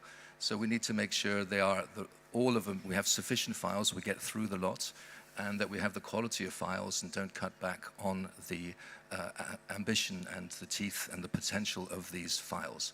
So there is absolutely essential for us to finish what is on the table in the next 15 months. We absolutely do not know what the next parliamentary election will give, so it is really beholden for the Swedish presidency, the Spanish presidency and the Belgian presidency to get this done. And then getting back to analogy, you also need to actually have the right to have this rocket take off. So you need a permit for taking off. And there's a lot of discussions now about permitting within the REPowerEU, but also in the Minerals Act. So we need to make sure that we have the permit. And here, the best thing to do is to make sure you have the right people doing the right assessment with the right data, with the right consultation of the local population to make sure you actually get the site for this rocket and this launch at the right place. And there, if we were to skimp on any of those elements, you actually might have it wrong and you might actually not be able to launch, which gets to a complication then for the launch date, which is essential with respect to the next parliament and election. Now, of course, if you're going to take off, you need to then have not only enough fuel, but you also need to avoid having any fuel leaks. So when you look at the battle of narratives that we've heard so far, I mean, deregulation push is massive, and the various speakers congratulated us, Europe, for having weathered the COVID and now weathering the Russian war in Ukraine and the instrumentalization of this war for either ideological or short-term economic benefits. This, if we heed those, and if we reduce the permits and reduce the assessments, this is the equivalent of a fuel leak. And everyone knows that you don't want a fuel leak on a rocket which is trying to reach the moon. So when you, assuming that all of us work together, and again, this is the issue of policy coherence, because you need to make sure there's coordination between NASA or the European Space Agency and the pilots. So you need a whole of government approach. Then you need to then have the right compass, and Potočnik is, of course, going to construct and give us this compass to get us to the moon. But when we're suddenly shot out into the space, we suddenly have to overcome gravitational pull. So here the gravitational pull is, of course, the status quo and the current economic lobbying is a reality that short-term interests can overcome visions for the future. So do we actually want to listen and to heed all of these short-term interests, when in fact they're undermining this vision? It's a dream, you say, to go to the moon, but I think we all understand that it's a necessity, so maybe we shouldn't listen to that. And finally, once you're out there, of course you need to chart the path there, and then you need to make sure the pilots actually work together on the controls, so again you need coherence. But then also you need to make sure the compass is in the right place, and just to reiterate what was said before, the social dimension needs to be absolutely key. So it's an image here, but I think it's superbly practical, because we need administrative capacity. We need, I forgot one thing, compliance enforcement. You always need to check if the rocket's parts work. And this is where inspectors are important. You need inspectors to check every element, because if you have an inspector, then they may have a problem. We've seen that far too often. And we all know in 2008, in the financial crisis, there's been a lot of cutbacks nationally in inspections and assessment and public participation. And therefore, we really need to, if we're going to get to this man of the moon as the end now, then we need to make sure at a national level we have enough capacity, enough information to ensure that we get these right decisions. So I give you the person in the moon moment and what we need to do to get there. Yeah. Thanks, Patrick. A very interesting analogy, but I think by now we will need a rocket to Mars, not to the moon, and hope that all the parts work. So we have to also put the target further away. But you, Minister, you would like to react, and I think from now on this is a possibility to react or ask each other questions. And if for every reason, which I would be surprised, it slowed down, then I have questions of my pockets. But I wanted to have you have a good discussion. So, Minister. I just wanted to react because you spoke about the short term, and I think that effectively the short-term perspective is the first enemy of the transition, and we are now discussing at the European level, but also at the federal level, about our budgets. And you see the right part, if I may call it like that, of politics who ask to come back to austerity and so on. And we know that the transition, well, in the short term, the investment are how can I say it? When we see the budget in the short term, you see that no one wants to invest because the energy crisis and the COVID crisis needed a lot of invest. But if we stay in such a short-term vision, we prepare the next. How do you say it in English? The next, also in French, I don't remember the name. No, but also in French, I don't find the word. Les trous budgétaires.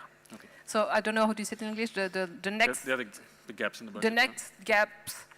And so we really also need. It's also a cultural revolution to ask for invest if we want to save our budgets, and it's really a critical moment when also Europe asks to the member states to react on future European budget strategy. And so we have, it's not only on a transition perspective, but we see that we pay today the disinvest the previous governments made. And so it's, the short term is really, I want to emphasize that the short term vision is really the first enemy of the transition. It's the moment to ask for investments and not the contrary. And back to the cost of inaction, as said before.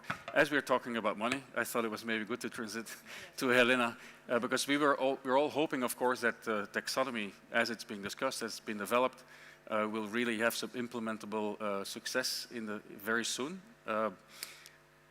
When do you see that materialize, and what do you think will be still the biggest challenges when it actually becomes a tool that is going to be used? Let me start with a real example, right? To bring it down to reality. And I am afraid, and I'll start with a disclaimer, yeah?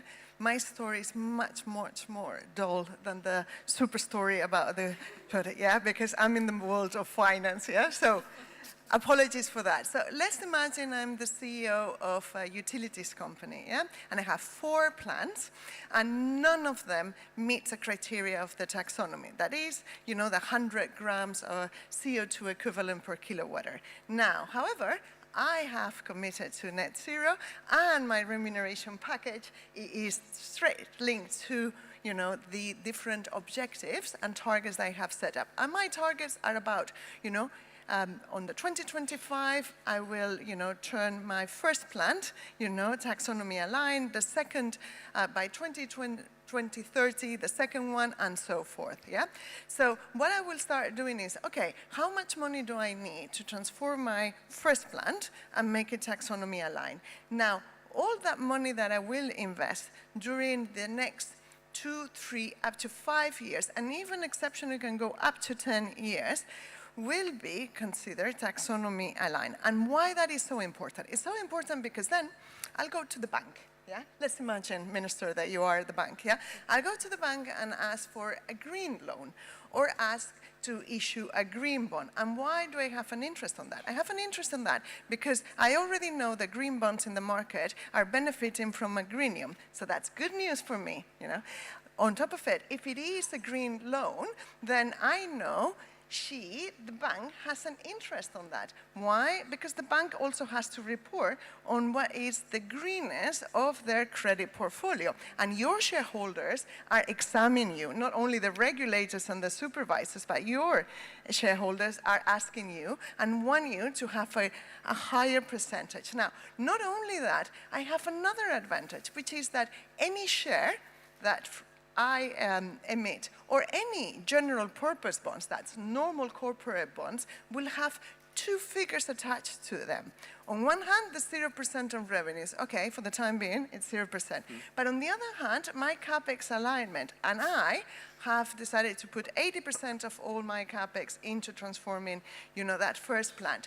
So that's 80%. And why that is very important? It's very important because all the funds, that's the portfolios, that have either a sustainable investment objective or environmental characteristics have an interest in having companies like me with like an 80% on the CapEx.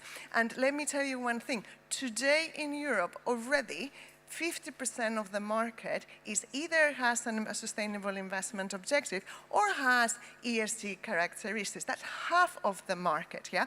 So my interest is to be appealing to those. And guess what? If that demand, comes in to materialize, then I will access cheaper capital. And that's how the plan works. And I will go farther on that. Not only is an interest because of the financial products, is that those asset managers, those asset owners have in turn an interest in having a higher percentage of the taxonomy. Why? Because either they have to disclose that percentage of alignment as institutions, or it's their clients that are asking them, because in turn they have.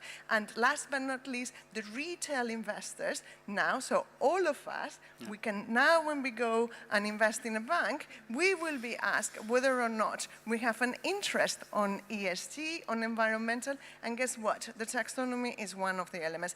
And that's how the whole puzzle works. The problem we have, and I'll finish with this, is that for the time being, we still haven't started yet. So it will be this year, the first year, that we'll start seeing the alignment on revenues and CapEx. And I finish with this. Until now, all green funds have been monopolized by revenues. And the whole story is about revenues. And everyone is complaining because the revenues alignment figures are very low. Guess what? The whole purpose of the taxonomy is moving forward, is how you're going to invest. So the taxonomy is a tool to help companies access cheaper capital that is invested in the transition. Thanks. So I think with this, I hope there's a lot of investors in the room, because I think you got some really good advice, and you can start preparing for where to best invest, especially in the sustainable field. Nuno, yesterday at the EPA network meeting, we discussed many of these things as well. It's a network of the heads of the environment agencies in Europe that EEA has a secretariat for. It's an informal network, and so it's a place where we try to think out of the box a bit, but also see what actually the challenges are that are coming at us. And one of these is a bit linked to renewable energy deployment, but it's also into the land use space, into the removals. Is there something that you wanted to come back on, or something else that you wanted to comment, of course, from before? No. But it's interesting to see that in the context of how that will be financed as well. And I think it links pretty well with what Patrick was saying, because, I sort of represent here somebody sort of doing work in the trenches. I mentioned earlier that Portugal alone has to deploy 15 gigawatt of renewables over the next 7 years. Last year, or the last 12 months, we've approved 2.5 gigawatts.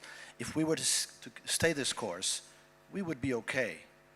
We would have a buffer of a year, more or less, all other things being equal. But what it also means is that if we learn from the lessons of renewables in terms of wind power, what we know is that, as always, after a certain point, the curve starts flattening, and then the marginal costs issues come in, and then it's, the most attractive peaks where there's more wind get used up. So what I'm trying to say here is the following. We have a lot of land, even a small country like Portugal, because we have a lot of sun. And what I mentioned earlier is that we didn't bet on solar 15 years ago, and now we're ready for that because prices are attractive and our capacity, nominal capacity, is huge in proportion. But if we keep issuing permits at the level and the pace that we've done historically, we're not going to be approving 2.5 gigawatts a year. There is no chance that's going to be happening. So although I understand your image, I would argue that what we really need, and in a way we are a bit more advanced than Repower EU in Portugal, because when we read that, we already began doing that. We need to rethink the way we issue permits. We need to rethink the way we do regulatory approaches. In other words, what we began doing was we began sitting down with promoters long before they had their permits issued and started devising criteria for a solar panel installation to deploy itself, to have green buffers, to have regulated distances towards populations, to have set-aside areas in each council municipality so that we wouldn't have one municipality 20% renewable or deployment, another one with 0%.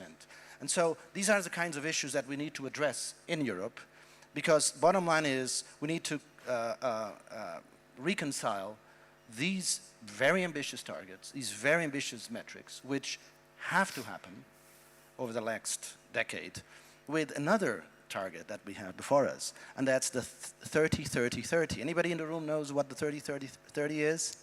It's designating 30% of protected areas by 2030. And although we can do that fairly easily in Portugal because we have Europe's largest marine area by far in the Atlantic islands of Azores and Madeira, that would be cheating. So we need to go back to land and ensure that we can make these things compatible. Okay.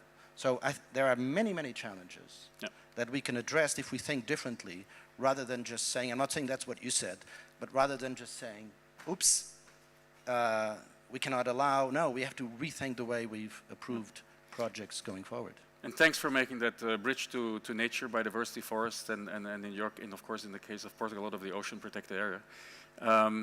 And of course, those are the files, or at least the restoration file is still in the balance. There's these files that still have to conclude, because we're talking about the implementation of the Green Deal, but at the same time, the whole framework is not even yet fully finalized, and we're looking towards presidencies also to take a lead in that. One thing we have not addressed yet, and I'm going to turn to Patrick for that, maybe to kick off a few minutes on the social dimension and the importance of the just transition. It has all been said today, and I want to link it maybe also to some comments of what will the community that wants to push this agenda forward, what will we have to do, or what will have to happen to make sure that there is a next Green Deal, and even better, a more ambitious one. And I think it's very much linked to that social dimension, but I'll leave that to you. Okay, thanks. There's a lot of questions in there.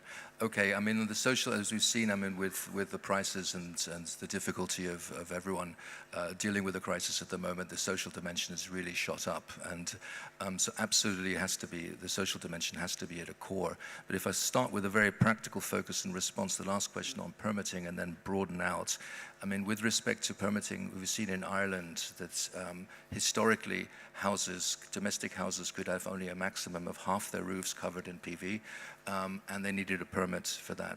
They have then released that, so they now give 100% of the house with no permits. So it is possible to, and this leads to the social dimension because it leads to empowerment of the citizens to be able to provide their own energy, and that also then facilitates the move to a heat pump because the economics of a heat pump is improved if you have your own solar.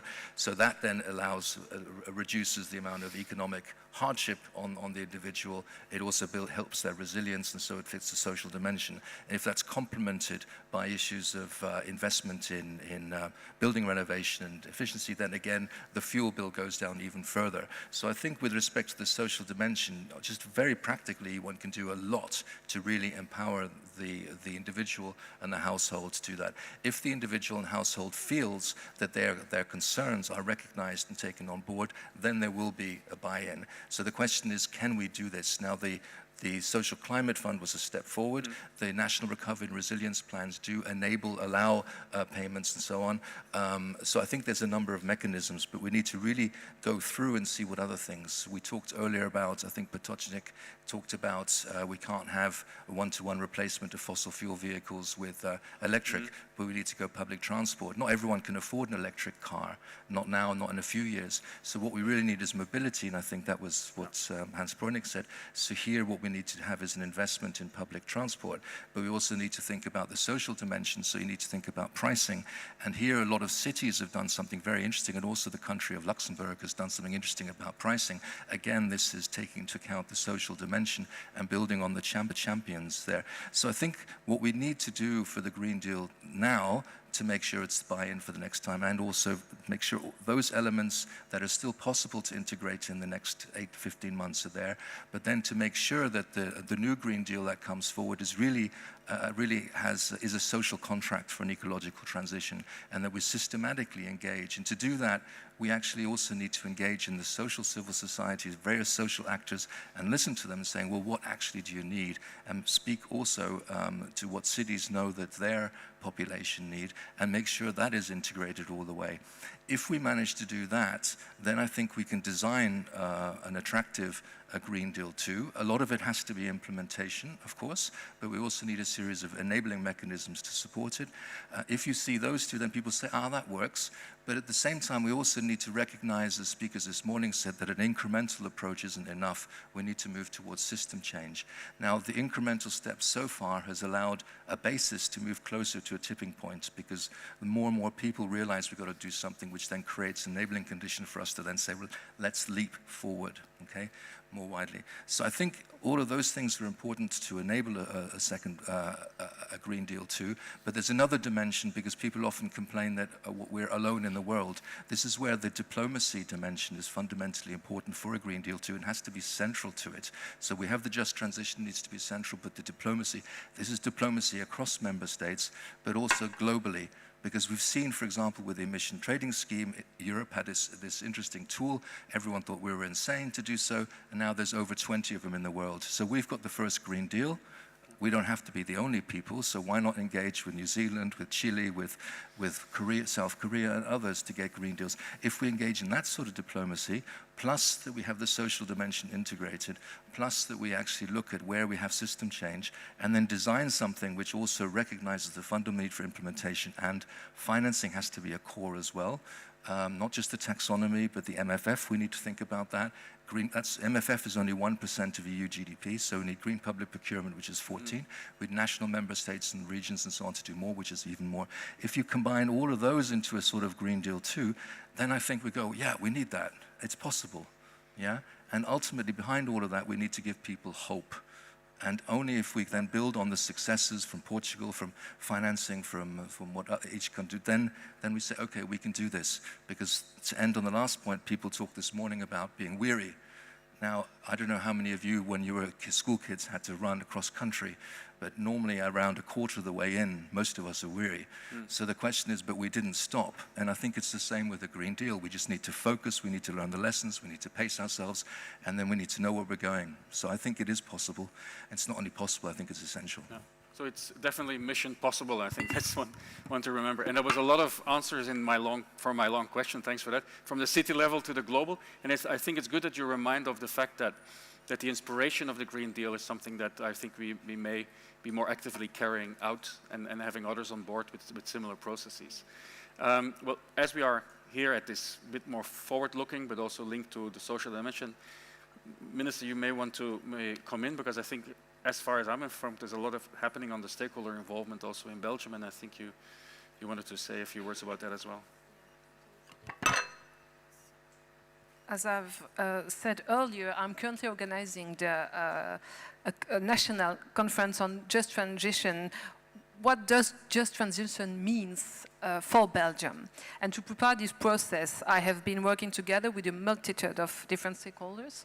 A multidisciplinary group of 22 scientists is preparing an academy report. A newly founded citizen assembly will deliver insights and recommendations. And finally, I'm organizing roundtables with the Belgian civil society to also gather their valuable input. And all of these actors are in the process of finalizing recommendations to the different Belgian government. You know that there are a lot. And on how to organize and institutionalize the just transition in Belgium. But I also organize thematic climate roundtables with many different stakeholders to give input in our federal climate and energy plan.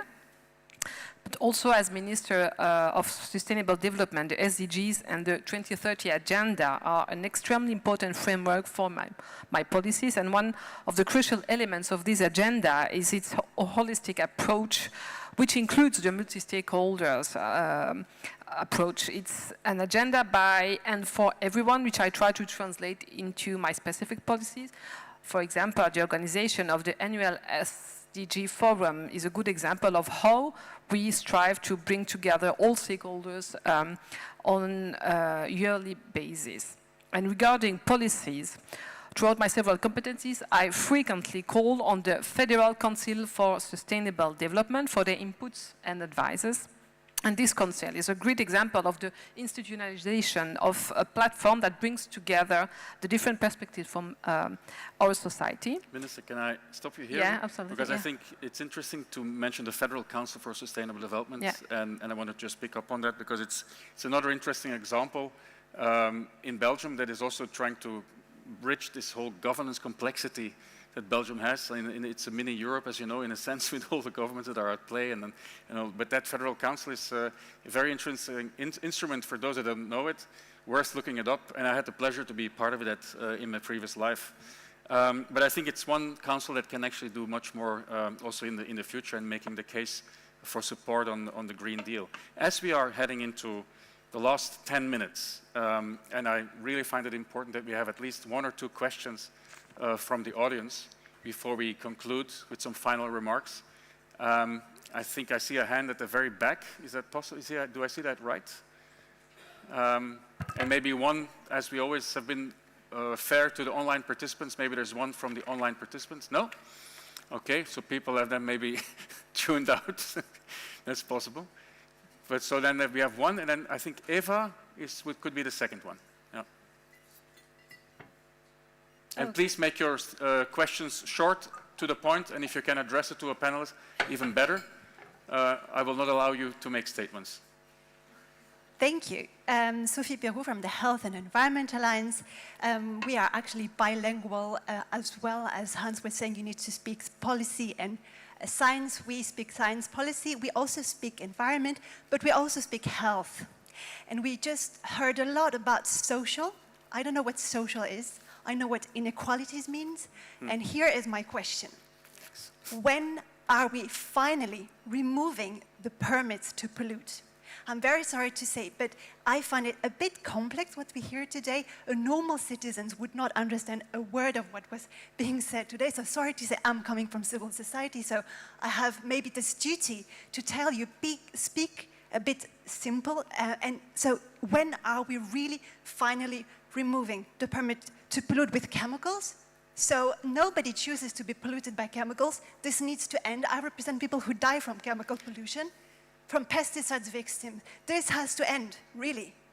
Secondly, thank you. More than 300 people are dying from air pollution in the EU every year. When are we ending this? This is not, I'm really sorry to say, but people are getting angry. And if people get angry, you know what happens with the EU elections. So I'm sorry to say, but we need the sense of emergency. So when are we going to get this? Thank you very much. I was saying that I wouldn't allow for a long statement, but I agree with you. The sense of urgency is something that we have to constantly be reminded of, and we have to, and everybody reminded in the issues has to be put to responsibility. So there is a fair case for a call, and I leave it as a call because I think it's good, and we are reminded. I'm not going to. Maybe your colleague from civil society may have a short response to that. But it's a fair it's an observation. I wanted to say something about the complexity. That is also a good point, but that's also the problem when you drill down into the solutions. Unfortunately, they are often complex, and the instruments to make it happen are not simple. What we need to achieve is rather simple. How we do it is not so much. But I agree it was at times technical. Please. Yeah, sure. No, thanks a lot for the question. I mean, social is about health, it's about justice, it's about equity, it's about empowerment, it's about justice, and it's all those issues combined. But just to respond to it, there are 4 pieces of legislation, actually there's more than 4, but I'll only mention 4 quickly, which we can make sure that we have progress to make sure that citizens realize that something's happening. The Ambient Air Quality Directive is out. It doesn't yet commit WHO compliance. I think it has the opportunity if we do that. REACH, has been promised, was dropped, was delayed, and is now there and has been weakened.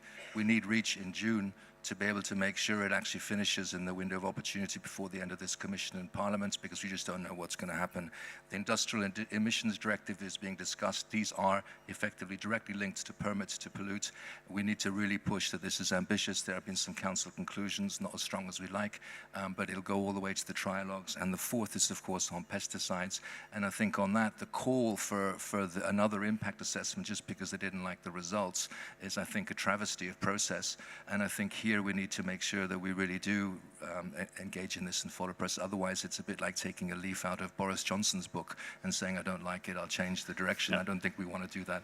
So I think the social dimension is key, and thanks for grounding us again in very practical reality. But we should push on those four and others, of course. Thanks. Thanks, Patrick. I'm going to now allow for a 1 minute last response, because I've been urged for time, although it says 5 minutes, but I think it's from the previous session that we have actually lost a bit. So, Nuno, your last remark before I wrap up?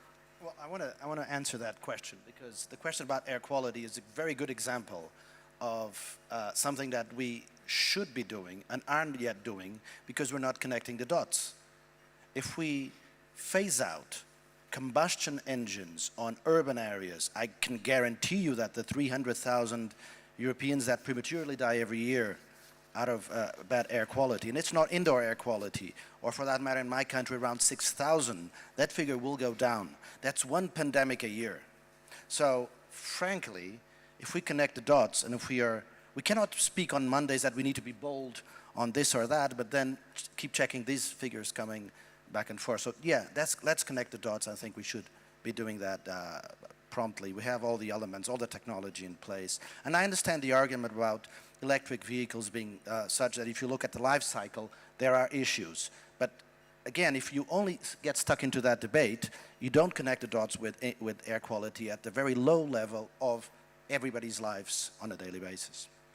Thanks, Helena. Yes, I would say there is absolutely no chance to reach net zero without the financial sector. So there's no transition without the financial sector. And that means that not only the financial sector needs to contribute to accompany the rest of the economy and to support in finance all the real economy to transition, but it also means that the financial sector needs to transition itself, and that means the full decarbonization of its credit and its investments portfolio. A lot of the accent has been put on how can we get, the financial sector to invest in the technology, services, and products that we need to transition. Now, more emphasis needs to be put also on how do we get the financial sector to fully decarbonize their portfolios. Thank you. Thanks, Lena. And the final word for the Minister. Thank you. If I may, I will conclude with a call for strengthening the social dimension of the Green Deal, of the Green Deal 2.0, if I may call it like that, but also the policy coherence. I think that the link between climate change and ecosystem, food systems, the link between climate change and resource use, the link between health and environment under the principle of one world, one health should be strengthened too. I think it's this policy coherence is one of the most important conditions to achieve the goals of the Green Deal. Thank you so much. So I think we've heard a lot of practical solutions, a lot of make it happen stuff. We still look towards challenges, that's clear, but we see that financial instruments are being put more and more in place, going to be used. We see successes from Portugal, we see the needs for dialogue, for stakeholder dialogue, and some governance changes, and especially that coherence, which is really important. One thing I wanted to add is that, in principle, the network that is celebrated today is a knowledge network, but I think it's much more going to, and this will be the next session, much more going into what do we actually do with this knowledge, and when do we not make knowledge the goal in itself, but to do what to do with the knowledge. And I think it was said by Pascal Canfin before. We know more than enough, and compared to what we know, the action is way behind. So, but from today, there is a lot of hope from this panel, and I would like a big applause for all panelists. Merci. Thanks. Merci. Merci. Thanks a lot.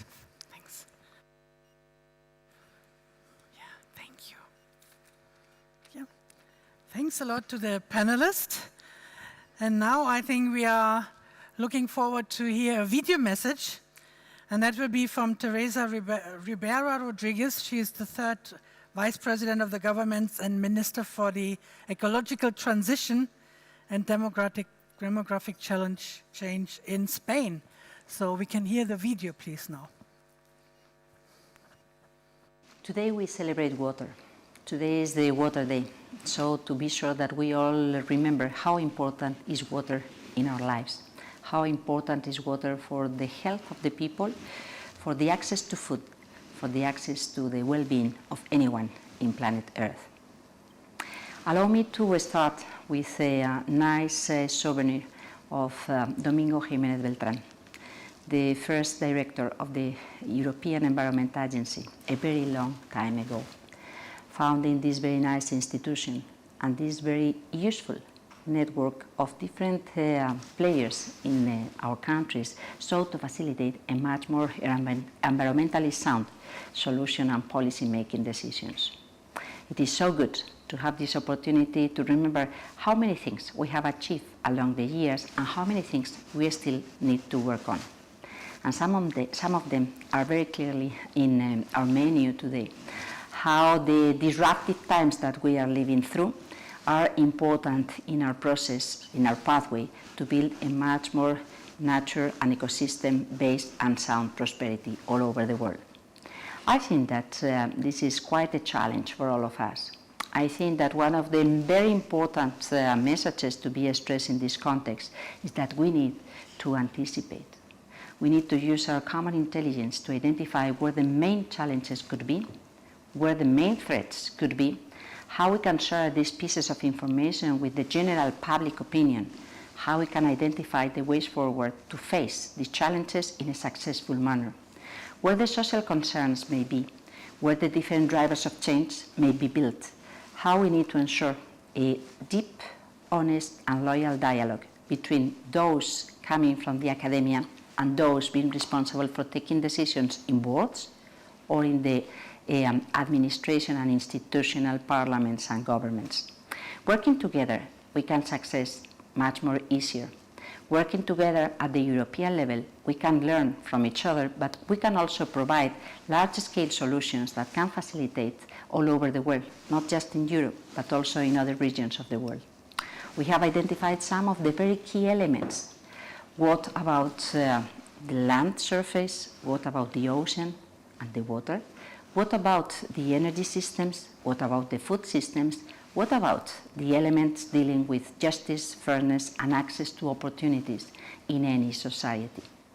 These can be some of the elements that you will be discussing today. These are some of the elements that come up when we connect health with environment.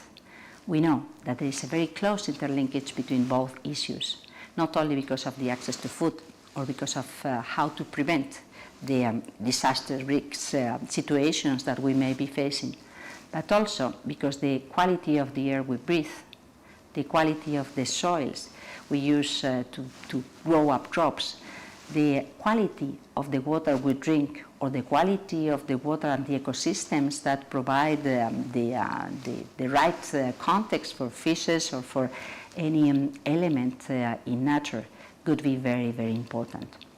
I think that the effort of the agency is key in many other aspects. For instance, how much we can improve the intelligence manner to deal with the waste we produce, the waste we consume.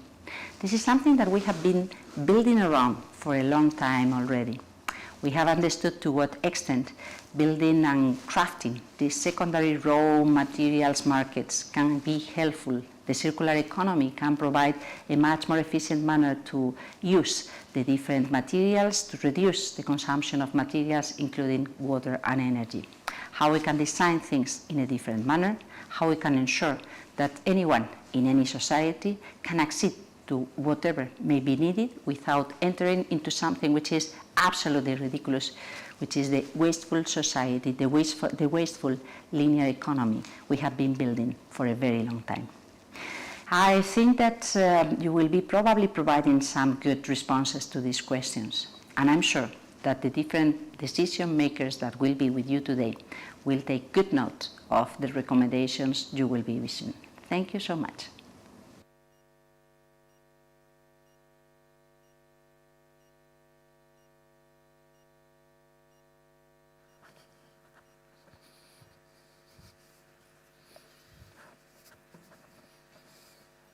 Okay, thank you. So this brings us to another panel. We have been discussing the role of the data, role of the information. The whole network, the whole EEA is based on the collection of the information from across the Europe. And what are the new trends and the plans for the future? That's basically part of the discussion in the next panel. Okay.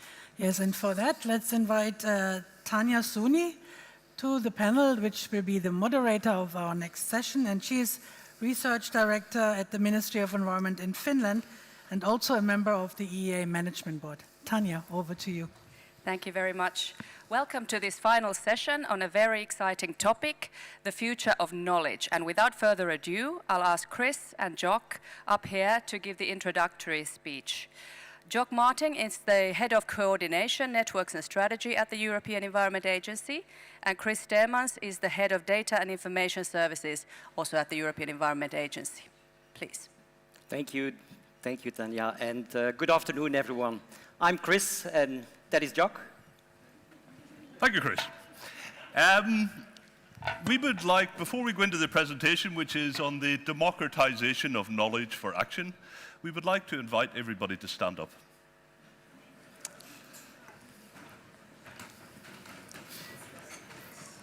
Sorry, Stephen, this may have come as a surprise to you. We would like people to sing. We're only going to ask you to sing 4 words. Imagine all the people. I will give a practice, and then I will do 3, 2, 1, and then invite you to come in as a group. So this is John Lennon, Imagine All the People, which goes something like, imagine all the people. Okay, so, as a group, 3, 2, 1. Hurrah. Great. Now, we thought we would do that because you may have noticed there's not a break in the afternoon, and by the time you get to 3:30, things tend to dip, and I find music the best way to lift spirits and life and so on. What we would like to do, and there's meaning to those words, because in this presentation we're going to talk about people a lot, and we're going to talk about imagination a lot in this context of democratization of knowledge for action. And what we want to talk about is how it is we could use the unprecedented exponential growth in knowledge that we have, mentioned by many, in support of an unprecedented policy agenda to engage beyond the policy agenda towards the wider citizenship in terms of what we know so they can do something as a result of that. And what we want to do is we want to talk about moving from knowledge as a product, which is our dominant paradigm in the European Union and which is often read by few, towards knowledge as a service, where you take the same knowledge, you work with it differently, and you make it accessible and usable by many others. An example of a product is an annual indicator on Arctic sea loss. An example of a service is windy.com. Now, I realize all of you will probably go to your phone, go windy.com, Go ahead, not a problem. Delivered by 2 guys in Czech Republic, drawing on ECMWF and other data sets and creating a service, which is useful because if you want to go and swim or sail or surf or fly, sometimes it's quite useful to understand the wind. They're using climate data to provide a service of a different type for many people. And I love it because when I go to the pub, my friends talk about this. They never talk about the EEA indicators. There's something in that. I think the issue of urgency is in the room all day, and I think we may be underestimating it. But I wanted to show 4 indicators just indicating why it is we do need to move from this paradigm. The first one is the emissions and prospects for greenhouse gas emissions. Hans mentioned it, 3 times faster than we've managed as the most successful region in the world for the last 30 years. A circularity rate of 13%, when we need to be at 25% by 2030. That's a very flat trend that has to become very steep in the next 7 years. The conservation of habitats, At 15% in good condition, we need to be at least double that by 2030. And a population which has been exposed to environmental impacts at levels which are not really acceptable if you go back to the aims that we have in the EU policy and the values that we have in the EU policy. And we tend to represent this in a product, and this is the State and Outlook for Europe's Environment Report 2020, our piano table, which tells you the outlook is really not promising. So we do have an urgency issue. What we're doing is we're trying to go from a product towards a digital service for the SOER 2025. Take all our information, pull it together more intelligently, and make it accessible to more people through this approach. But by 2030, we would like to move away from doing the report every 5 years to doing the report continuously. And we would like that to be informed by continuous monitoring. Over to you, Chris. Thank you, Jock. So, and if you allow me, I would like to spend the next few minutes back to basics on the data. It was mentioned already, a lot depends indeed on the underpinning data that is supporting this knowledge development. The data revolution that you probably are familiar with, it's switched to another gear. So it's switched to the next gear with a much increased speed. And then the question is now, are we, and when I say we, our agency, but together as well with the many organizations in our network, are we ready to follow that speed? And I've just picked up a few examples from on the slide that, as well as from the observational data. Now we know we invested a lot in infrastructure in space. We can now monitor everything from the top of the atmosphere, the land surface, up to deep in the ocean. We get continuous data and information transmitted that we are making available to advanced data analytics. The same now, if you could say that, if you take the example of transport, we know every airplane, every ship, every car, real-time emissions, all this data is available on the web. The question is, how can we consume that? How can we make it available to create the knowledge that we need for, especially then for the Green Deal? And that I see, and what I will do is, I selected from the many challenges we have in that domain, three challenges that I will illustrate. And the first challenge I see is the access to this data. And there, the strive that we do here in Europe to an open data policy is crucial. And I take here the example that you might have seen from the Copernicus program. The success of such an investment in new monitoring techniques is thanks to a free, open data policy. And if I take an example then very concretely of what has been discussed today about environmental justice. If we take the example of Amsterdam, if you go to the open data services from the city of Amsterdam, you can monitor precisely environmental injustice in the cities. Now we have as well, at the European level, we are monitoring more than 800 cities at that level. We have the data available. We can as well find sources of this open data. We have as well the initiative in Europe on EU open data spaces. So it's at our fingertips available, but are we ready to make this information available to the citizen and to the decision makers? So it is possible. The second challenge we have is, as you probably might have heard about, it's a lot in the news, is artificial intelligence. Are we ready to decide on how our community will be ready to define a policy on the use of artificial intelligence? And I take here the example of air quality, where at our agency we use artificial intelligence to improve the information services related to air quality services. And how we do that is that all the monitoring data that's collected by our member states, all the in-situ monitoring data, we combine that with the data provided from the Copernicus program, the atmospheric monitoring, as well as the land monitoring. And by then applying artificial intelligence to reprocess this big data, to refine it to the local level of interest to the citizen, we then can deliver this information on a device that is accessible to everybody, as well as use the same information that we make then available through web services on, for instance, an air quality index where you can compare cities from across Europe. That information as well then, we can go further. We can combine air quality information with other polluted data, and that's what we are putting together now in what is called an environmental and health atlas. And in that atlas, we combine the different risks of pollution, noise, air quality, heat waves, together as well with information on well-being, the access to green urban space, quality of bathing water, and to provide, like here, the example where we are today, we can tell you, for instance, when it comes about schools, what are the quiet areas around schools or hospitals, or if you are somewhere in your location to know what environment quality is at your fingertips. So that is what will be currently launched in the coming weeks. And what I see as the third, and that of course depends on how you improve this data integration, this analytics. And for me, the third challenge is to continue building on the investments that is done on research and innovation. And that comes back then to the creativity. And I take here an example of climate adaptation.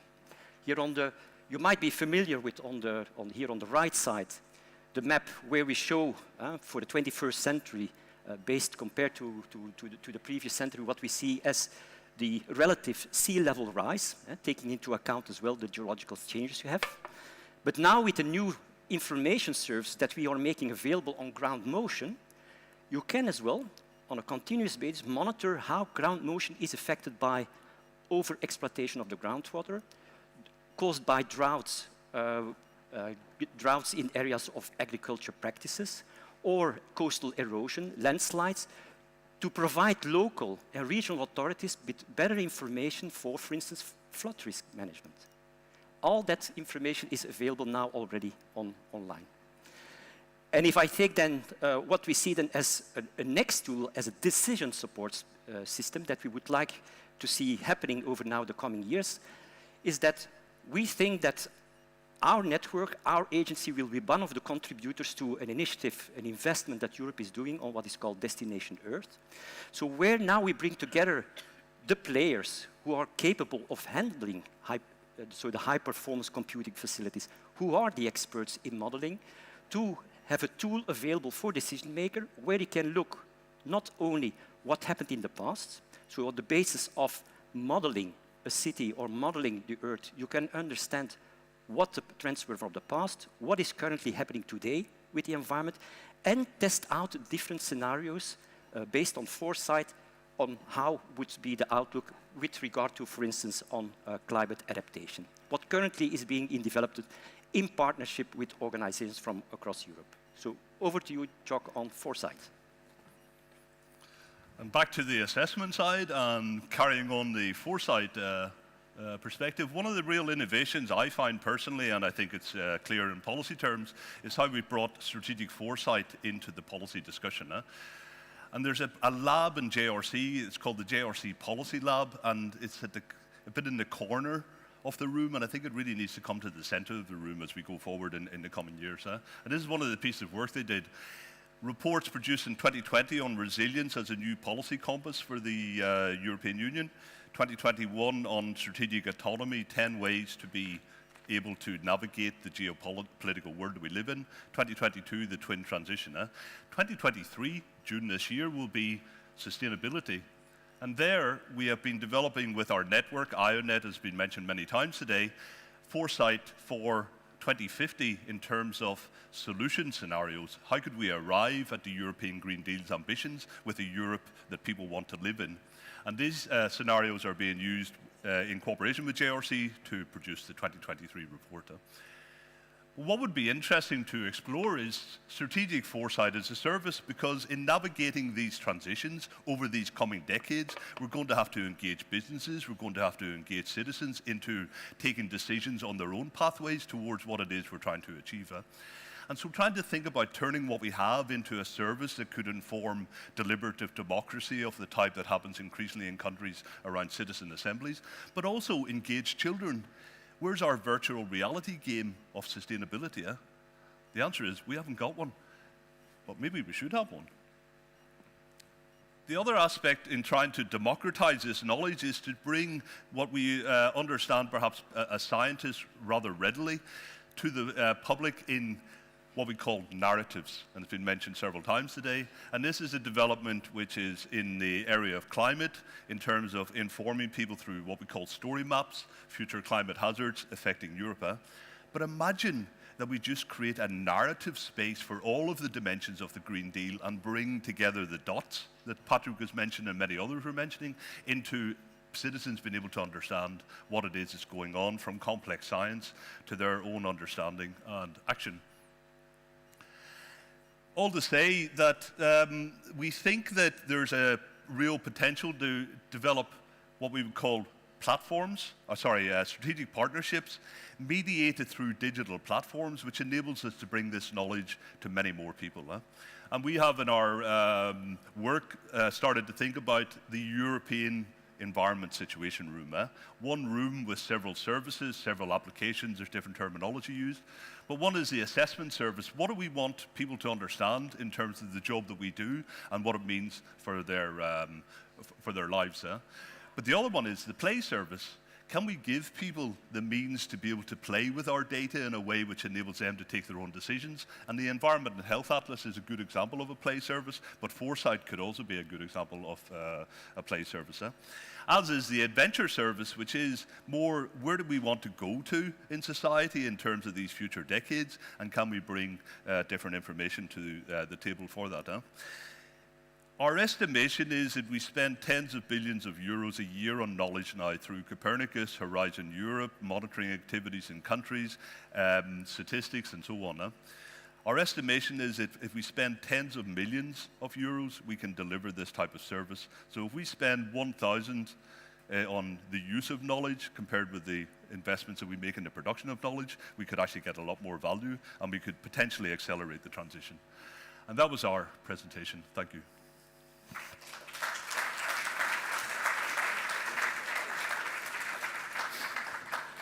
Thank you very much, Jock and Chris. Very, very interesting. And we are now going to have a very short panel, only about 35 minutes, and we're going to get reactions to this presentation from our panelists.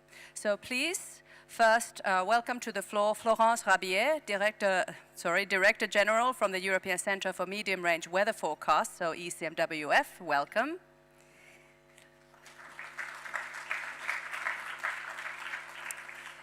Next we have Alberto Arribas, the Europe Lead for Corporate Environmental Sustainability Science at Microsoft. Welcome.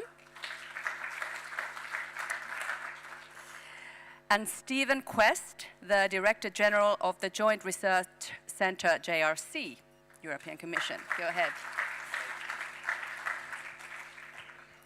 And at first we'll get a brief opening statement from each of you, just 2 minutes. And we'll start with Florence.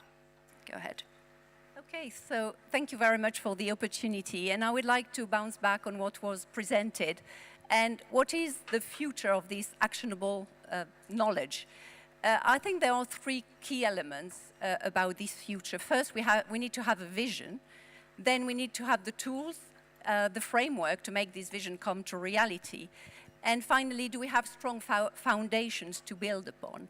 So the vision, we've talked extensively about the European Green Deal, so I think we have the vision.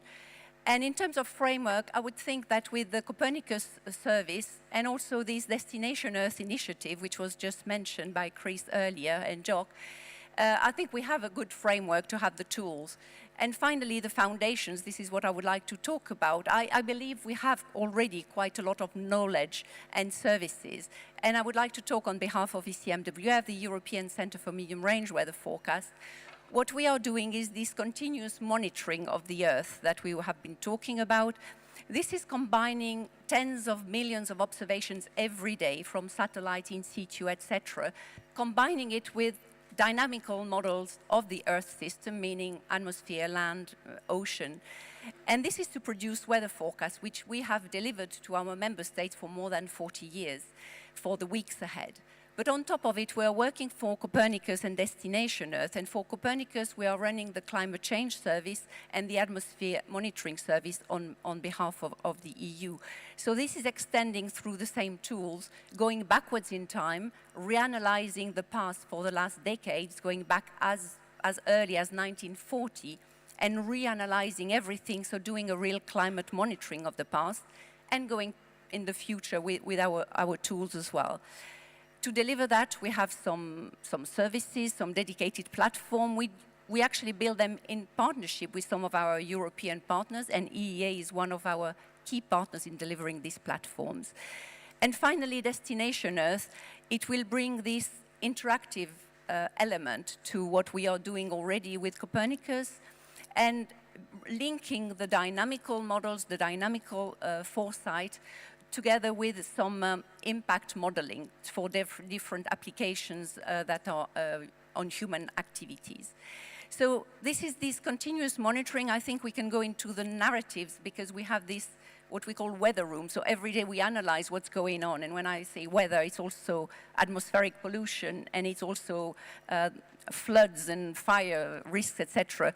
And through this, we are actually building narratives, building stories that we put out on our web that can be picked up by media, but that feeds into our continuous monitoring and our monthly climate bulletins, for instance. So basically, continuous monitoring feeding on to these reports, a bit like the EEA. Thank you. Thank you very much. And then next we'll go to Alberto. Thank you very much. And the first thing that I would like to highlight actually is that we are really in a very special moment in time. I really think that we have seen a kind of an inflection point in terms of capabilities.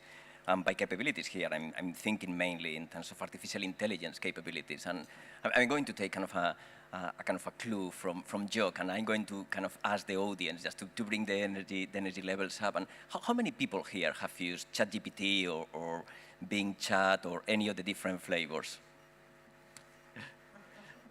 So quite a lot. So just for the audience at home, and this is quite remarkable actually because they were only released very recently. So the fact that everybody has gone now and started using them tell us something. And I guess that same as me actually, you will be surprised actually by the uncanny ability of these tools to really take complex queries and summarize complex information and give you something that is really useful. And I think this is important. So we really have this kind of inflection in the moment that we have and the capabilities that we have. So this is great because AI capabilities can really be a great accelerator. And we have heard many times today that we really need to move faster. We need to accelerate the transformation. We need to achieve more things. But I was really kind of keen on the idea that Hans was putting forward that transformations are messy. So transformations don't happen easily, and there are many things that are taking place at the same time. And these AI capabilities that we have now, we are learning together how to use them. And I think that's important actually to make that point, that during the next few years, we really are going to figure out how we are going to use these capabilities to do something. And it's the point that also Jock was making now, that we are investing in many components of the system. So we are putting a lot of money, a lot of effort into the engines, into doing the research, into doing some of the political kind of maneuvering, into doing the regulations. But we also need to consider that there are certain elements that we need to build as well to make the most of these kind of amazing capabilities that we have now. So if you want to build a new electric vehicle, you need the engine, you need the wheels, but you also need the buttons to turn kind of the wipers and the buttons to turn left, turn right. So there are small elements that need less money but are critical to have a kind of a functioning vehicle. And we'll get back to this in the next question, Alberto. Thank you very much. And finally, Stephen. Yeah, well, thanks. Please. I mean, this is a big question to answer in 2 minutes. So we can get back to it. Okay. Just your first thoughts. Let me give you three thoughts to kick off. The first, I think, Jock put foresight right in the center, and I mean, I very much agree with that. And by the way, the Policy Lab is not in the corner of the JRC. It's right in the center of the JRC. If you look at my organization chart, it's right in the center. Anyway, but I think foresight is a great tool to enable us to road test the robustness of our assumptions. And it's something, I mean, I was very happy to see that slide. You saved me presenting it, the different work that we've been doing recently. And I think that it's a helpful tool to enable us to give the policymakers access to alternative assumptions and different scenarios. I mean, we're not doing forecasting or predictions, we're doing foresight, okay, it's different. So I think that's important. Second point is around data, big data, AI, analytics. I mean, we've got access now, as you've all said, to vast amounts of data. That doesn't instantly mean we have knowledge, we just have a lot of data. And the knowledge, once we get it, doesn't mean we have any action, yeah? And so I think there's a path that we have to go down, so I think the topic of this discussion is really relevant because it's not, the one doesn't lead to the other.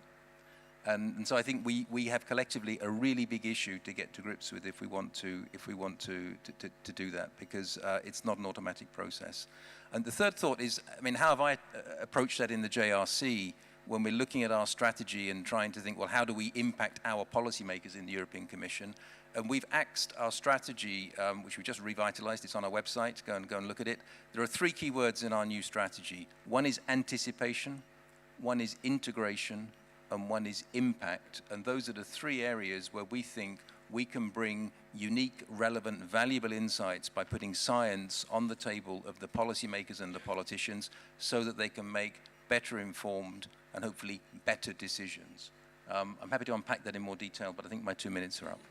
Thank you very much. We'll get back to that soon. So let's go a little bit deeper in what you all just said, actually. Florence, you talked about the really interesting things that ECMWF is doing. I know there's plenty going on, but what would you say are the major changes really coming in the information and knowledge systems over the next few years? I understand much is happening already by, let's say, 2030.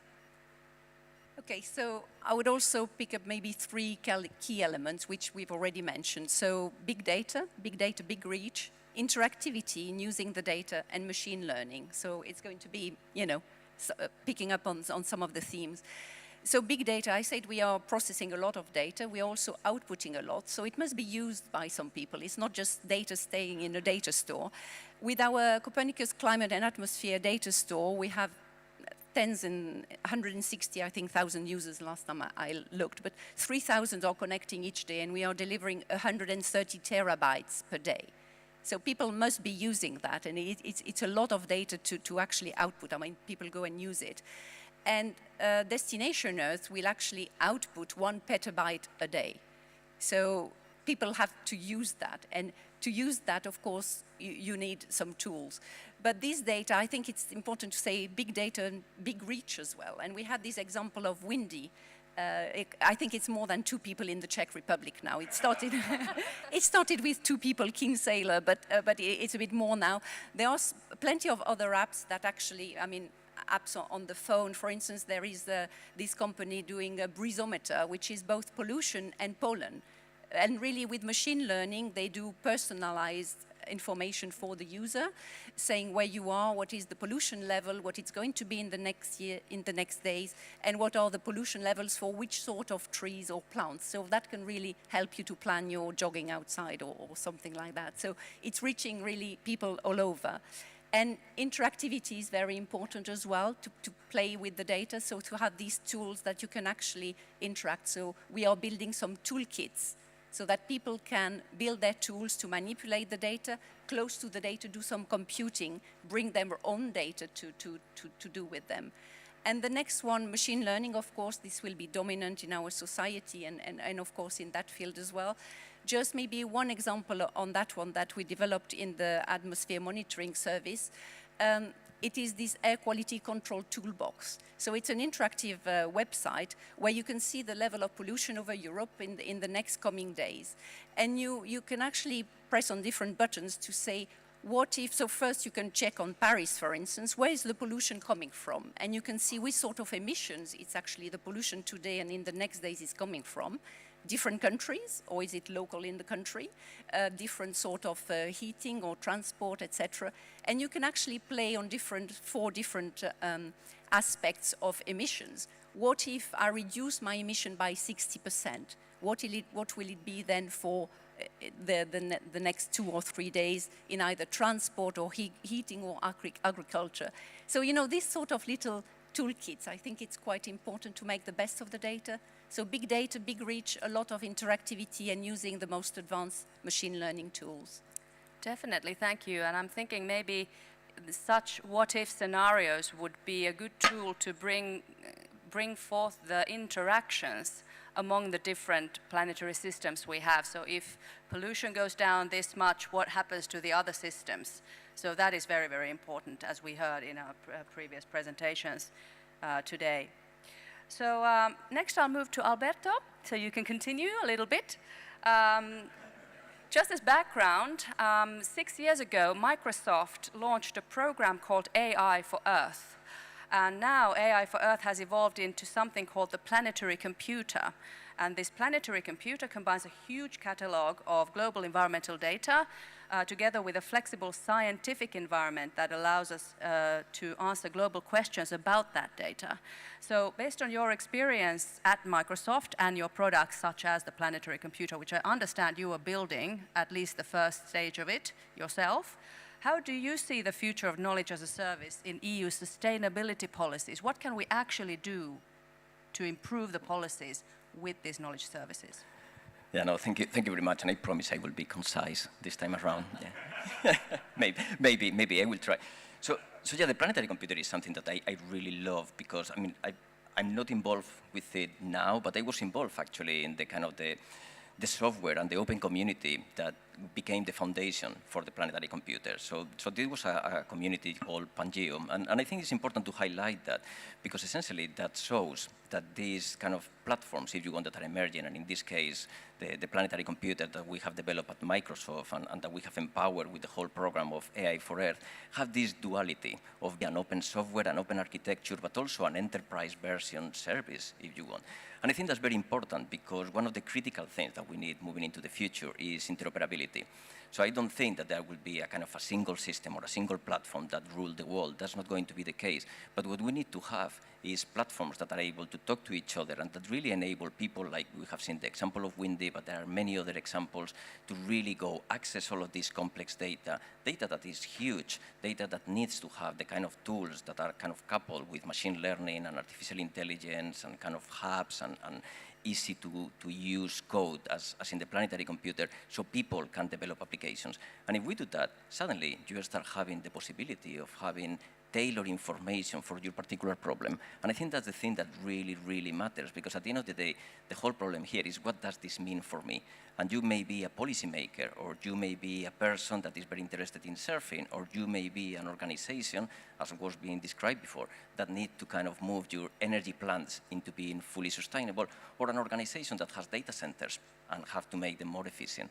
So by doing all of this kind of work and creating these platforms and enabling interoperability and linking that with artificial intelligence and tools like ChatGPT, suddenly you achieve this holy grail of being able to deal with the huge information that we are dealing with.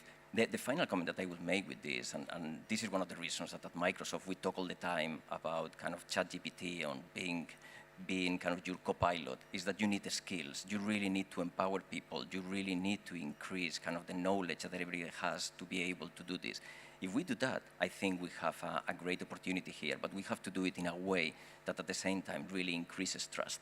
If we don't build trust with the people, we will have a problem because it doesn't matter how good your tools are. If people don't trust them, they will not use them. Absolutely. If we have time, I'd really like to go back to this question of risks, but maybe that we don't. Let's see. But next to Stephen, JRC, as we heard, first of all manages the European Commission Megatrends Hub, but also has the Policy Lab that works on strategic foresight, including global megatrends as well as democratic values and their meaning for policies. And we know, for example, that future decades could see an increased competition for natural resources that could lead to conflicts. And JRC has also found, I understand, that the twin transition, the digital and green transition, could lead to increased regional inequality in the EU. And that could, of course, be a great risk to the social acceptability of all our sustainability plans. So what do you think of the role and the proposal heard here by Jock and Chris of this foresight for action as a service for policymakers and citizens? Yeah, I mean, I think it's a very powerful idea. And it goes, I think, fully in the direction of travel that we're trying to set. I mean, there's no point doing foresight if nobody reads it, yeah? And so you need to find ways of plugging the foresight into the policy agenda. But we have to understand as well that, I mean, we're working in very tricky times. I mean, the speed with which decisions need to be taken is increasing, it seems to me. The complexity is extremely high, and the pressure on decision makers is enormous. The political pressure, but also the social pressure. So the space to think is shrinking just at the time when you need the space to think to be expanding. The foresight, I think, can help open up that space to think, But it requires, there's a two-way street. I mean, the foresighters can do the work, but they require a conversation to happen. So how do we do that? Well, I mean, the Policy Lab can help by having a physical space where you can bring people together to interact in slightly different ways to a normal bureaucratic meeting with people sitting around the table with name tags. And I think that has a powerful, just as you got us to stand up and sing a song, you know, it has a powerful sort of energizing effect. But also, you know, we work on networks. So Vice President Šefčovič, for example, has set up a network of ministers for the future to bring member states together to discuss foresight capabilities and sort of what do these messages mean for decision makers.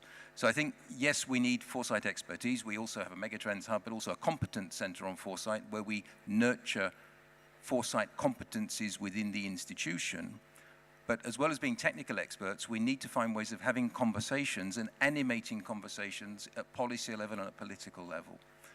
And that's the way I think we can start to get the message through. I'm not forgetting the citizens, but I'm probably out of time. We can come back to that if you want. Yeah, actually, what I'm hearing from all of your comments is that the question of getting the data and the knowledge used is a really huge problem. So the knowledge services are not only about kind of tailoring the huge amount of data and information into something easily understandable or palatable, but it's also the services are there to increase the use of the data.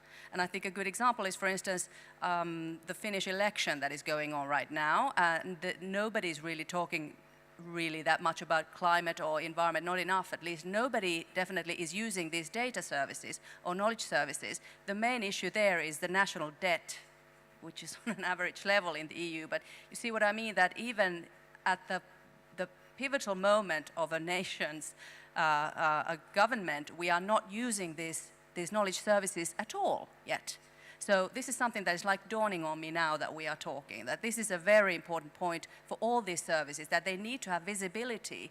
People need to know about them, and although you have 3,000 people connecting every day, you don't know if they are the same 3,000 nerds connecting every day.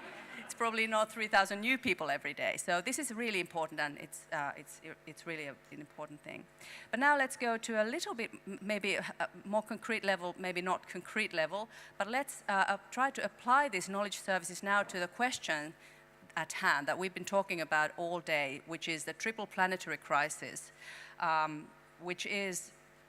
which means the intertwined problems of climate change, biodiversity loss, and pollution. We've heard about that all day. And the root cause of all these environmental problems, of course, is the unsustainable use of natural resources. And the three systems we have that use most of those resources are the food system, the energy system, and the mobility system.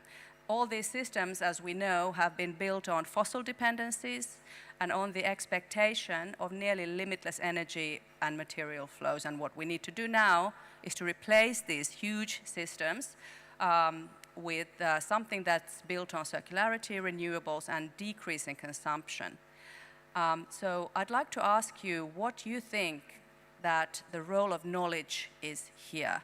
What is your vision for Europe in 2030? How will these new knowledge systems and services have made it possible by then to really analyze and take into account this triple planetary crisis and these systemic transformations in policymaking and industry, instead of these siloed, you know, individual things that we normally monitor and look at?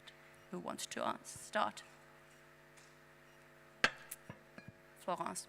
Okay, so about the 3,000 nerds, yes, I mean, I did talk about the reach as well through different platform apps, and I think it's nice that also on the media it is picked up. And I know in France, for instance, now on the news and at the end of the television program of the news, they will be talking about weather and climate, and more in different countries they are doing that. And we have a program on Euronews once a month. We have a climate bulletin. So it's true that this narrative reaching the broadest public, but this is not exactly the question you're asking here about how to really move really the people taking decisions as well. So I think I've been talking about this Copernicus Climate Change Service, where we go back in time, since 1940, and provide these, what we call maps without gaps. So from the satellites and in situ data plus the modeling, we can really have an image of what the climate was in the last decades. This is used extensively to plan for renewable energy. So we have a lot of companies using that. And in particular, there is a company in Spain, Vortex, who is producing a lot of information in order to plant wind farms, for instance. Where would be the most efficient wind farm at the moment, using the projection to know as well where there would be risk, that actually there might be too much risk or risk of wind droughts, and how to operate them. So I think it's very important to use this facility, the hindsight and the foresight, to do that. The same for solar energy. Completely dependent as well on what's happening about the climate and how to operate them. If we know that clouds are coming, then you will have to balance your energy. So people operating energy systems need to know where to put the right solar farms or wind farms, but also how to operate it globally on a given day. So I think all this is very much being used. And with the Destination Earth, we are going to go in the future in sort of multi-decadal. We are going to run the climate twin in the next few years at an unprecedented level of resolution at 5 kilometer by 5 kilometer for the next decades. And we will have applications going there and getting the information at that level while it's running, with relevant information about the climate. This is just the first two twins. In Destination Earth, we are responsible for the first two twins on weather extreme and climate twin. But at the moment, by other initiatives that will be joining in the next future, there's also a biodiversity twin, there's also an ocean twin. So these ones will all be converging in about 10 years' time to give unprecedented level of details and where we can see all these different elements. In terms of biodiversity, we have to preserve biodiversity, but we can also project, for instance, where some vector-borne disease like malaria might come up over Europe in the next decades. We could see, according to the different scenarios, where actually some of these systems will actually move, so we have to protect some, we have to be prepared health-wise for other ones coming our way. So plenty of initiatives, and I think we have a lot of knowledge to be able to implement solutions for the different challenges you were talking about. Thank you. That sounds really excellent. I'm thinking, for instance, the Restoration Act that was brought up in the previous session. That is something that, at least in Finland, we are very much thinking to combine that with the carbon sinks. So that is something that maybe in 10 years' time would be very easy to do with the help of the services that you are describing, but at the moment requires quite a lot of maybe, combining data from different sources and really doing a lot of scientific research as well. But anyway, actually, I'd like to ask Alberto, who looks like you have something to say. I think you have something to say perhaps about the way we could review policies in a new way. Thank you very much. So I think it's a really interesting question because coming back to the beginning of the discussion and where I was asking who has used ChatGPT and so on, and we had a lot of hands coming up. So that shows that there is a real appetite for this kind of tools. What we have this paradoxical situation in which we have too much data and we need even more data than the one that we have. What we really want are tools that enable us to make this data useful. And as it was shown, people have that appetite.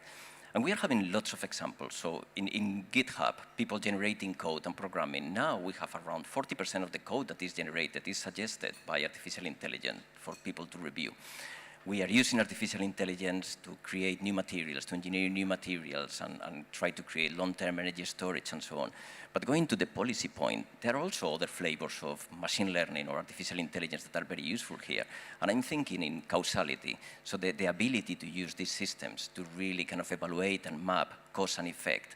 And if you are able to understand those relationships, to then be able to run kind of experiments there, to really almost kind of do clinical trials on steroids, to be able to identify what is the likelihood or what is the likely impact of the kind of interventions that you may make. And this becomes very powerful because just imagine that we use that in a policy concept. And suddenly we could do policies that are not only kind of an instrument that we expect an action, but are also an instrument for us to learn. And here in Europe, we have a huge possibility of, for example, launching simultaneously policies in a region in Spain and a region in Finland and a region in Belgium in such a way that they are slightly different because we expect to review them, we expect to learn from them. So then, once we have done this, if you want, experiment, that we have understood what is coming out of them, we can roll out kind of a bigger policy that affects everybody. And that element of actually using technology, using artificial intelligence to improve our policy process, I think is very, very powerful. We're in a situation that if we really want to accelerate, we cannot do what we have always done, which is to put a policy and then wait 10 years, see what happens with that policy, and then kind of change it in whatever way we have learned. So I think there are very, very kind of optimal opportunities here to use this knowledge. Definitely, but this brings us actually back to trust and risks that Stephen was talking about in the beginning. That would require quite a lot of trust to these knowledge systems in order to have the policies depend on them the way you describe. So what kind of risks or problems do you, Stephen, envision for or from these new kind of information systems, especially in the context of the major crises we are facing today? They tend to take attention away from sustainability questions, and I also wonder what they are doing to people's trust in the data and in the technology. Yeah, I think it's a really important question because, it's not for nothing that the last report we did was on the twin green and digital transition, because along with all of these, the Green Deal challenges, we're also in the middle of a very profound digital transformation, which has enormous potential and brings enormous opportunities, and it opens up these risks. So, I see a risk, we talk a lot about the need for a just transition, and I see risks that some people will have easy access to data and will easily benefit from these opportunities, and others will easily be left behind if we aren't able to intervene in a very proactive way to ensure that the transition is just and is equal. I see a second risk, irrespective of whether the transition is just or not, around social acceptability. I think we believed, perhaps rather naively, that digital was going to be a panacea and bring all kinds. It does bring all kinds of wonderful opportunities. But if I look at the impact of social media on democracy, I don't personally give it a very good scorecard right at the moment, even if we might have thought a few years back that it was going to be universally beneficial. So there's a social issue about the acceptability of change. And then I think there's a third issue around trust, ethics. We do a lot of work in the JRC around the trustworthiness of AI, and in particular looking at the transparency of algorithms and how do you monitor that. And I think that those issues all need to be front of mind, because we can't simply say, data, knowledge, put it out there, and then everything's going to be okay, because quite clearly, that hasn't worked. So we need to put in place some guardrails and some guidance to ensure that we do progress, we do exploit the power of the data and the knowledge, but we do it in a way that is beneficial for the whole of society and in a way that is sustainable. Yes, absolutely. Very good. I'm thinking of Cambridge Analytica and all these different, crises we've already had with data, but definitely with those guidelines and guardrails you mentioned, we should be getting forward with that. Thank you very much for your cooperation, being concise. We have time now for our last question before we take some questions from the audience, and this is to all of you. Where do you see the potential for developing strategic partnerships in the EU that could accelerate the delivery of these knowledge services? We need both knowledge partnerships and digital platforms. And one example was this environmental situation room that Jock and Chris were showing.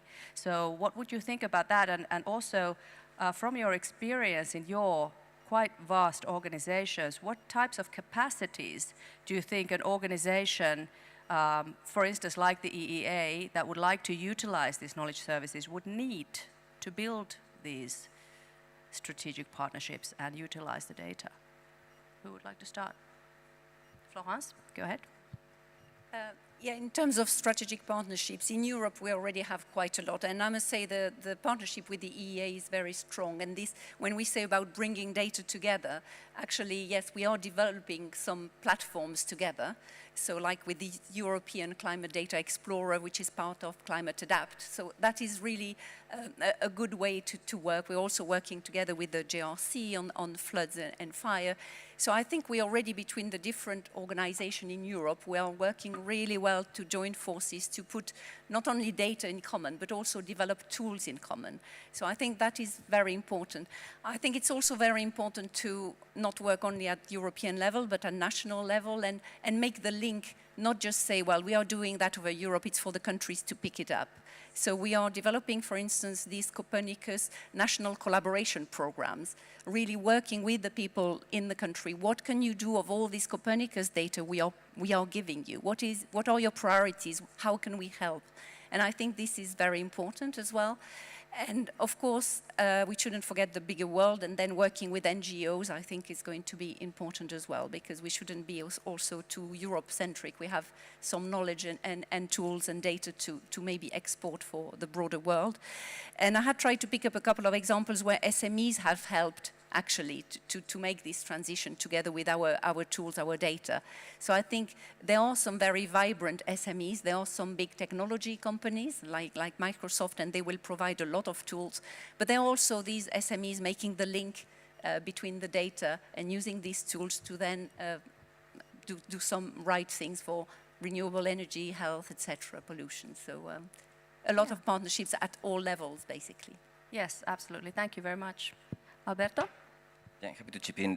I think one of the critical things in terms of the partnerships is that they should happen in every single element of the chain. So it's not only going to happen on the observations or the modeling or the dissemination, they should happen all over the place with all of the different kind of elements that Florence was describing. And I would like to highlight actually the opportunity here and the challenge for organizations like the Environment Agency, because they really are a connecting organization. So they really are the line between the boxes, and that means that they can help to put together the Commission with Microsoft, with academia, with NGOs, etc., to make this happen. And also to provide, if you want, a compass, because the whole point, and now that, as I was saying, we have all of these kind of marvelous new kind of artificial intelligence capabilities, shouldn't be, or at least it shouldn't only be to do the same thing that we have done faster. It should be that we can do more and we can do better for more people. And that element of doing better for more people should be kind of the North Star, if you want, in terms of developing these partnerships. Thank you very much. And Stephen. Yeah, thanks. I'll take the opportunity just to give some publicity to a project that we're running in the JRC together with our colleagues in DG Reform and the OECD, and it's about helping to build more vibrant science for policy ecosystems in the member states. So this is a pilot that's running with 7 member states who, on the back of the pandemic, are working with us to look and see how can we improve the connectivity between science and policy at national level. Each situation is different, but the challenges are the same. And what are the good practices that we need to put in place to ensure that the voice of science is adequately heard when policy decisions are being taken? And once we've gone through that, hopefully we get some good lessons which we can then ripple out and replicate elsewhere.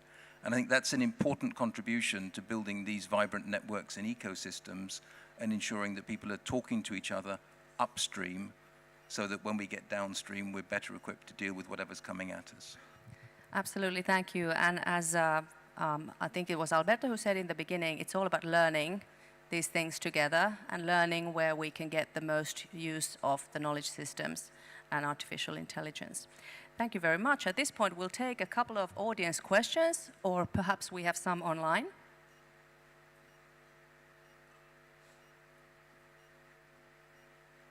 Over there.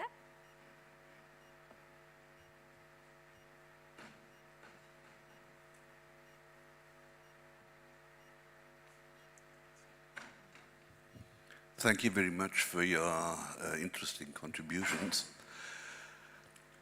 First question is, we have learned from Janet Potecznik that we should use important resources by prioritizing where they should be applied and where they shouldn't be applied.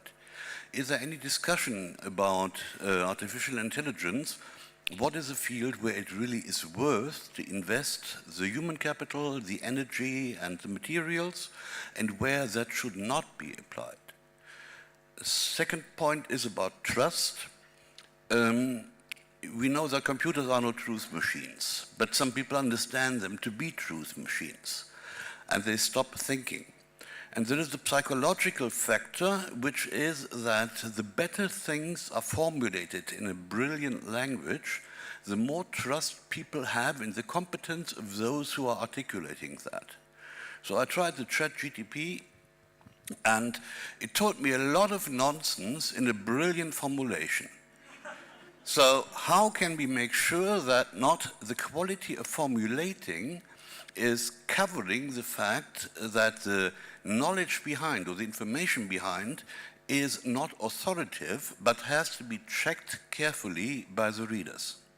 Thank you very much. This is actually something we refer to with the risks from this new technology. So maybe would you like to answer, Alberto?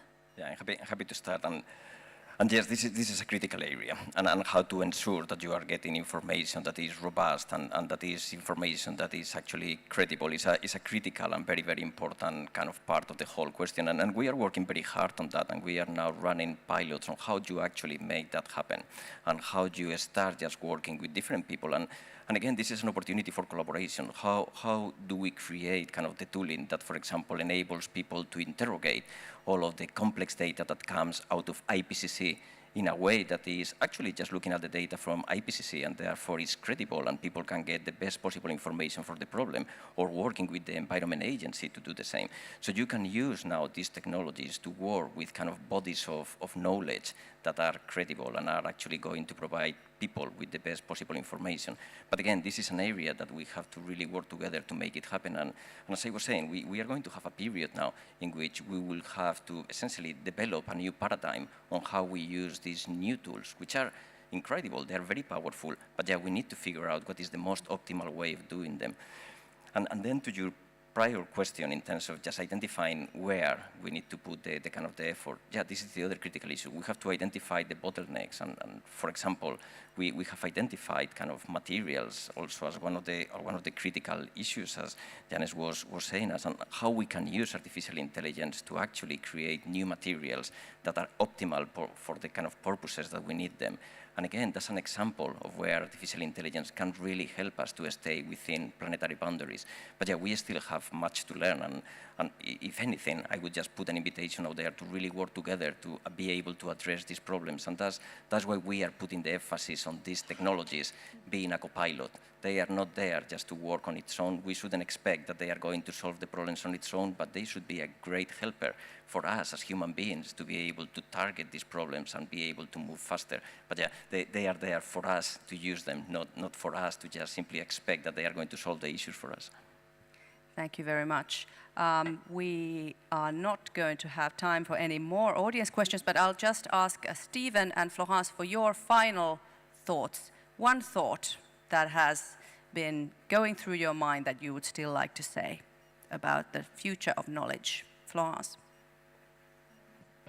I think it will be difficult to just say one thought, then I've already talked a lot. So no, I think I will pass. Just this, we said we have too much data.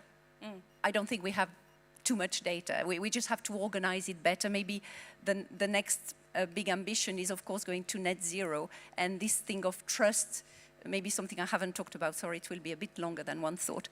This CO2 monitoring and verification support facility that we are going to build through Copernicus, I think this is very important, that we will be able to provide a facility to member states to actually where the CO2 emissions are coming from through the satellite, combining satellite, in situ, and modeling. And this will complement what the countries can provide as bottom-up emissions. Yes. And we will provide that together. We will not say one is the truth, the other one is wrong, etc. We are all going to work together to make the most of all the information. And the trust will be built by being open about what we're doing, but providing a new facility to guide this transition to net zero. Yes. So this is, I think, one of the most exciting developments we're working on. That's a great final thought. Thank you, Florence.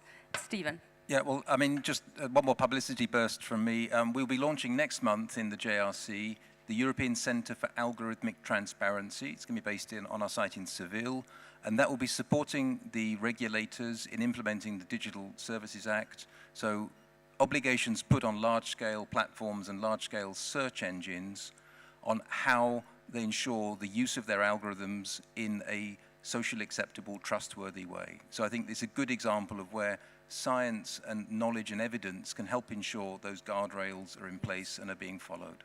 Absolutely. Very good. Thank you so much. Now, I'll thank very much our panelists, and a big hand to Stephen Quest, Florence Rabier, and Alberto Arribas. Thank you.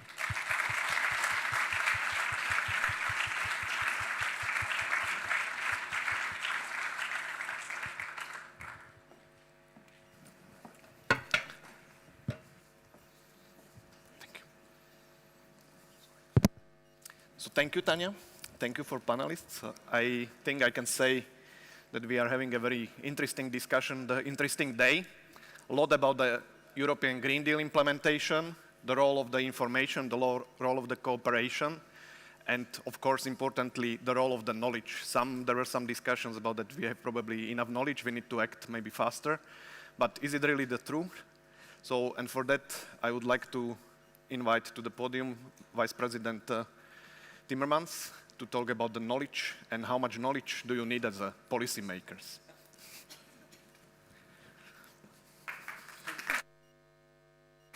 Hello. Thank you for the invitation. And so you want me to talk about knowledge. I'll do my best. And which happens to me sometimes. I'm sorry I came in a bit too late because I loved listening to the previous discussion and I wish I had heard all of it. But then the other thing, I was looking at them and I said, yeah, nice design, but that must be very uncomfortable to sit on these chairs for a long time. But you guys made it. The reason I'm here is not actually to talk about knowledge. I'll try a bit. But the reason I'm here is to pay tribute to Hans. Since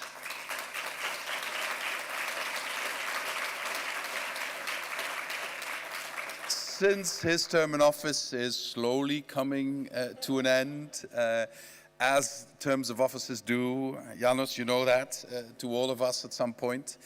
But your footprint, non-carbon footprint, will be eternal in the agency because you have given it sense of purpose, you've given it relevance, you've given it a direction, and whoever is your successor, do we know that already? Yeah, no, we don't. Oh, okay. Otherwise, that's a bit of knowledge you would have given me today.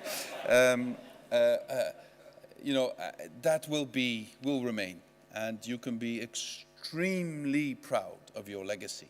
Extremely proud, and please let him hear from you that we're all very proud of what he has achieved. So,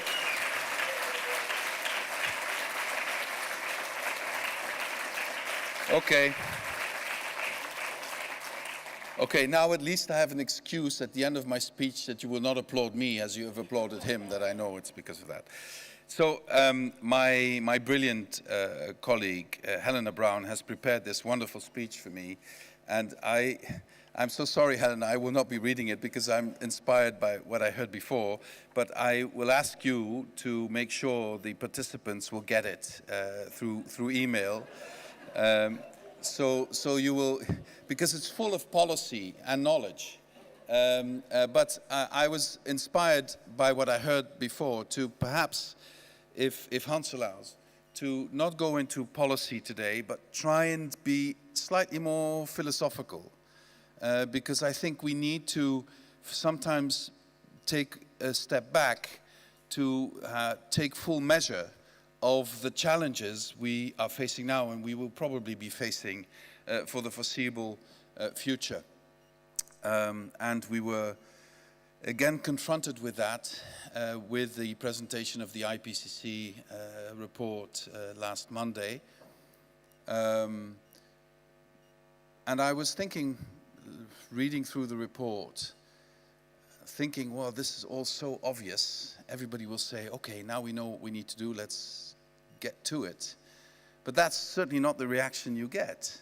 And one wonders why, and I will try and give some ideas for your consideration, you can embrace them or reject them, but just to get a bit of a dialogue going also in the longer term about this. I think we are in a unique situation in human history. I think never before in human history have we been confronted with so many challenges as humanity coming together at exactly the same time. Usually the challenges, you know, they follow each other, but now everything's coming together. First of all, the climate crisis is a crisis that defies the description of other crises humanity has faced, because it is so intrinsically existential that it's sometimes difficult to actually embrace the breadth of it. The biodiversity crisis, which has a terrible name with biodiversity because it doesn't mean anything to anyone, is just as threatening, and it's part of the same crisis. And then we're in the middle of an industrial revolution, and then we're in the middle of a realignment of geopolitical forces on the planet. So all of this, and you can add more to this, all of this is coming together, and it is causing an increasing level of anxiety or angst, if you want to put it in philosophical terms, that has the propensity to paralyze political decision-making, or has the propensity, like in other industrial revolutions, let's compare it to other industrial revolutions, to take humanity back to obscurantism as a response to the challenges we face. So, which brings me back to the IPCC report. Science is no longer undisputed as the provider of facts on the basis of which we can make policy decisions. So if the science is so clearly demonstrating something we need to do, then the policy choices we have are limited. But if those limited policy choices lead to policies that are not palatable, then of course you have to dispute the science to rationalize the fact that you're not taking those choices. And if you take that steps further, you then have to find extra scientific explanations for phenomena which humanity has done since its very origins. You know, if you're a religious person, you will say that God created man. If you're not religion, you will turn it around and say that man created God, but God was always there. And at some point, we took leave of God and sometimes made science a bit too much of our God, which also led to other disruptions, because some of the most terrible totalitarian systems humanity has known were based on science, they said. But in fact, were obscurantist in nature. And this eternal fight in the human soul between facts and emotions is what is determining many of the political choices we make. And sometimes you and I, with a scientific background, do not take the full measure of the importance of emotions. And then we are caught by those who are smarter than we are, not more intelligent, but smarter, who know how to manipulate the emotions and take people into a place of fear, which then take people into a place of hatred, and then take people into a place of scapegoating, and that's where the war starts. This is a human phenomenon that is easier to occur in times of disruption.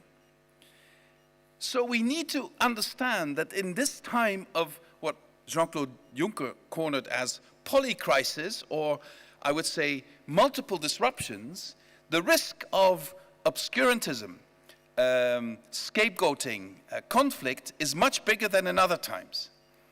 And the response to that is not just but science. In politics, and I've been in politics for decades now, so I wanted to share that with you as a community. In politics, the only sustainable, honest way of formulating policy choices in politics, in my view, choices that can be supported by a majority in a democratic society, has to be based on a careful equilibrium between head, heart, and stomach. And sometimes we let the stomach take over, lose our heads, and then have no heart for others. But sometimes we let our heads take over and then forget that we also have to speak with our hearts and take care of the stomach. Which is a rather vulgar way of me expressing that in a transition, if we cannot prove that the transition is going to be just, it just won't happen. Because people will not feel part of it and will reject it. And I think this is one of the main challenges we collectively face today. So how do we formulate in terms that everybody can understand that this is a transition we need to be masters of if we want everyone to be part of it, but that at the same time we demonstrate that we really don't leave anybody behind. So this is a transition of very long, well, relatively long, not very long if you compare it historically, but of relatively long duration, without any doubt, if we get it right, very positive outcome for the majority, for the vast majority of people. But you will not get support for that because the longer term, telling people you'll be okay in 10 years' time, if they have no idea how they make the end of the month, is not going to work. So the art of politics here is to combine in the optimal way the short term with the midterm and the long term. And for that, we need science. And for that, we will need data in a way that is different than we have used it before, and a way that I don't have the knowledge to fathom to what extent that is possible. Which brings me to a second remark I want to make.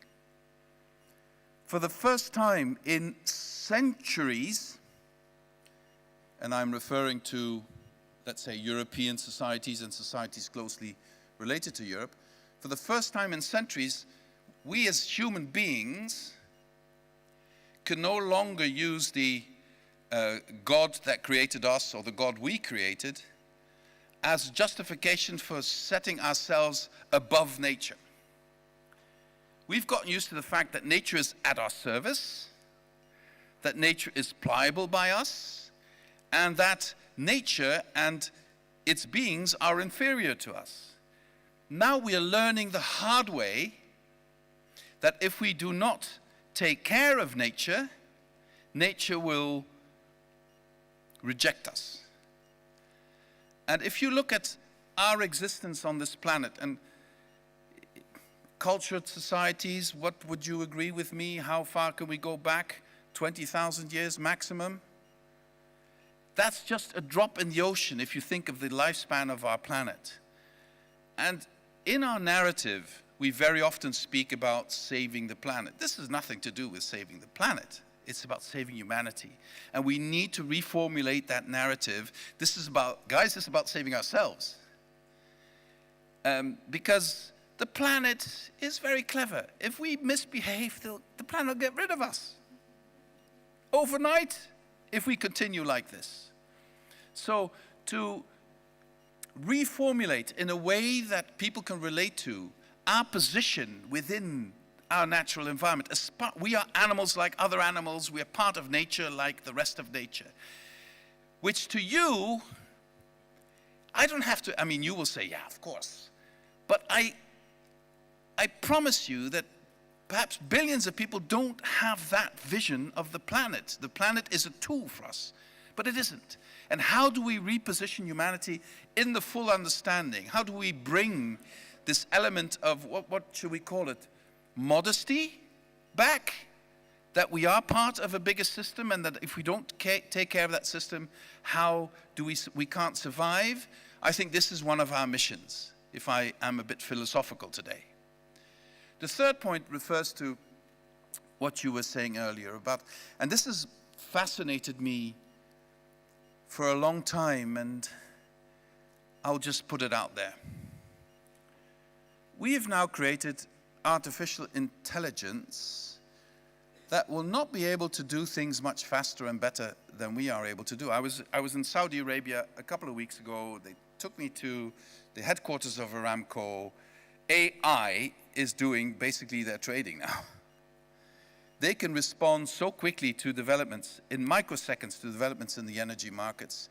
They have at their fingertips every bit of barrel of oil, every bit of gas coming out of every well everywhere in the world. At that moment, they know exactly. Exactly. So it's too complex, it's too much information for humans to compute, to digest. So they have AI looking into creating the algorithms that will then optimize their trading. It also optimizes their production processes, which is good for the time that we still have fossil fuels, et cetera, et cetera. And I was looking at this in awe. But what if this optimization no longer can be democratically or legally controlled? What's going to happen? We don't know, do we? Should we not be modeling that as well? I think we should. And then, what if this AI starts, well, it has already started, but what if the development, because we talk about, oh God, they can produce so many nice texts. I don't care about that one bit, frankly, personally. Then we should just be better.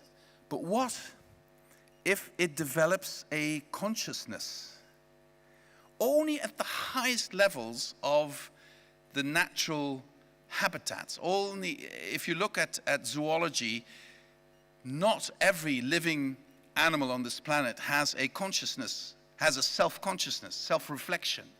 But we now have artificial systems with self-reflection. And we know, I go back to my first point, what did we do with our first capacity to self-reflection? Don't want to insult anyone, but we created God. Or we said God created us. What if the machine starts creating its God? Who will be that God? And what will that entail in terms of how the machine or the artificial intelligence sees its own role? How will it create its habitat? How do we relate to that? I just don't want to go all, science fiction on you, but I think these are things that we need to reflect upon because they are essential for the development of our democratic societies. Because where we have inhibitions and legal constraints and moral constraints, there are powers on this planet who do not share those legal constrictions, those moral constraints, and do give free rein to these developments. And frankly, I believe without really considering the potential consequences. And how do we deal with that? I think is something the scientific community and ourselves need to reflect upon. Now, don't want to take too much of your time, but there's one point I really, really want to put my emphasis on and insist upon a bit longer. I've learned in politics the hard way that, let me quote a British diplomat years ago here in Brussels, British diplomat, about the Dutch.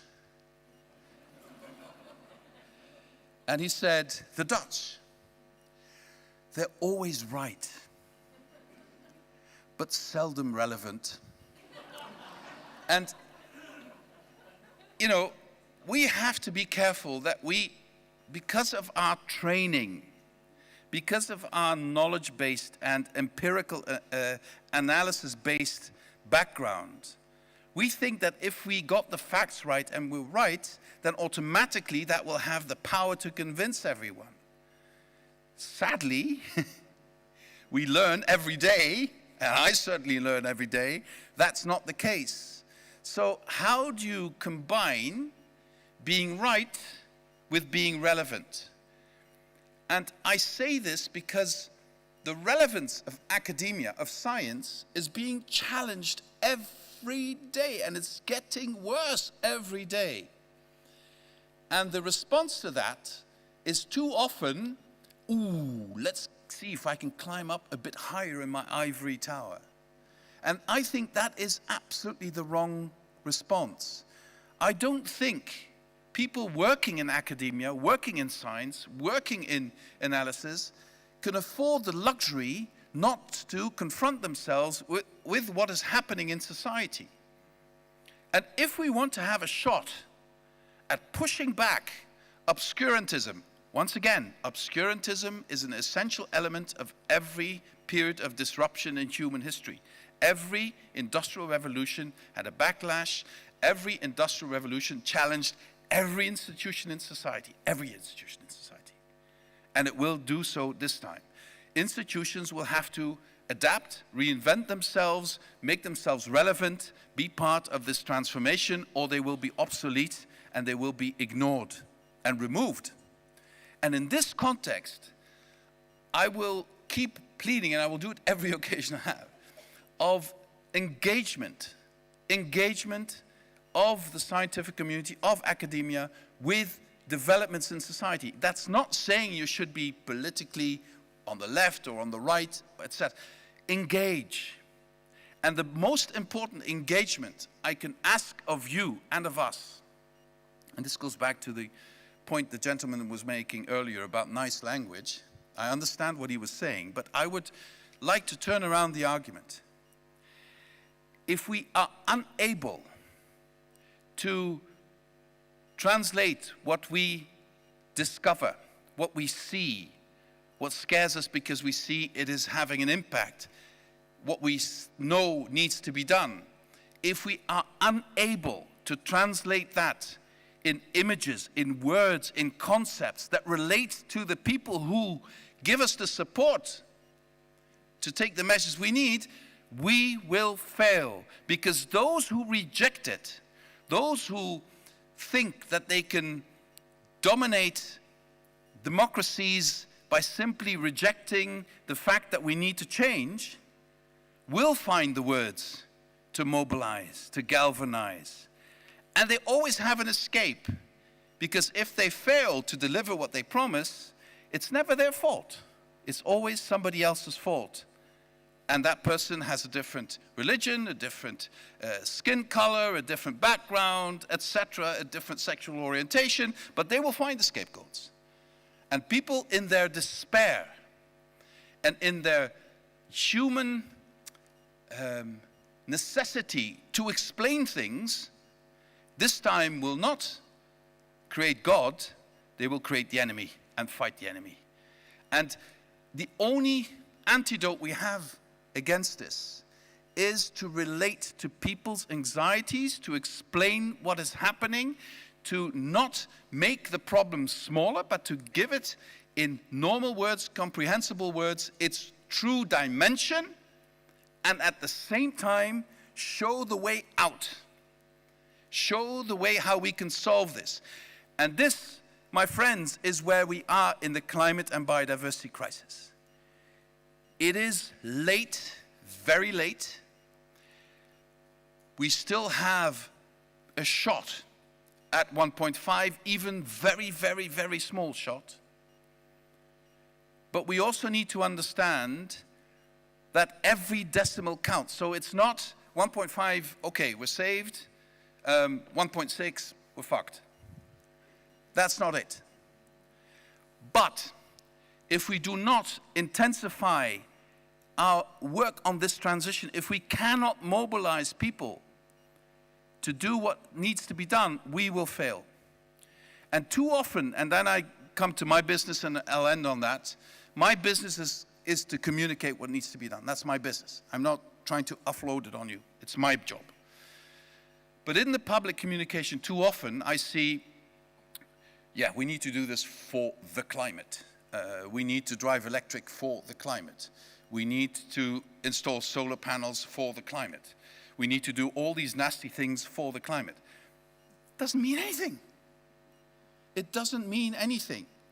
The one sentence, well, I did a brief TV interview in Denmark Monday about the IPCC report, and the one sentence that got picked up by all the media in Denmark, and I hadn't anticipated this, is when I said, and I mean this from the bottom of my heart, it's not a hyperbole, it is naked fact, that if we don't increase our efforts to master this transition, to reduce emissions, to mitigate the emissions, and to adapt to the already existing climate crisis, if we don't do that with enough intensity, my kids and my grandkids will be waging wars over water and food. There is no doubt in my mind of that.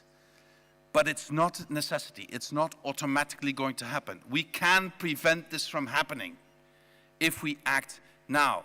And for that, we need you, we need people like Hans and others who can show the way, and we at the Commission will follow that way. Thank you very much.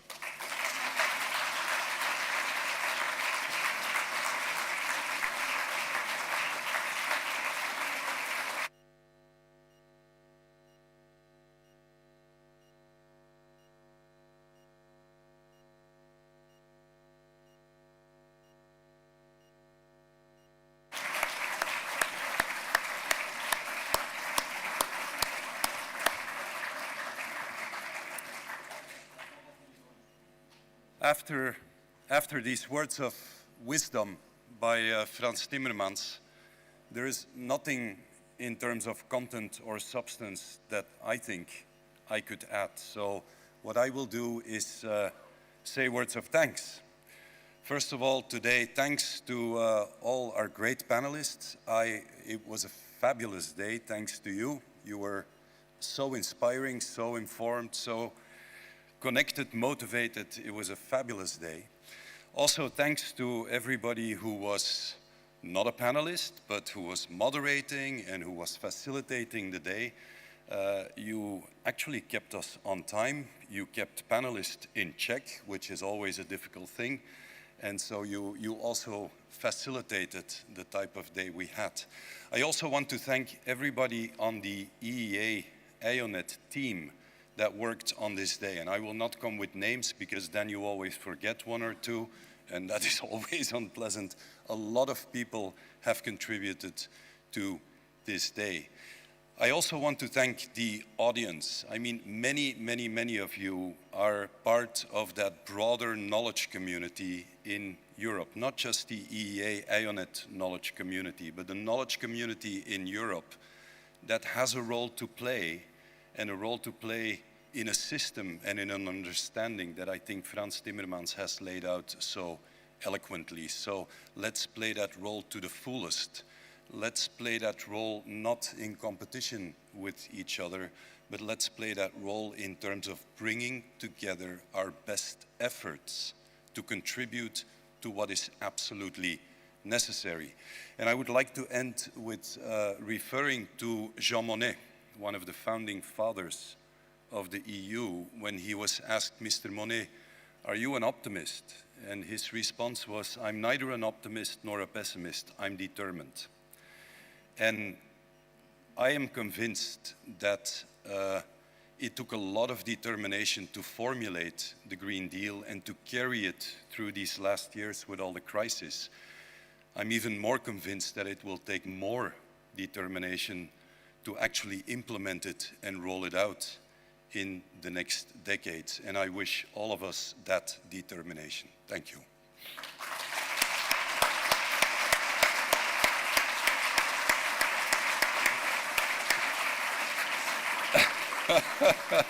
I have Milan looking in desperation at me like, you need to say what you had to say. And that is, we now obviously invite you to a wonderful reception where we can continue the discussion and where we can look back at this day and maybe some memories of the last years. I will definitely do that, and how we can contribute together towards the future. So welcome to the reception. Thank you.